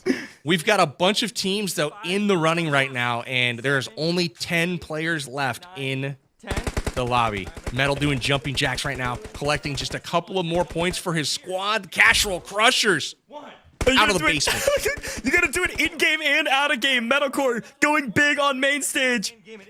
Mark it. I don't know if it's both, but he thought it was. Marks it. Does both and stays alive. Perfect timing, but we're into the final circle and there's 10 players remaining. Is anyone going to remove their armor at this point and try to grab a massive victory in the final moments? You only need one elimination for 8 points. That could be the difference between your team walking away with thousands of dollars and quite literally zero. I think you send somebody out wide with no armor, and you have the rest of the squad throw grenades, make a bunch of noise, really draw the attention, and see if you can get some wipes from that off angle with the player with no armor. Get you 8 points, and you still have a shot at maybe picking up that chicken dinner. And prone. You could do it prone with no armor for 11 points and chicken dinner. There's 21 points potentially on the board if that chicken dinner challenge procs. Here we go. This is incredibly close right now, and I am so excited to see what happens in this final moment. 7 players left alive. Eifert still in it right now. The Bounty Brawlers making a last desperate push up the leaderboard. Here we go. Metalcore with an opportunity. Finds an angle. Trying to shoot through the grass. Doesn't connect. Winner chicken dinner has hit the challenge board. 10 points. A total of 21 on the board possible. The question is, will you risk it for the chicken He's looking at me. for the 21 points by removing your armor and trying to grab a prone elimination, or will you just go for the win? Wait. Try to. This last challenge, the winner chicken dinner, could decide everything. We'll have to wait and see who actually takes this home and how close it ends up getting. But we are awfully tight right now. It is far from decided at this point. Metalcore putting some custom cover down here. He's got the brand new snowball blaster, and he's able to give himself some nice hard cover. I don't know if it's going to stand up to the grenades. We'll see. He's hiding behind it. Here comes the mollies. Very nice. Damage raining down here from Ferg and crew. Waffles able to push up and does go prone, but doesn't find an elimination. They lose one in the process. Waffles goes for the flank. Ferg catches it. Ferg grabs an elimination. Job's not done, though. There's another one. Can he grab a second? No, the body block from the knocked player. Metalcore wins it all and grabs the chicken dinner, leaving 11 points on the board, but 10 points earned. Casserole Crushers somehow, someway grabs a chicken dinner. Unbelievable performance. That's crazy. Man, Puckett, what'd you think about game number 5? I think we had a bit closer of a finish than we may have anticipated. I don't want to spoil anything just yet, but my goodness, a lot of teams performed very well in that last game. I'm not saying a word when it comes to the scoreboard. The admins have their work cut out for them. I was behind the scenes and I just closed that window. I was like, not dealing with it. What I can tell you, though, is Casserole Crushers starts with the C. They were supposed to be at the bottom of our leaderboard, but now they get a W. So how high do they jump, Coach? Because Metalcore was popping off that entire game. Yeah, and I don't know how many points they netted, but 10 points in the end. And we tuned into their stream for a lot of that broadcast and saw another, I don't know, 15, 20. I'm just making numbers up at this point. This could be a 30 or 40 point swing. It could maybe, just maybe, push them into the top 4, maybe grabbing that 4th place spot. Only time and math will tell. But I want to look back at these replays, Puckett, because we had some incredible moments. We saw Solara coming in early from Harvest Heroes. That was the clutch team in map number 4. Cool Ninja, one of their top eliminators. But everyone chiming in. Unfortunately for Harvest Heroes, they were not part of the final 5 teams. Neither was Bobby Plays, as his squad got skunked. But tell me a little bit about what you were seeing, Powerbang, when it came to the setups from the teams. Man, you saw a lot of emphasis going towards those challenges. Early, you see Coffee Gaming doing some really kind of half-hearted emotes there. I really expected him to get more into it than that. I'm not going to lie. Coffee will be watching you in the future. But Courage, man, he's getting the tots back together with Mom and rebuilding the Snowman. So that's fun. We got the family there. This right here was a key play in my eyes. Rolex coming through in the clutch. Team down on their knees, but he gets them back up, and they're able to complete just a couple more challenges, and that may have been the difference for the Harvest Heroes. But again, we watch towards the end that bunker becoming a major obstacle, and then obviously the snowball blasters, the new feature that is in the 2.9 PUBG Mobile update, providing all the cover those players need, not to mention that knocked player body blocking for the end, blocking Ferg from getting the chicken dinner. But again, big testament to Ferg winning those 1v1 heads up fights. Big time player, Ferg, coming in and looking pretty dominant here on this big stage. Yeah, he's not just a YouTuber, kids. He can still get the job done with his thumb and forefinger. Congrats to Ferg and crew on their points earned, and congratulations to everyone who shot up the leaderboard. But it's only the top 4 who are getting paid out. And if you're just joining us, today we're playing the new update. This, of course, is PUBG Mobile. This was our Thanksgiving Throwdown presented by Samsung Galaxy. And what do we have in the tank? Well, how about $50,000 worth of gear, 40K in cash, 10,000 more in Samsung Galaxy gear. We're talking the Z Fold 5, the Tab S9 Plus as well, going out to 2nd and 3rd place. But it's time. Coach, do you have an idea of who is walking away with the #1 spot? I have zero clue, but I'm excited to write a name on this giant check. Puckett, tell me who it is. I gotta see it. 3, 2, 1. Show the people your champions is the Harvest Heroes. Rolex with the clutch in the final round secured it for Solara. Cool Ninja and Pokey, they take home the $20,000 and 4 brand new Samsung Galaxy Z Fold 5s. the top prize for our Thanksgiving Throwdown for PUBG Mobile. I am extremely impressed, and they do it by 6 points at the end of the day, and by 6 challenges. Power Bang right behind Turkey Trouble snuck back into second place, and it was a race to the finish line. At the end of the day, though, we were right. Bounty Brawlers made a massive jump up to 4th. I mean, Power Bang, talk to me about the rest of what you're seeing. I'm seeing an amazing effort from these top 4 teams. The Bounty Brawlers, Gourd Gang, and Turkey Trouble all made tremendous pushes, not only to secure their prize pool spots, but also they were legitimately challenging for first place with Bounty Brawlers in it at the end. Remember, there was 20 plus points on the line in the final circles, and that would have put them literally in second place, just a couple points out of first had they secured those. Unfortunately, it didn't go their way, but Turkey Trouble rebounding from a poor game 4 and getting themselves right back into the thick of it. But we are going to write that name down. Look at this, the Harvest Heroes Goge with his masterful penmanship. We got ourselves a big check, baby. Bob Ross, eat your heart out. We got the Grand Master Goge. $20,000 go to the Harvest Heroes. Congratulations. And of course, the Samsung Galaxy Z Fold 5, all too important. I believe all 4 going to be winning that. And I gotta say, Harvest Heroes, they won $20,000, but Puckett, they're giving that to their loved ones. They've earned it for the people that they love and that they're thankful for, which is a huge boon and the major reason why we're throwing this Thanksgiving Throwdown there. But all brought to you by Samsung Galaxy.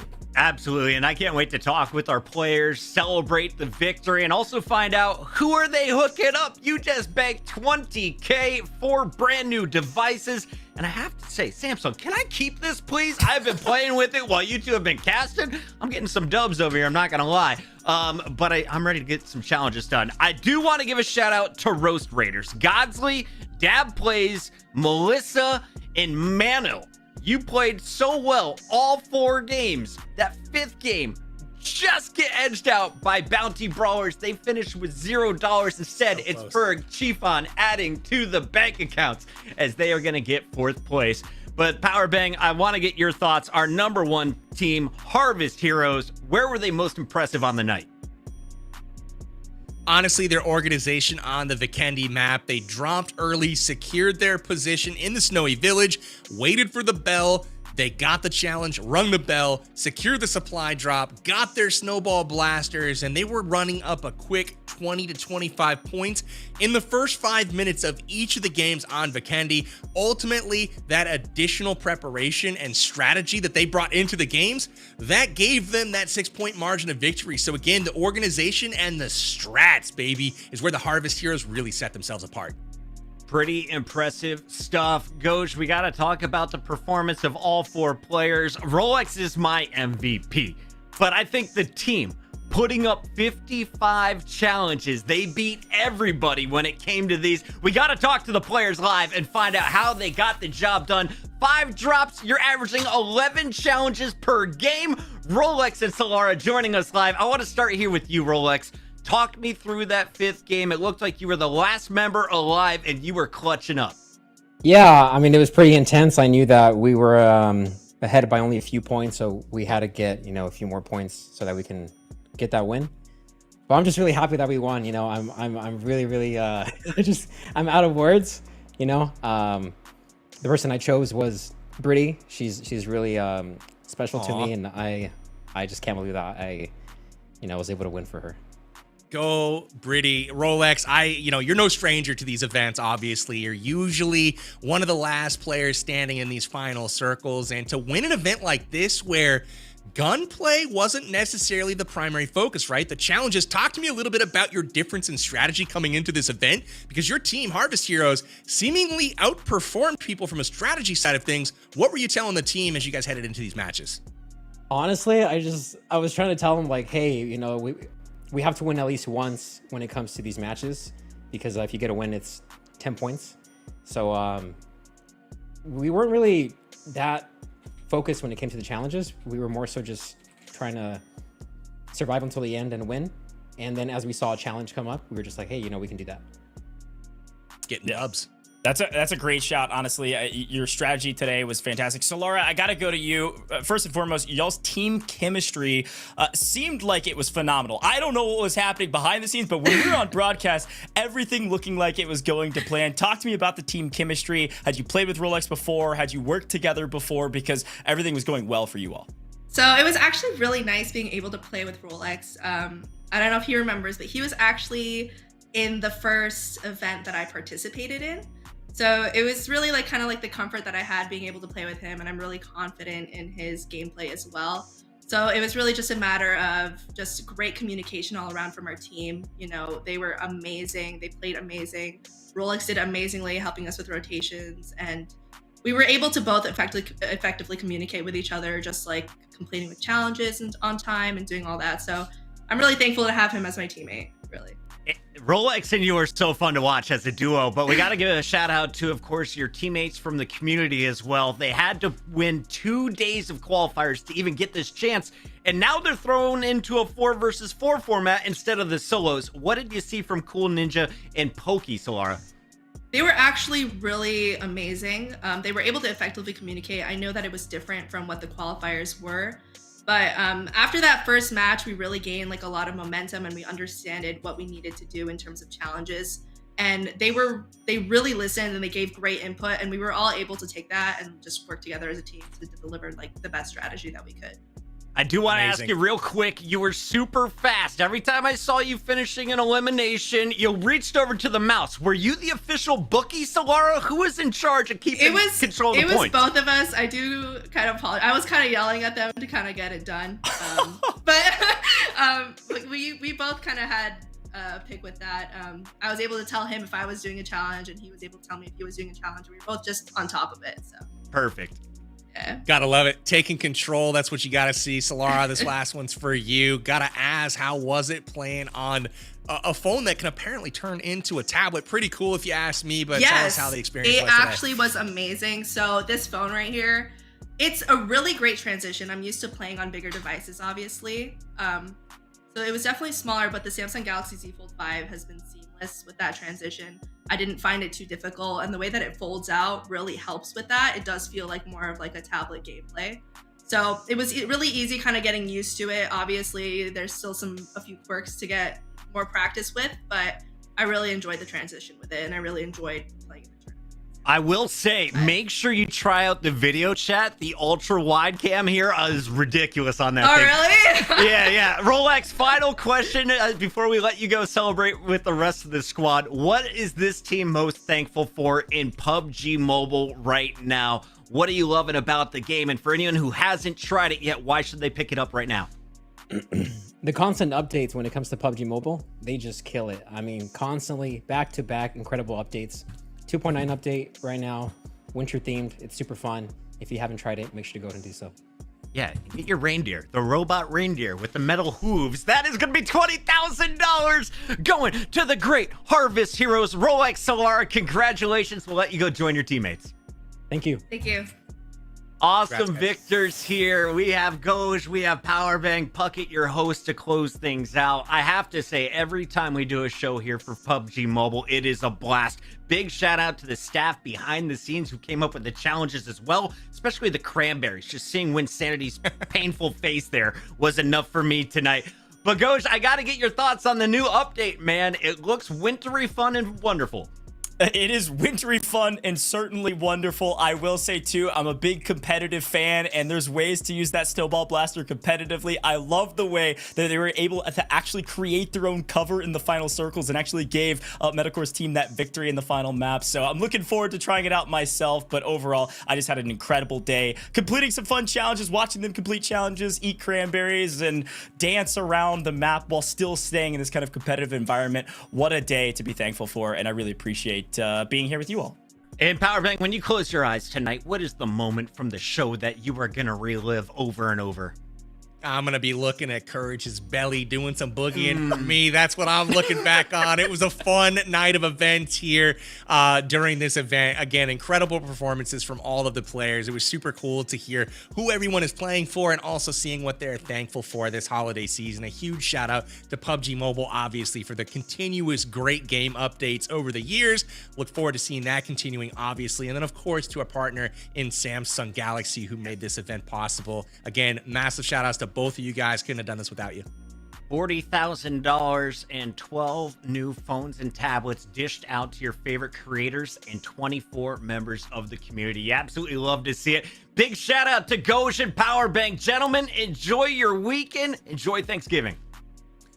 Indeed, you as well, Puckett. All right, that is Powerbank. That is Goj. That is time for me to close things out as well. Harvest Heroes walking away with $20,000. Not only that, they are getting hooked up with the Samsung Z Fold 5. And of course, you guys can, of course, pick up PUBG Mobile. If you haven't checked out the new update, you can download it right now. It's available for free on the Android Google Play Store. And of course, if you haven't already, click the subscribe button, hit the follow button, join us here on PUBG Mobile's channels as we bring you some of the best action gaming has to offer. On behalf of everyone behind the scenes, I'm Chris Puckett. Thank you so much for watching and enjoy some games over the holiday.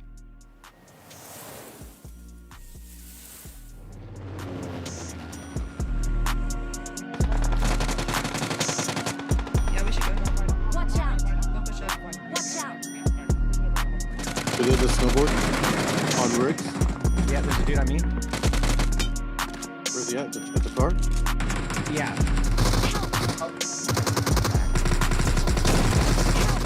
Oh my god. It says full team. Yeah, we're not going to get this.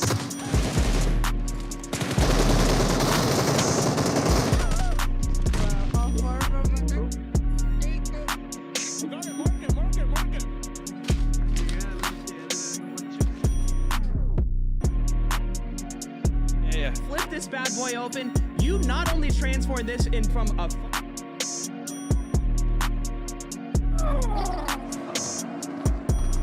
we get up here on this? Oh, go. Yeah, there.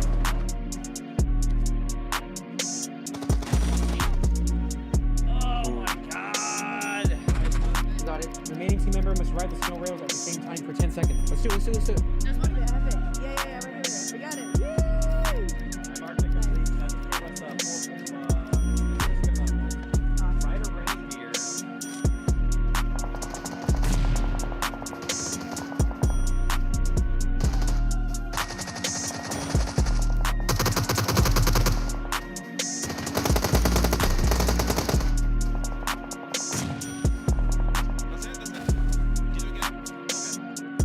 Getting hit by the snowdrop.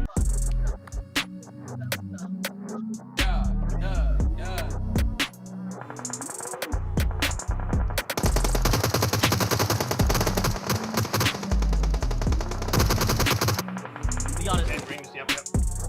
You got it? Yeah. Marking it. You got it? Let's go.